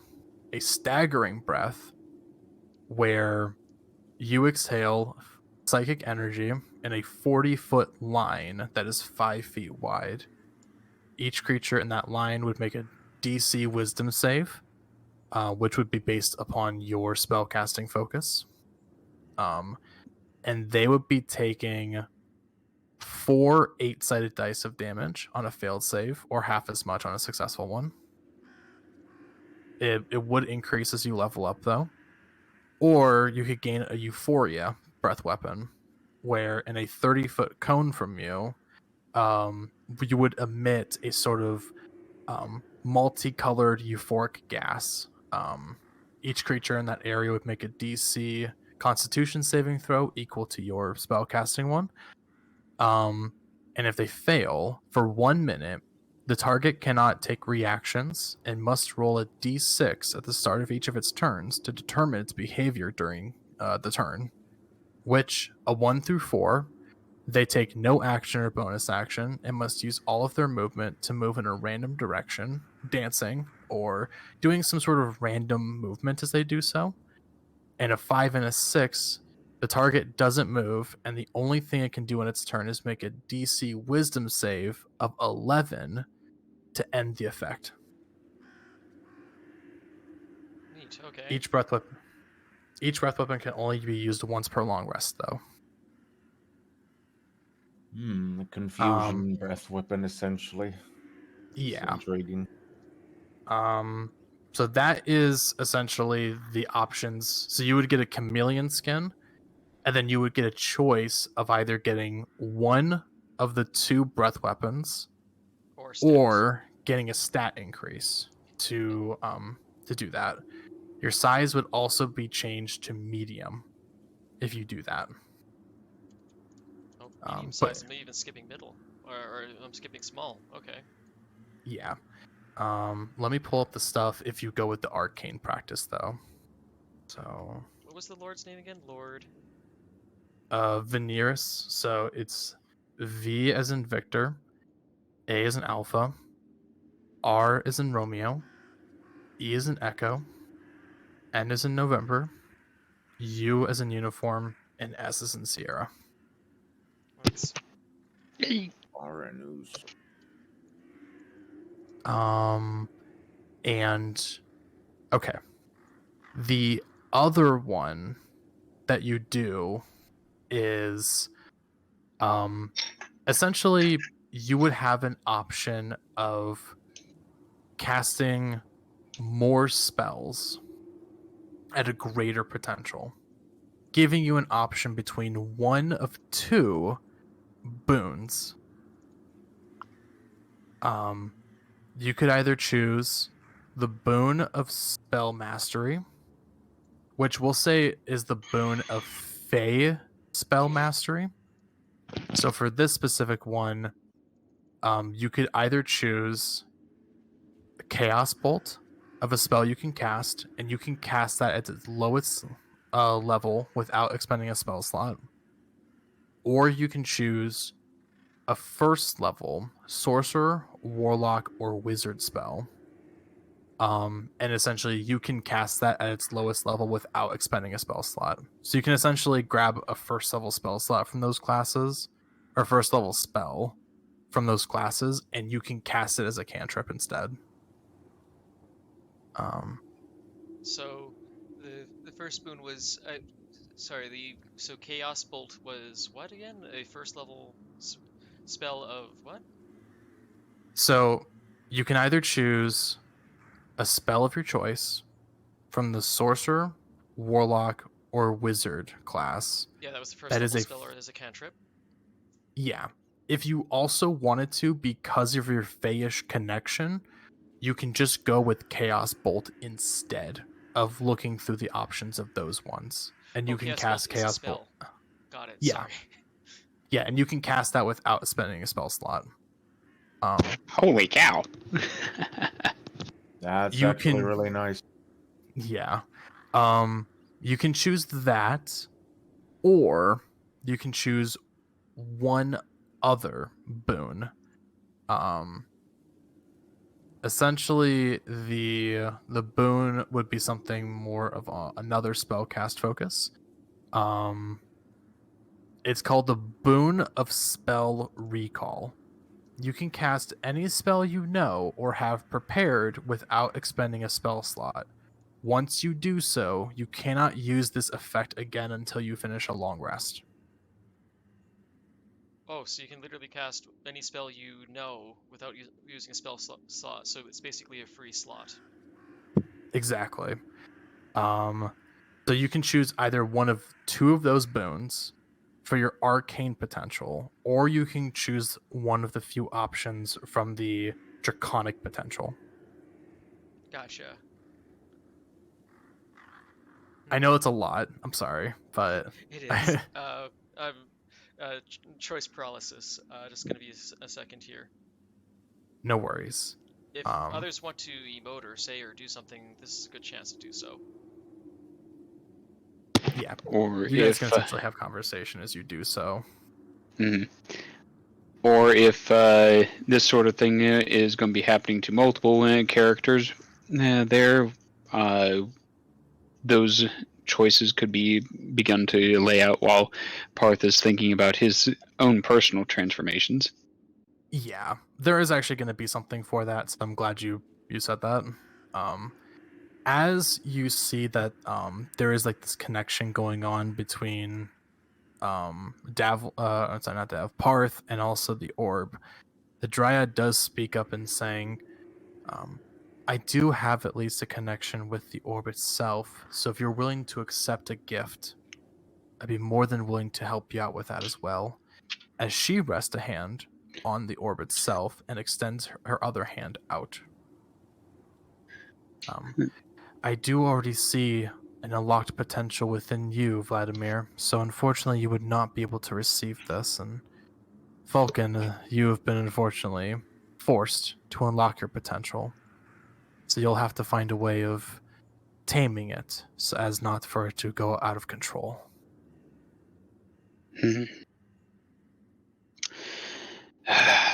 Vladimir he nods softly, like very slowly, and he takes a couple of steps back and just carefully sits on the ground while maneuvering his machetes to where they're not digging into the ground.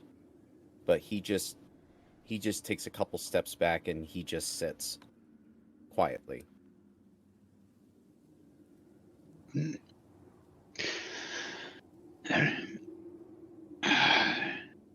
lieu of a gift that you intended to give me to unlock potential, since the orb seemed fit to unlock it for you, I would gladly accept any wisdom that you may have into taming this, as I know the werewolf transformations, some of them originate from the Fae and the magics contained herein. I wish I knew more about your potential itself.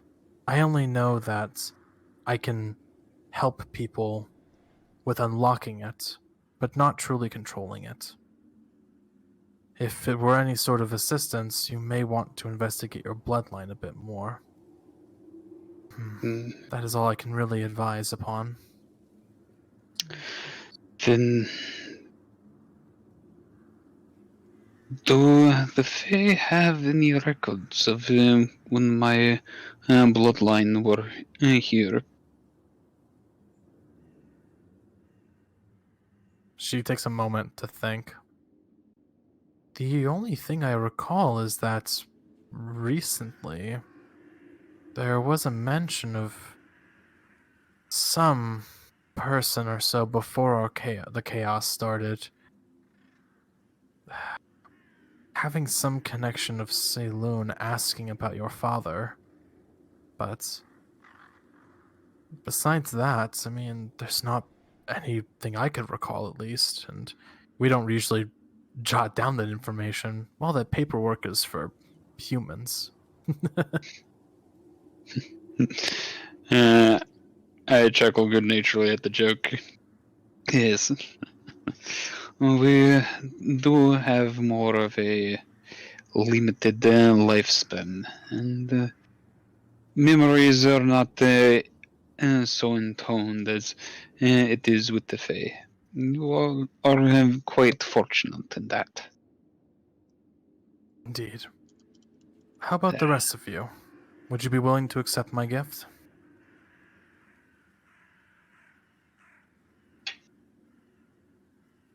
Preferably reaching out towards Marshell and Norelor. Probably move towards Norelor. I'm sorry, She's... you cut out a little bit. I'm so sorry, Norelor. I stopped myself because I heard Marshall talking. And I said, she seems to be thinking quietly for a moment before she I was just trying to slowly move my character towards you. approaches the dryad and carefully touches her hand. Yes. Okay. As you do connect, I need you to go ahead and give me a percentile roll. Okay, that's 100. That's 10 and the stressful die, right? Yes.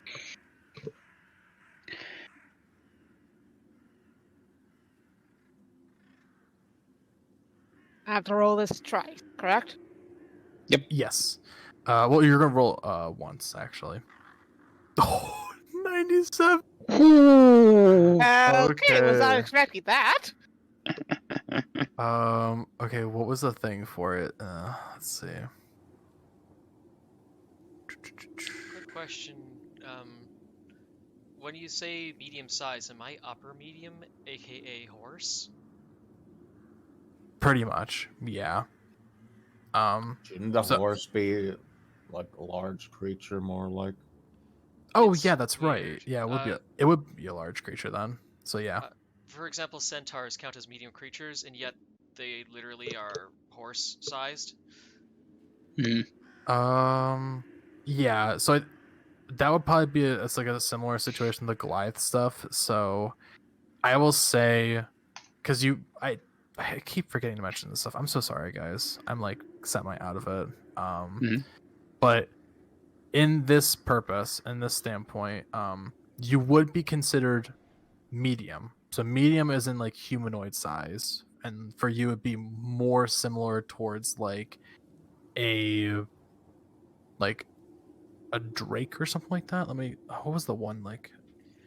Because if I you feel think like- like of a Drake. Drake Warden, I feel Drake like a Warden, donkey or a mule would be more close to medium sized. yeah. If you're talking like a Yeah. Drake from a Drake Warden, those can be ridden on the ground. That's why I'm asking. They can't fly with Yeah. their rider, but they can literally be saddled and ridden. Yeah. Though, at least if you go down this line, you do get the chance of at least increasing your size however you feel. So you would start off medium, and then essentially you could get larger, if you wanted to. I So- guess the standpoint question here is would it be steed medium or not steed medium? For your party, probably not steed medium, because like here's how it would like look on the table. So definitely not like rideable, but if you do get to like a larger size like this, that is at least like you could have like one person ride you, you know. Okay, so and that would be something down that line if I chose that one. That is correct. Yeah. If you go with the arcane practices, that would be something that would be locked out. I seriously doubt that Targ would be able to ride him. The Be reason I'm cool as hell, looking at though. is arcane has the most potential output, but it also, as you know, Paarth himself had a different desire. Right. Yeah, because no matter your strength increase, I don't think you're like realistically being able to lift to 255 pounds off the ground and still remain mobile enough.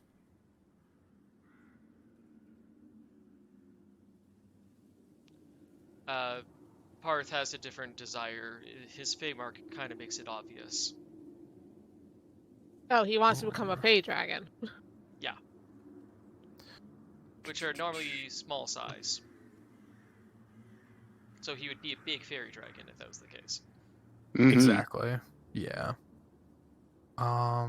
Okay. I think I do have your thing pulled up here. Norelor, I was just getting this I was just making sure I was double checking everything. So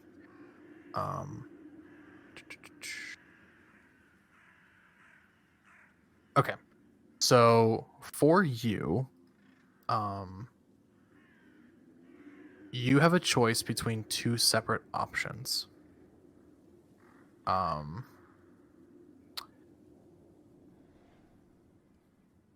With this in mind, you do feel that your connection with Saloon draws closer as you feel more aligned towards her two halves.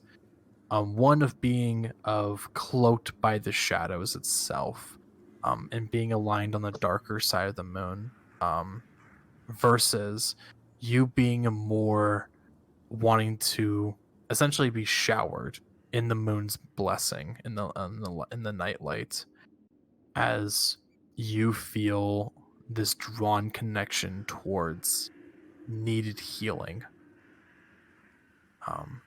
If you want to know more mechanically of how to work, I would need an insight check to succeed. Okay. An insight check. I'll definitely try. Mm-hmm. Shadowed Try path as you must. versus the radiant path. Yep. Okay.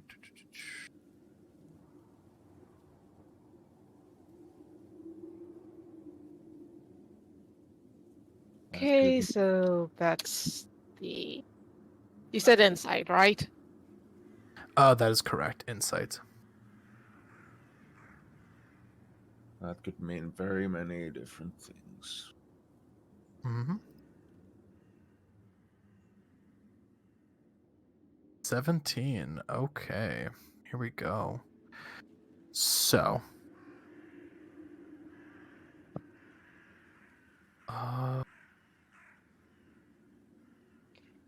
Okay. Sorry. You have. Oh, first that. Yep. So you have a potential of one of two paths. One that makes you more akin towards being cloaked in the darkness with a special boon. The boon of the Night Spirit. While completely in an area of dim light or darkness, you can become invisible as an action. You remain invisible until you take an action or reaction to do something different. You could have that, or you could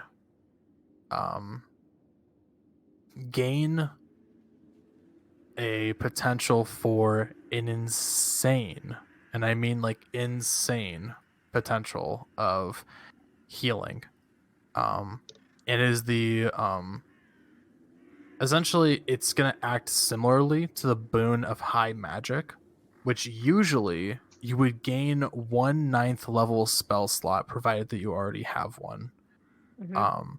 In this case, I'm altering it because having a 9th level spell slot and a 9th level spell is insane and would totally yeah, level 6. I So- understand why you don't. Yeah. So for your potential, I would say you are able to gain where's that one spell? Okay. So that, yeah, definitely not that. Essentially, you would be able to gain a use once per long rest of a higher level spell of a spell slot that you do not have potential for. This would be something of why is it not pulling up? Okay, you could either grab one of two spells for this, which are a 6th level spell. Oh, okay. So this is once per long rest. You could either grab heal, which heal says choose a creature within 60 feet of you. A surge of positive energy washes through the enemy, causing it to gain 70 hit points. So essentially, this is a full heal. The spell also ends blindness, deafness, and any disease affecting the person. You could do that, or if you wanted to go more damage route, you could grab Sunbeam, which in this case it would be Moonbeam, with the connection for it. So a beam of brilliant light of moonlight flashes out from your hand in a 5-foot wide, 60-foot line. Each creature in that line must make a Constitution saving throw. On a failed save, a creature takes 6 8-sided dice of radiance damage and is blinded until your next turn.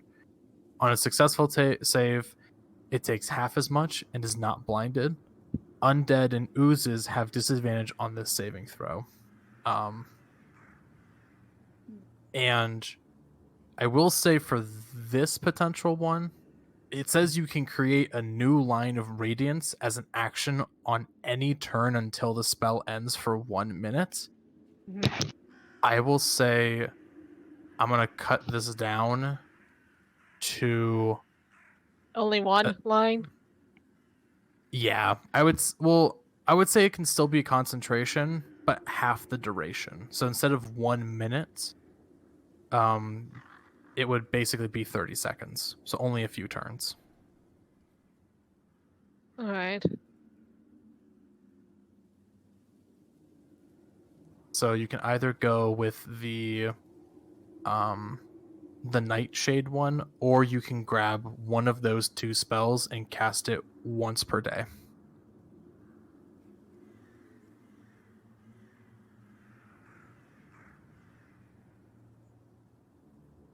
All right. And I'll let you think about that for a moment, and I'm going to go back on over to Paarth and see if you've made a decision yet. First, just a couple of things I need to correct in here because I tried desperately to. I can't listen and type very well. You good? So the stagger breath was a 40-foot line. If they fail the spell save DC, they take 48 damage. And what was the other effect? So be 48 psychic damage, and then you could also do a staggering breath. So Oh, I in thought a that was the stagger 30 breath. oh no, sorry, euphoric gas. That's what it is. Yeah, I'm asking about the stagger breath details. The staggering breath one is 40-foot line. That's 5 feet wide. DC is your spell save. Hmm. 4 8-sided dice of psychic damage on a failed save, half as much on a successful. So it's pure damage. Okay. When you Pure say staggered, damage. I was wondering if it also like knocked people prone or something. No, just pure damage. Did you need any for the euphoric breath or no? Euphoric breath is 30-foot cone, and I must have done something weird here. I have cannot take reaction, no action, doesn't move. So I have 3 ways of writing nothing happens. So D6, 1 to 4. What happens? Okay, so let me go through that again. So 30-foot cone, Constitution saving throw, Mhm. on a fail. For 1 minute, the target cannot take reactions, and at the beginning of their turn, must roll a 6-sided dice. The target can repeat the saving throw to end the effect at the end of each of its turns. 1 through 4, the target can take no action or bonus actions and uses all of its movement to move in a random direction. 5 through 6, the target doesn't move, and the only thing it can do is essentially make a wisdom saving throw of 11 to succeed, or to basically end the effect itself. Oh, so if it rolls a 1 through 4, it doesn't even get a chance to try to break free? It can, but it'll happen at the end of its turn. At 5 so through 6, it can attempt to break it at that moment. And it's a lower DC for the 5 or 6. Got it. That's correct. And if the arcane, I think I got that one. The only part is you said something about cast more spells at greater potential, but then you listed my 2 boons of either boon of spell mastery or boon of spell recall. That's all you meant was the 2 boons, right? That's correct. So either one of those. Yeah. So there's not like more spell slots. It's just one of those 2 boons. Got it. That's correct. Because those boons are powerful on their own, and Yeah. so being able to get essentially a free high level casted spell, especially within like the warlock or the bard sort of tree, it's just really good. So I feel like that those are pretty balanced. Like unlimited chromatic orb, or I think it's just too OP to even do is unlimited silvery barbs. Well, it has to be a spell that you don't know already. So you essentially would be learning a new spell, and then that spell you can cast it as a cantrip, aka without the need of using a spell slot. Gotcha. Yeah. Well, if I go with Lord of Veneris, there's the potential of Paarth growing bigger, which does sound interesting and does sound more like the path you would be going to become more like a fairy dragon, even if it's overshooting it. Yeah. And for clarification too, it's like this is more of like a bloodline thing. So these are 2 aspects of Lord Veneris that you could go and specify under. So I guess that's for more clarification purposes of like both are still aspects of him. It's just you choosing one specific path to go down. Yeah, so if he goes to the Euphoria Breath, it's the one closer to a fairy dragon, for example. Yeah, and the other one would be going down a path that is akin to his arcane potential that was there. Oh, so that was also down Lord Veneris' path. Okay. Yeah, they're both aspects of him. It's just, do you want to go on the more draconic path of his connection or more of the arcane path of his connection? Well, it sounds like the others have already started making their choices, so... Paarth won't stay tiny anymore if I go with the first choice. I don't know if that'll disappoint Vlad or not.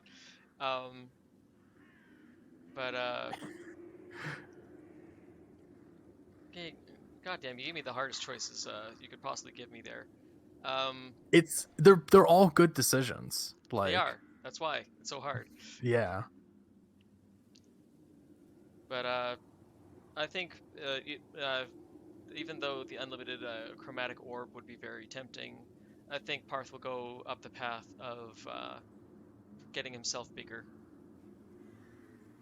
Okay. Sounds good then. So he'll take the euphoria breath rather than the stagger breath. Okay. And yep, so you'll just make sure you write down the chameleon skin because you'll get that in general. Your size will be medium. And then yep. And then I am so sorry. I meant to give this to you also, but since you are more on a more draconic sense, you do gain a natural armor. And that natural armor is 13 plus your dexterity. Hmm. So it's will that interfere with the mage armor? It essentially acts in place of the mage armor. And it wouldn't be dependent on magic, like the mage armor. Exactly.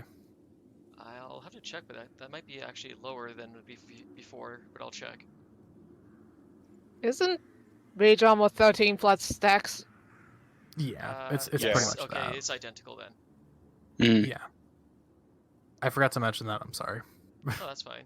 But he's size went to medium. He has natural armor now, 13 plus dex. You said about chameleon skin?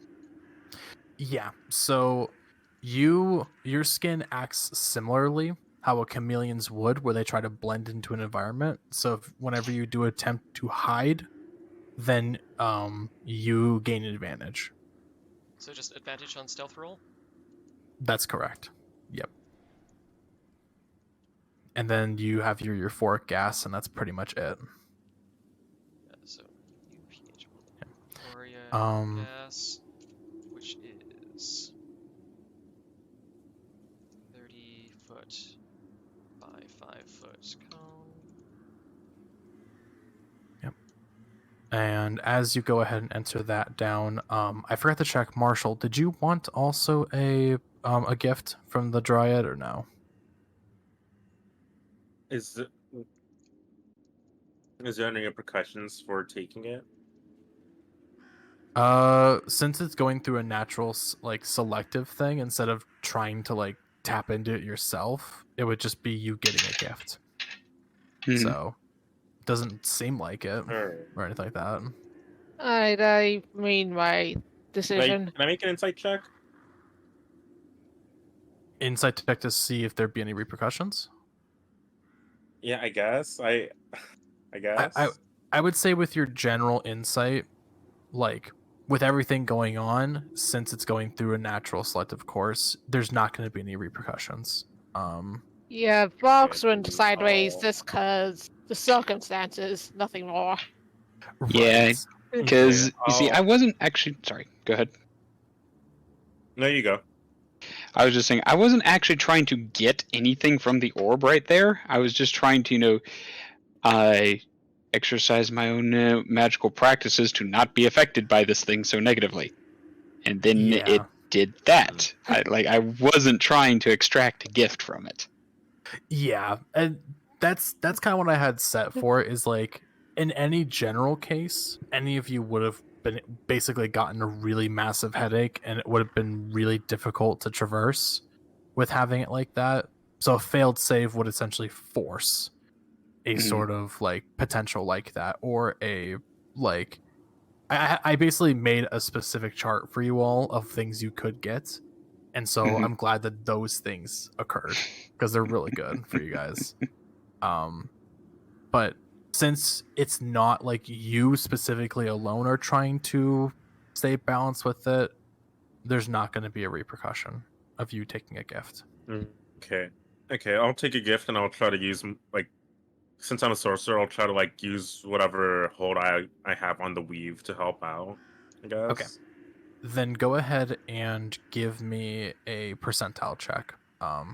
As when you do so, Norelor, what is your decision? I think I'll go take the hit. I can cast heal once a day. thing. Perfect. Okay. Quick question, because my thing did not auto recalculate. When you go from size tiny to medium, what is the strength score change? Oh yeah, that's a good point. I would say for you, what's your dexterity right now? My dexterity is currently 15. Okay, what's your strength at right now? 6. Go ahead and change it to 15. What, the strike? Yeah, just match it up with your dexterity. Okay, and I'm guessing the increased dexterity compensated for the size increase? Yeah, like increase it to 16. Oh, so my dexterity did still go up even though my size went up? Yeah, because I would say like this, like with your change or so, you're feeling more attuned with your like with draconic ancestry, so you do get a bit of bonus there. So I would say your strength goes to 15, your dexterity goes up by 1. So, or if you want, you can have Got any it, one of 9. your other stats get a +1.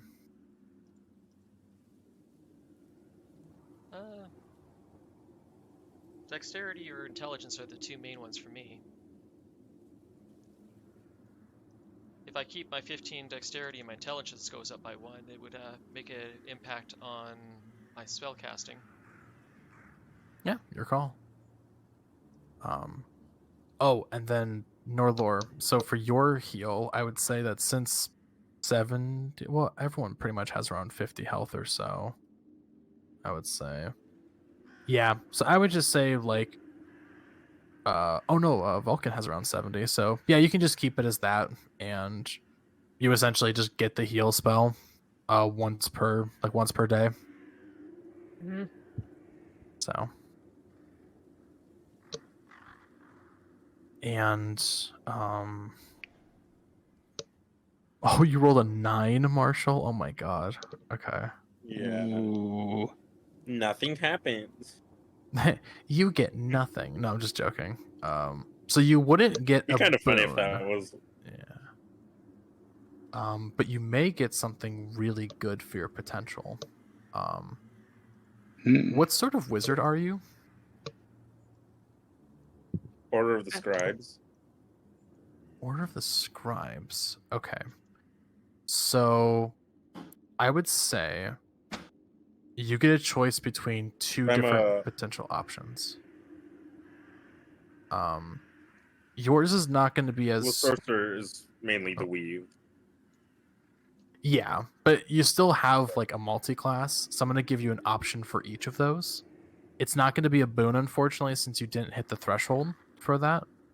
But I can either give you one of two abilities.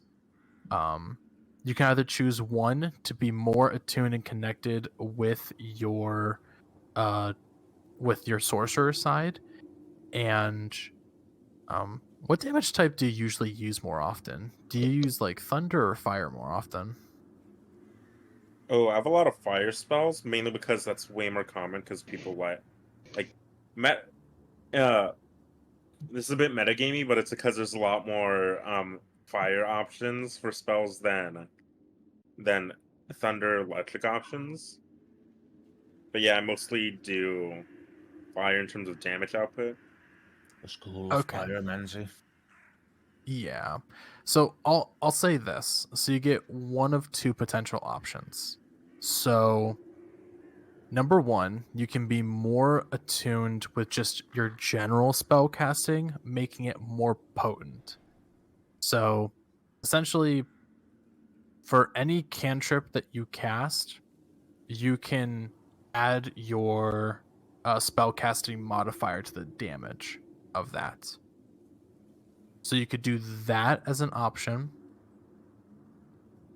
Or you can essentially get something that is a bit more attuned with your more chaotic side of being a sorcerer through your bloodline. So you essentially would get the channel divinity of the destructive wrath for Tempest Cleric, except instead of it being for whenever you roll damage for lightning or thunder damage, it would be whenever you roll damage for fire damage. You can essentially once per day maximize the damage on the roll instead of rolling it.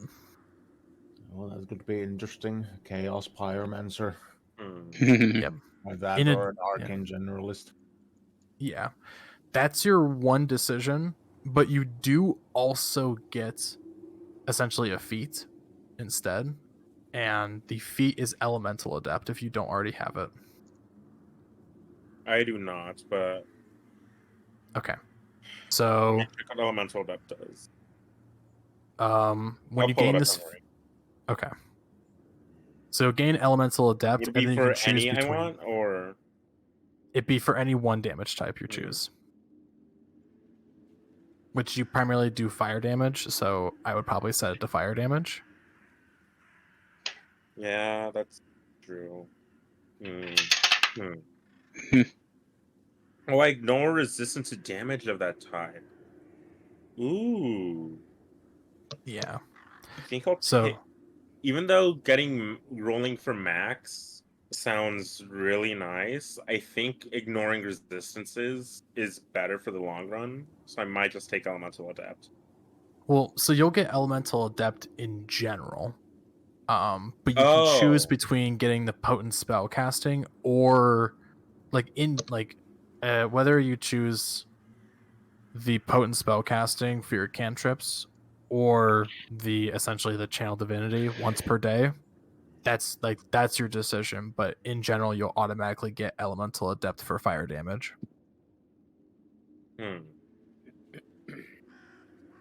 I think I'll choose the.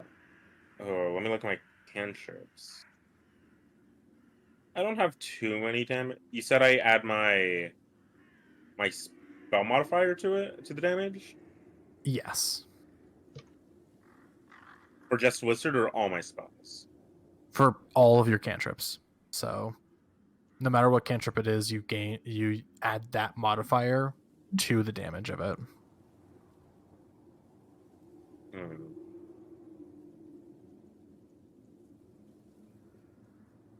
I don't really have any fire cantrips, and I'm more casting my actual leveled spells. So I might take the channel divinity. Okay. So, yep, you gain Elemental Adept and also Destructive Wrath, except instead of it being for lightning or thunder, and then instead you would just have it for fire damage. So, there you go. Okay.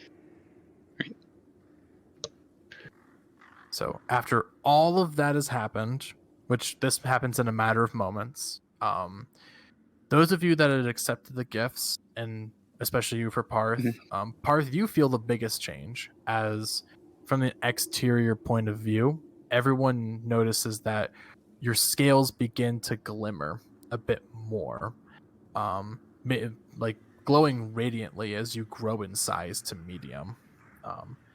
And as you finally feel yourself connected to a bit more of a draconic side to yourself.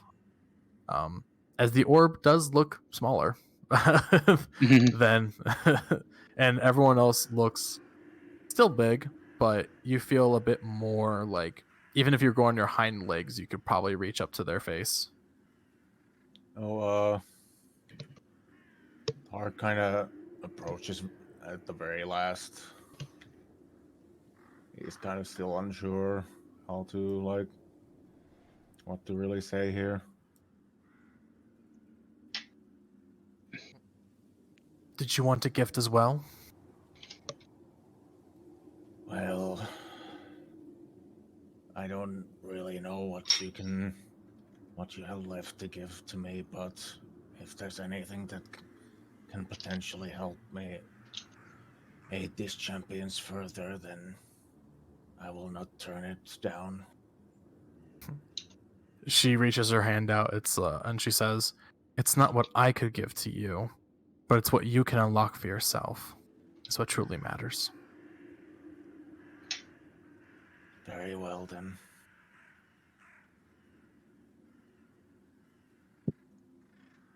And so you reach for her hand? Yeah. 3 steps. All forward. right. Go ahead and give me percentile.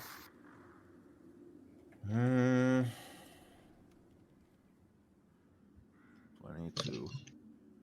22. Okay. All right. So this one, what the fuck? Okay, cool. I guess we got another boon that can be activated.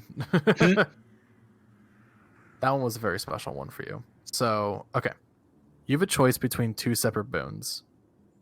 A boon of combat prowess. Whenever you miss with a melee weapon attack, you can choose to hit instead. Once you use this, you cannot use it again until you finish a short rest. Or you can gain the boon of speed. Your walking speed increases by 30 feet. In addition, you can use a bonus action on your turn to use the dash or disengage action. Once you do so, you cannot do that again until you finish a short rest.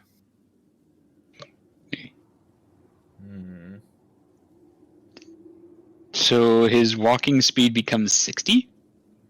That's correct. Wow. Well, actually, it'd be much more because of his monk speed. So Yeah, it would be Oh. more like 75. Dang. There's nowhere on the battlefield you can't be. Also, technically, I actually already have the adrenaline rush ability that allows me to dash as a bonus action as is. Hmm. well, that would be like through your monk stuff though, with using a No, key it's point. it's a racial ability actually. Oh. Okay, so I would say, you were just having. Oh, that's just in general. You can use it, or Yeah, adrenaline rush. You can take the dash action as a bonus action. You can use this trait a number of times equal to your proficiency bonus, and you regain all expended uses when you finish a long rest. Whenever you use this trait, you gain a number of temporary hit points equal to your proficiency bonus. That's a orc trait from the orc version. That's from what's the monsters of the Tasha's? multiverse. I oh, think. that's Mhm. right. I forgot about that. So yeah, you can just ignore that second part. Then you would just gain 30 feet of movement. And when you have a moment, Ace, I need a little help again. Yeah, of course. So I'll let you think about that and then get back to Paarth. It is very tempting to be able to move that quickly. Like, I could literally move just 150 feet as a bonus action in one turn. And gain temporary hit points because of it. Yeah. Like, holy Um, crap. but Dav, did you need help with something? Yes. A few other factors changed that I'm just trying to adjust. Because I went up 2 size categories, that also means my HP might have changed, my bite would have definitely have changed, my stinger would have definitely changed. So your HP would not change. That is remain the same at 68. Yeah, 68 would stay the same. So the Oh. only thing that would really change, at least with your weapon attacks, is just the attack bonus, and also, just because your stats are now different for it. So So my bite is still just a D6 and my stinger's still just a 1D4 plus 2? Like your the- stinger would stay the same because of its status effect of just being able to knock someone out is nice. Though I will say that your bite does increase to a D10. Yeah, because I was about to say, my maw is a lot bigger. I can take a lot more off than than the tip of somebody's finger. Yeah, I would say increase that to a D10. So But HP doesn't get affected at all, so my hit dice remain 1d4 or 2d4. I would say probably that. Yeah. If not, you can probably increase it to like maybe like 2d6. I can tell you the math right now if you'd like. So if I change it from a d4, which is 68 health, to a d6, it changes to AT1 max HP. Yeah, that's fine. Oh, what was that about the latter part also including like being able to disengage? Sure, I would say probably remove that because you already have so many ways of doing that. So it would just be you would gain 30 feet of movement.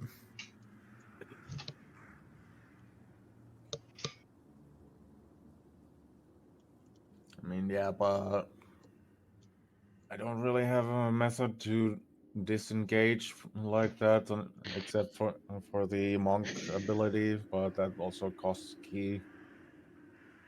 That's true. Okay, yeah. So I would just say I'll allow it. I'll allow it to keep and just keep it the same way. So 30 feet of movement, and then once per short rest, you can use a bonus action to dodge or dash or disengage. Be one of those two options. Yeah, I think I'll go with that. All right. You are now the definition of speed. Undead speed.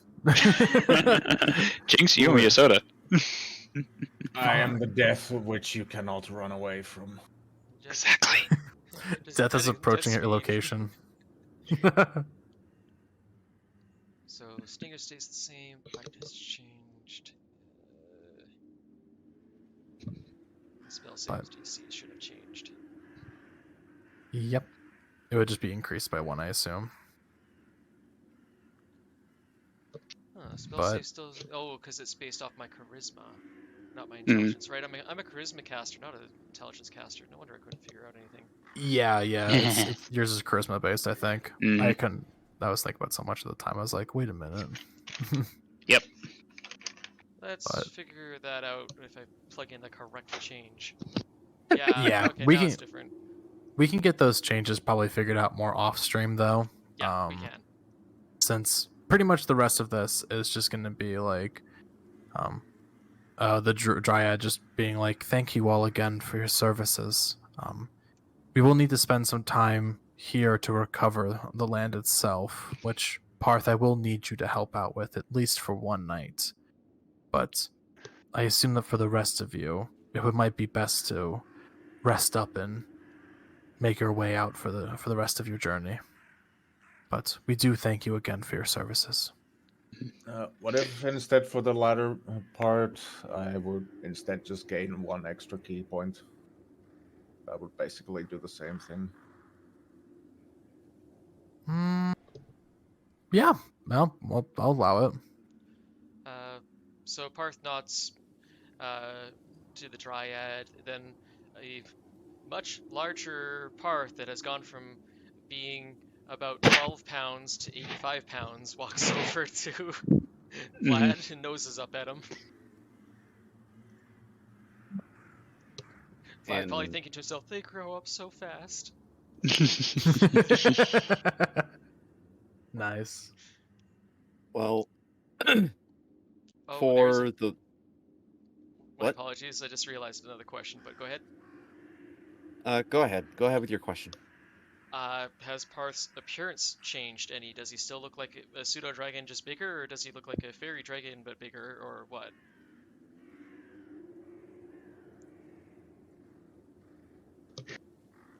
Because at the moment he still has the Fey mark that's in full tilt at the moment, but underneath the Fey mark, what does he look like? Uh-oh. Oh, we lost Ace. Kinda I'm sounded like sorry. it. I thought that was directed to Vlad. I'm sorry. Nope. What was your No, question? Ace.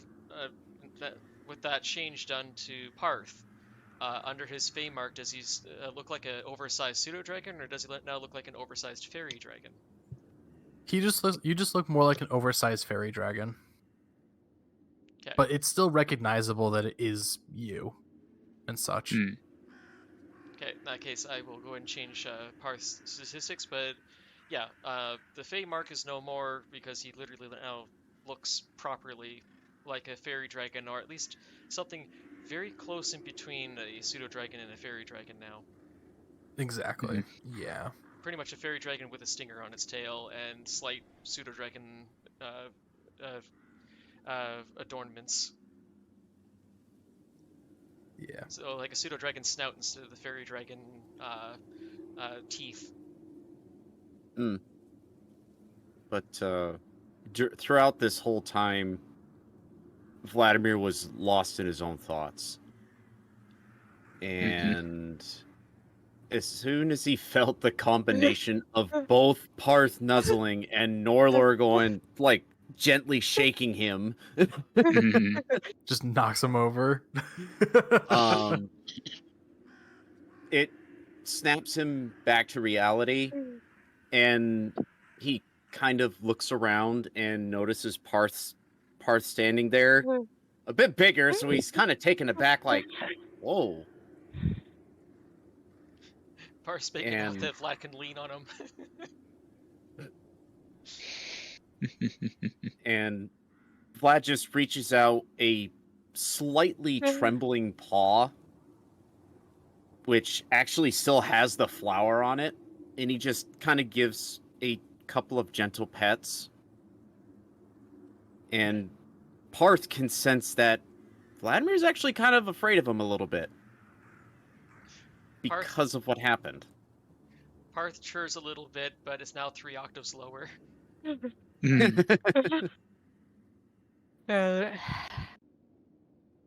don't think the outcome was what anyone wanted, Valkin, but what has happened has happened. No, it was not. And though yours was the final blow, do not take it so hard on yourself. As the constable noted, it was a likely outcome. One she, of course, hoped might have been otherwise. She was assumptive in that regard. It was something I was hoping to avoid. How are you supposed to know the corruption is going to cause the body to react like that? Yes. I mean, that's fair. That is fair. I was trying to go with what the best option to... Well, let me put it this way. Silly me for trying to put material plane tactics into Feywild. That is some truth to that. But I believe that even on the material plane, if something were corrupted to that extent, they would have disintegrated in much the same fashion upon their death. It was the magics of their life that allowed them to be bound up and mobile in such a corrupted state. The moment that was severed, all the sinews of magic were just released.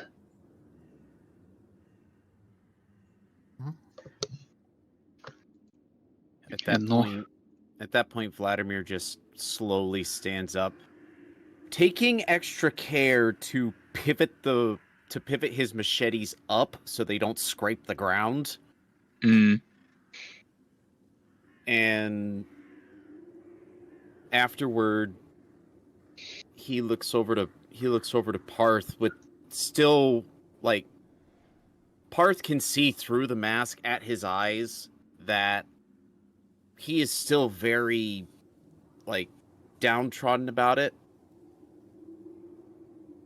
And he just whispers in Sylvan, I'm sorry for your loss. I wish I could have done better.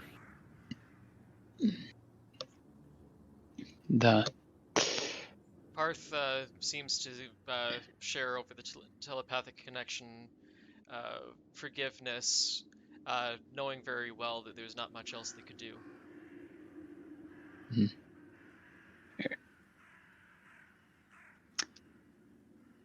I give Vladimir's shoulder one more squeeze there, and then approach the dryad.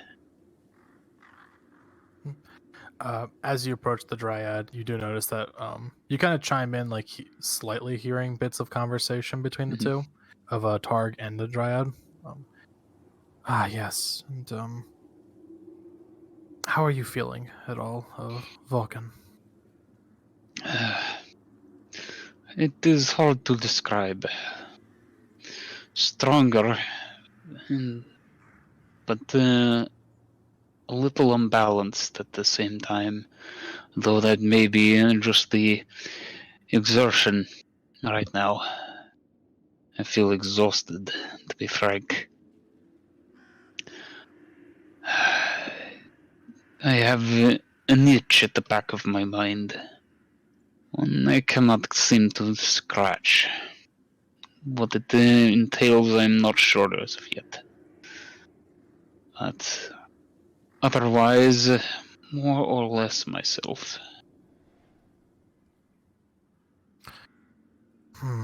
I wish I could truly help with that in some regards, but I do not know much about your particular bloodline, at least. But I can at least be saying that it is cloaked within the lycanthropy, of which would be within there. It's hard to explain, but you may be able to find more by embracing it rather than hiding it away. Or you may know somebody of perhaps your own nature, perhaps someone of your own history that might be able to unlock more of what you have, but it does still seem that there is more potential to be unlocked within you.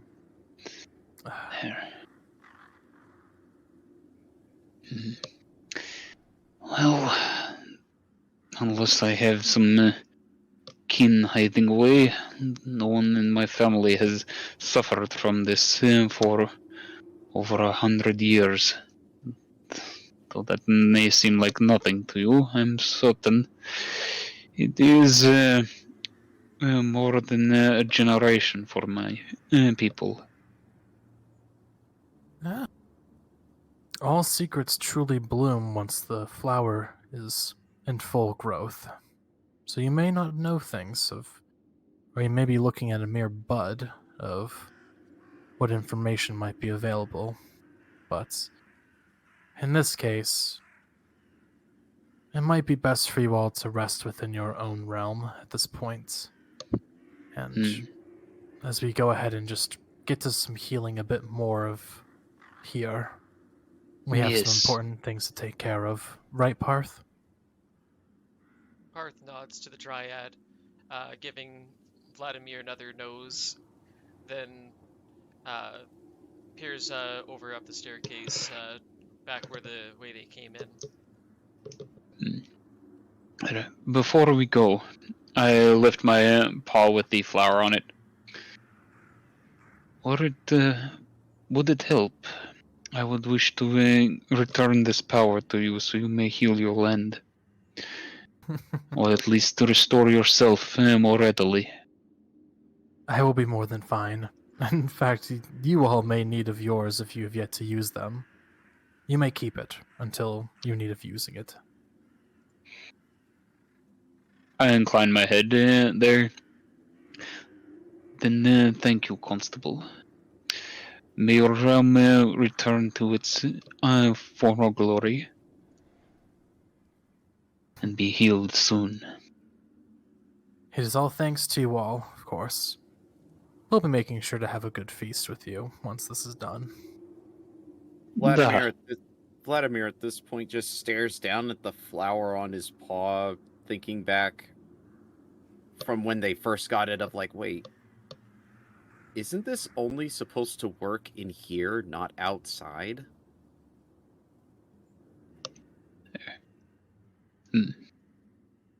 Who knows? You can ask.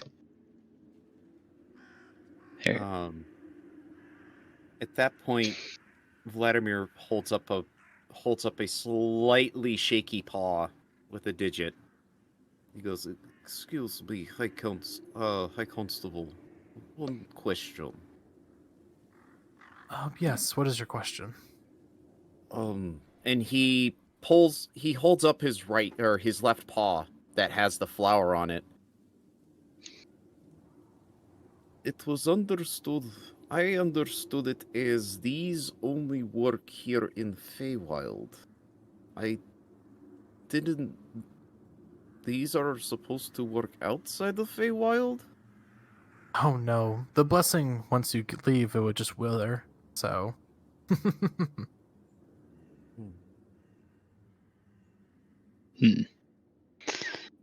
Yeah, so I was correct in understanding that.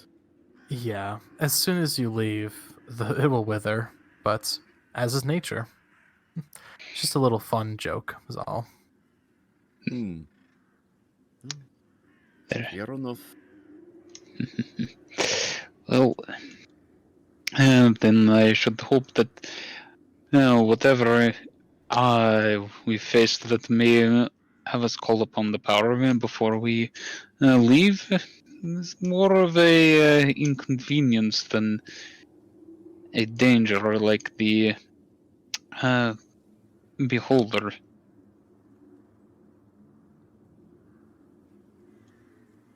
Yeah, I'm not too sure. Well, it was there just to help you out a little bit, and if you didn't use it, then no worries. Well,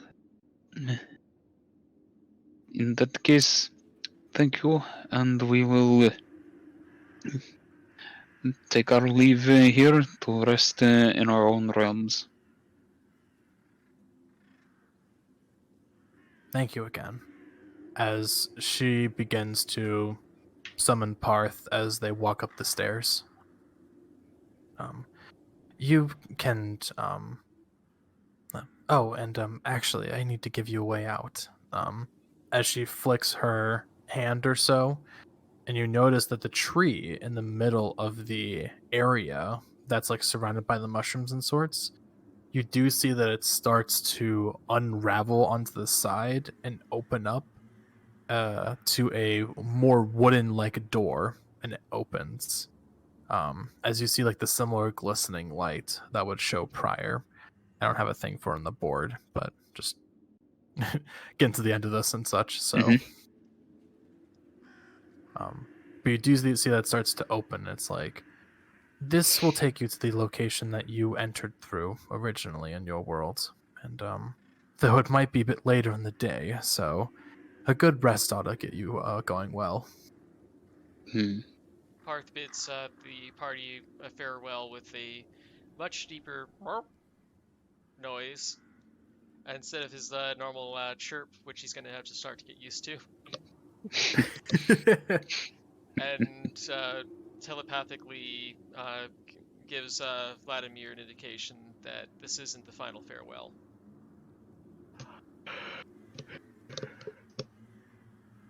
Vlad smiles a little bit under the mask, and he speaks up in Sylvan once more. We shall see each other again, friend.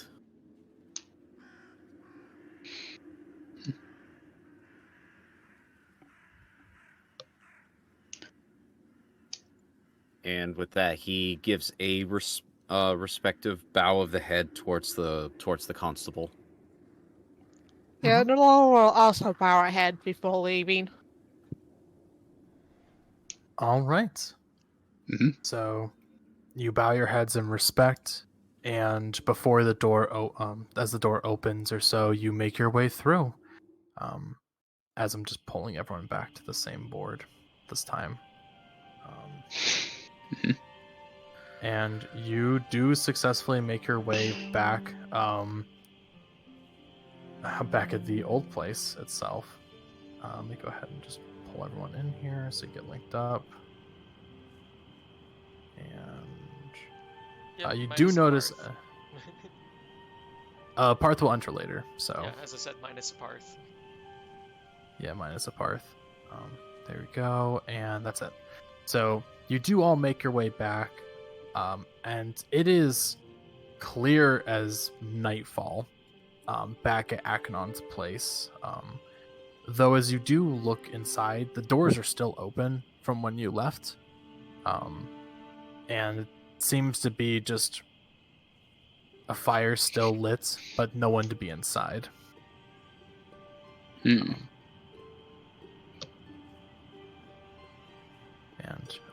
as you do kind of reach back out and like just kind of like adjusting to being in the Feywilds a little bit, you all immediately feel extremely tired from just everything you had encountered in the Feywilds, despite it being a short time there. Almost as if like a full day's journey had hit you. You do feel like you need to get some sleep at this point. So,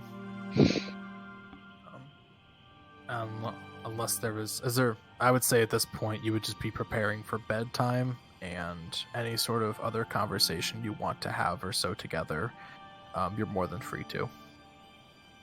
Right.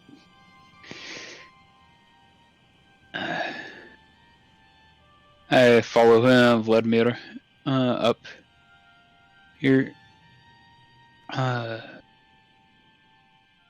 What seems to be troubling you?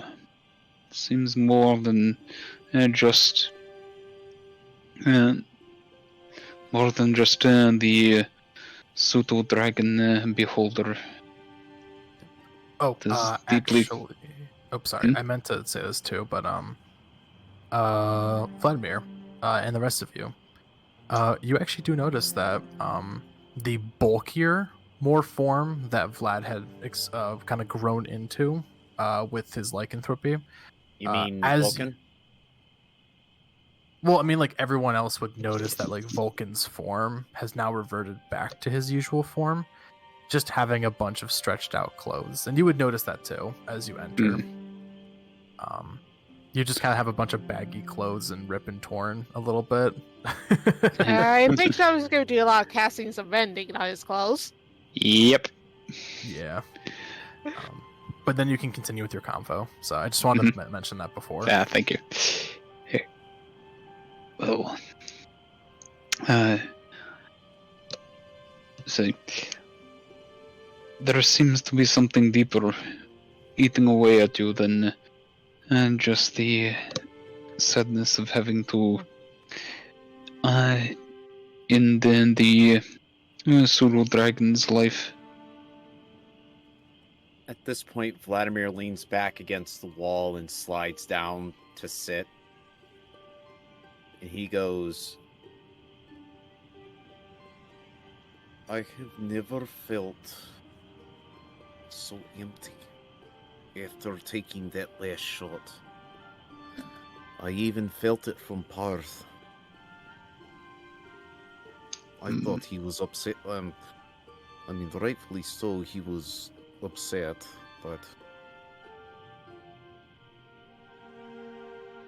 clearly not enough for me to worry as much as I did. But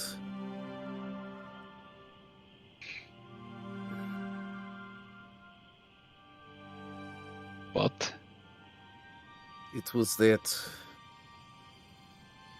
It was what I felt from Paarth. That emptiness, that sadness, the pain that he felt.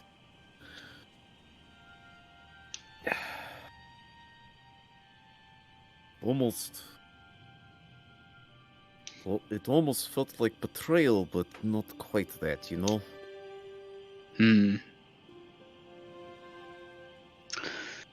I see. And this is the first time you've had a strong bond, though this being of secondary affecting of a creature that you have had to end. I've had strong bonds during my earlier mercenary days. Brotherhood bonds. There were more lenient measures. If we wanted to take someone in alive, we just maim them like I tried doing. But in this sense, well, I tried applying that myself, and well, clearly that didn't work. Hmm. No, it did not. But with Paarth, it was just the connection that we share is different than what a normal brotherhood would have. Having that emotional bond, yes, keeps him and I a bit more in tune with each other, but can also have drastic consequences if one is not feeling well in a outcome.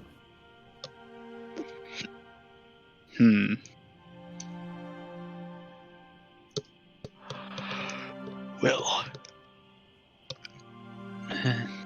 know that Paarth does not blame you so much. Take some solace in that, and it is not wrong to grieve an outcome like this.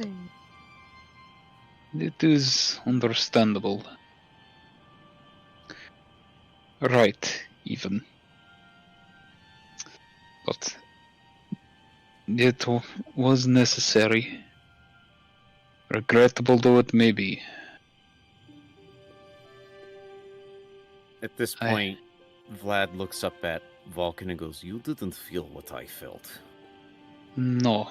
It gives a shake of my head there solemnly. No, but I tell you that Paarth clearly understood, though he was greatly saddened, and it is regrettable. I saw, and I believe he did as well, how tightly bound up the energies were with the creature's form. Even if we had been able to render it unconscious, the chances that it would have survived extracting the orb, I do not think that they were high. In fact, quite low. It would have died in our arms instead.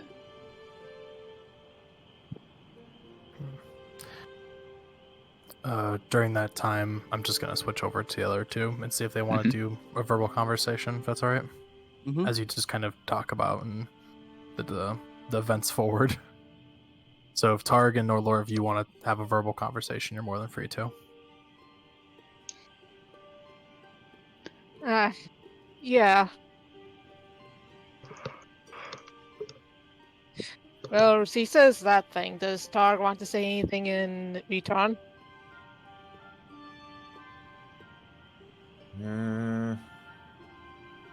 Let's see, I wasn't so much hiding it as it was never relevant to the events at hand until now.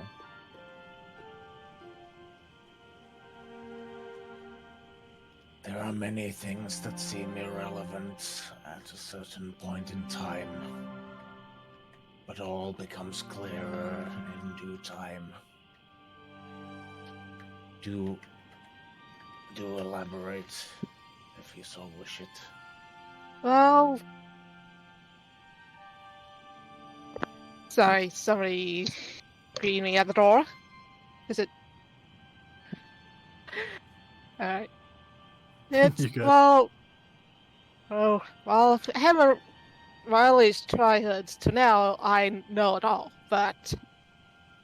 There's a part of my past I never knew. My actual parents. I was saved and raised by Selene, hence my faith in them. And they keep mentioning... Agnan mentioned 2 people connected to me. And it seems that someone with Cillian connections was in and around the Feywild, looking for Valkin's father. So I can't help but wonder, is it that?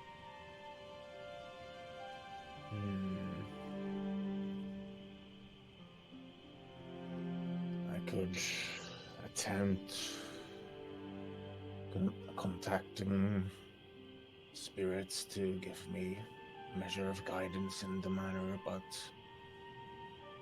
this is not really a part of what I usually do.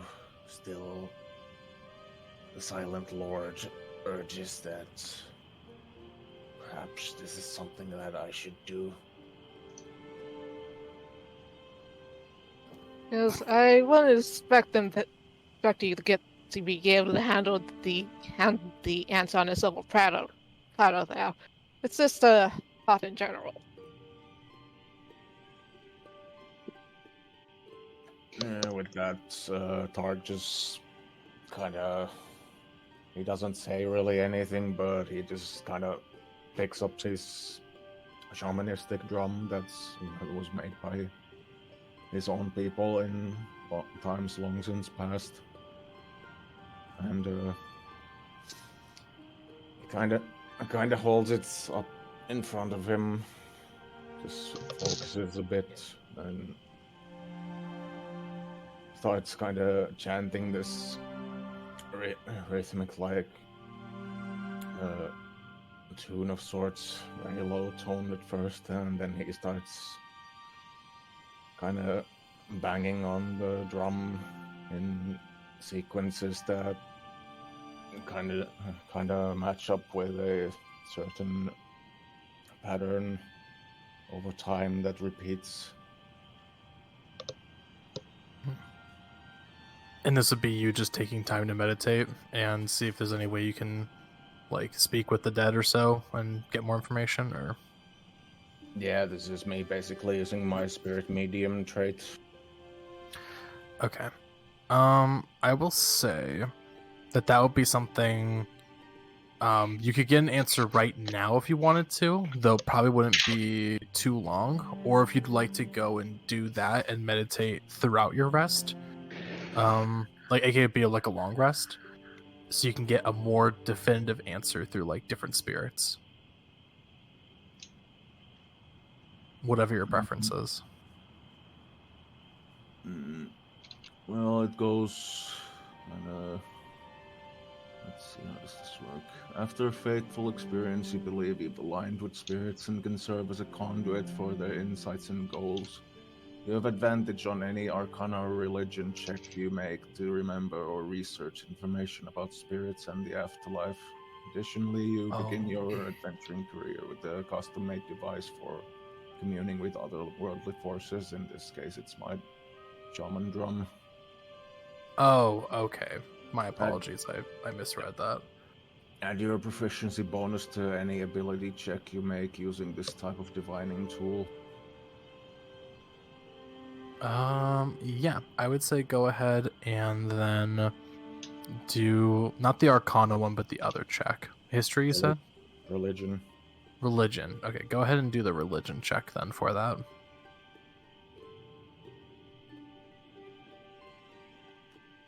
I have advantage, so it's 1, there's 2. 16. The 16. You take a moment to just focus with your time connecting with the spirits itself. And for a moment there's just a bit of quietness from it, but you do hear the echoes of some people like in a barrage of like male to female, like gentle to rough sort of voices clamor together, and they all do like say a a similar prayer of praise be to Saloon, goddess of the moon. Sorry, that threw me off. Just the breathing into the mic. Sorry. You're good. You're good. You're totally fine. It made me good. It was a goofy. ASMR praying. ASMR praying. It's like a similar prayer of just like goddess Saloon, like freer to the light, blessing of the moon. And you do hear one particular voice that is very odd. It seems like more like a gentler like man's voice or so. Is like I remember my time in the temple near the Midlands of the Neverwinter. An orphan brought to us. Another follower of Saloon. Her faith will be strong, as they claim. Saloon orders that. We will be back with her for her true purpose. Before you hear just the voices of others praying to Saloon totally like overcrowd and just begin to grow louder and then fade.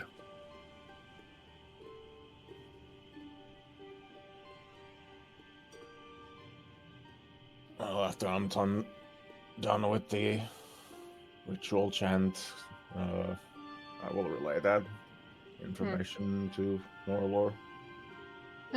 Wonder it was one of the clergy who raised me that was the voice, but who knows who could it be and who is for.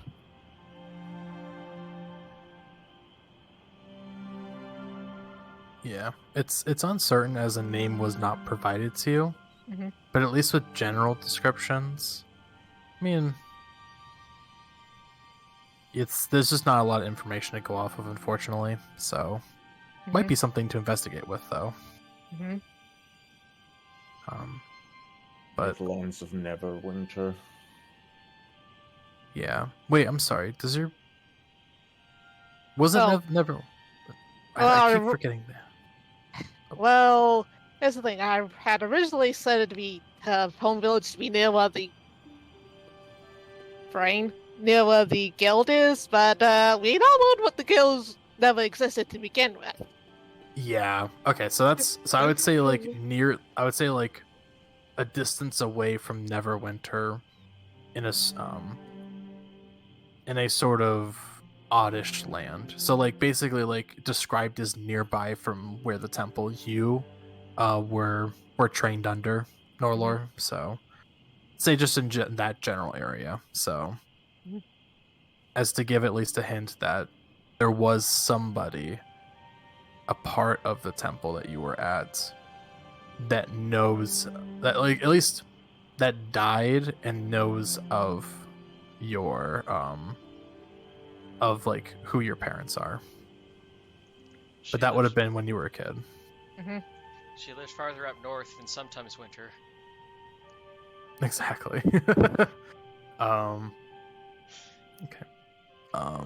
Was there anything else you guys wanted to do before we call it? Give me one sec. Yeah, of course. The only other thing that Vlad would probably do is he would reach into his pack and pull out what looks like this little wooden box, and he opens the top and he pulls out like this long-ish white cylindrical tube, and he tries to tuck one end of it into his maw, closes the box, puts it away, and then pulls out what looks like a small matchbook, strikes a match and lights the other end of it, extinguishes the match, and he just does he starts smoking his rolled tobacco.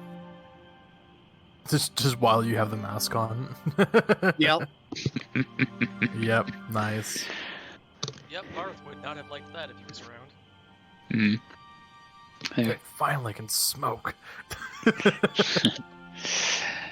And this would be and obviously everyone else would probably catch the smell after a little while. And this would be... Actually, I think this would be everybody's first time seeing Vlad smoke like this. Mhm. Or actually smoke at all, for that matter. Yep. Well, Targ barely even has a sense of smell anymore, so it wouldn't really bother him at all. Yeah. Valkin basically does a half repressed sneeze there at the smell. Well, I'm even blowing away from you to keep from doing that. my nose has always been sensitive to this stuff. I will let you enjoy it. Out here. I'm going to turn in early. Just try not to get into the habit of that, will you? Oh, I hate to say it, but it's too late. There. This is the first time I've had one in weeks. Good Well, for you. Actually, months even. It is good. You should keep it that way. Makes you more sociable. But At that point, Damn. Vladimir just slowly turns his head with this look of like, this motherfucker. This bitch. Gives a grin there. I will see you in the morning. Do feel better, Vladimir. Know that it regrettable, but it was not your fault. It was that of the beholder that invaded. At that point, Vladimir just kind of waves his paw, the rolled tobacco in between his middle and index digit, just the smoke trailing up, and he goes, I know now, just get to sleep. It might be a while before I get sleep. As he takes another drag. Don't let it take you too long. Good night, everyone.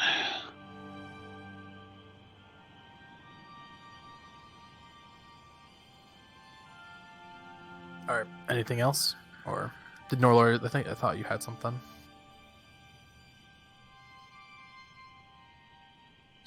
Well, if those two are done talking, she goes, Yeah. Yeah, I wish at the end of all this, I do wish to be able to hug them, talk to them, and ask all sorts of questions about what happened that night. Because I know something happened the night I was found. Just, we don't know what. Well, regardless, before going to meditate, Tark kind of just deposits the remaining good berries that he has. He still has like 6 of those left on the table in case anyone wants those. Yeah, you guys are gonna now have to feed Paarth more. Yeah. Yep. That's what them good berries are for. Yeah. Yep. I know Valkin will certainly want one in the morning. Well, Also, all right. Tark kind of just he will sit in a corner pretty much, just keep chanting in a low tone while meditating for about 4 hours. He just kind of goes something.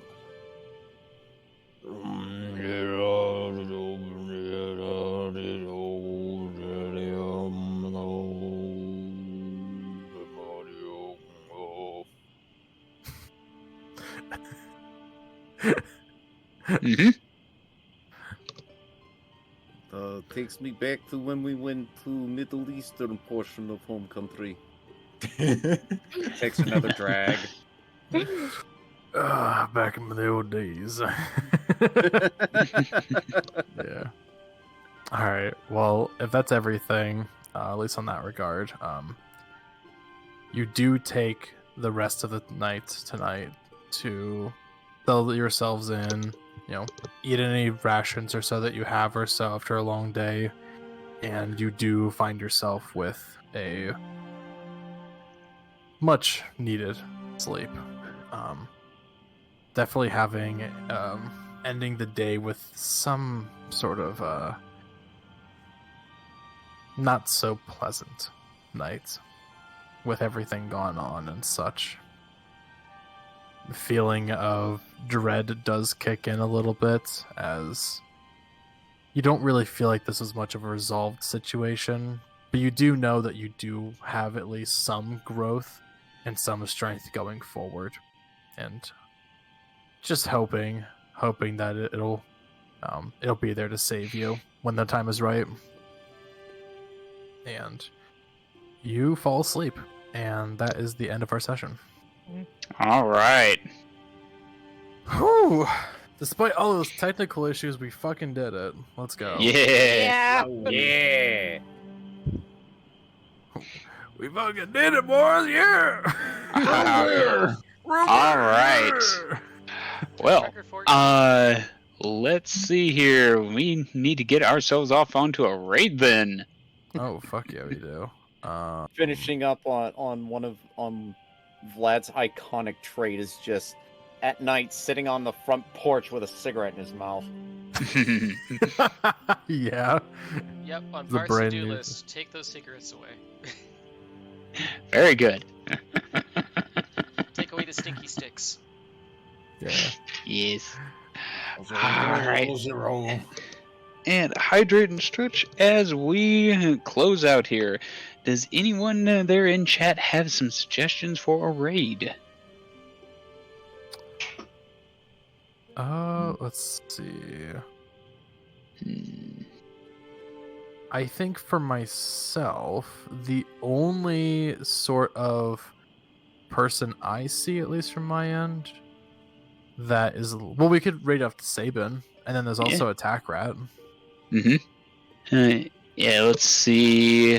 We got Sabin, Attack Rat, Dice Wolf, Wilhelm, Soft Goblin there. I have someone who's playing Pathfinder, but I don't think they are very like. Hey, it don't have to be. But chat, you guys Wolf is got. live. Mm-hmm. All right. Let's see. What is Dice Wolf playing? He is playing Katamari Damacy. It's the Katamari Damacy. Thank you for that. There, it's the collect a bunch of things and turn into a very big ball game. Let's raid off to them. All right. Let's totally Then- do that. Thank you so much for that, Xena. That was a good recommendation. Alrighty then. And so from everyone from my end there, thank you all for joining. And the raid message is going to be the shadows have come to play, followed by your favorite emotes. And just one final thing before we go. So one thing for at least in general, for Aeros, Breaker, myself, and Larzong, hopefully this Wednesday, Baldur's Gate. So, yep. Yeah, I don't see any problem with that, so... Perfect. So you guys can hop on into either one of our ends or so for streaming, as we'll be playing some Baldur's Gate 3 again and continuing our absolute chaos. For my particular end, if you're watching, Saturday, there's been some changes a little bit. I've been going through some chaos with this, but with my Advent calendar stream portions, it was going to be Magic the Gathering with Zephyr and maybe some other people, but now we have to change it to Sunday. So Saturday will be my other game of a puzzle game that we'll be playing for the holidays, and then Sunday will be Magic the Gathering. So I'll post up an update for a schedule. So No worries on that. It's just been a bunch of chaos. All right. But let's go ahead and raid on off to Dice Wolf. And if you are a follower on my end, you can use a raid emote for that. You know Mhm. what's convenient actually about the Wednesday? Hmm. It is the Finnish Independence Day. Ooh, nice. Nice. Oh, we definitely gotta freaking do some Yeah. fun celebration for that. Mm-hmm. Yeah, they're definitely going to get some intro music there or something from you. Oh yeah, 100%. 105 years of independence. All right. Woohoo! Yeah.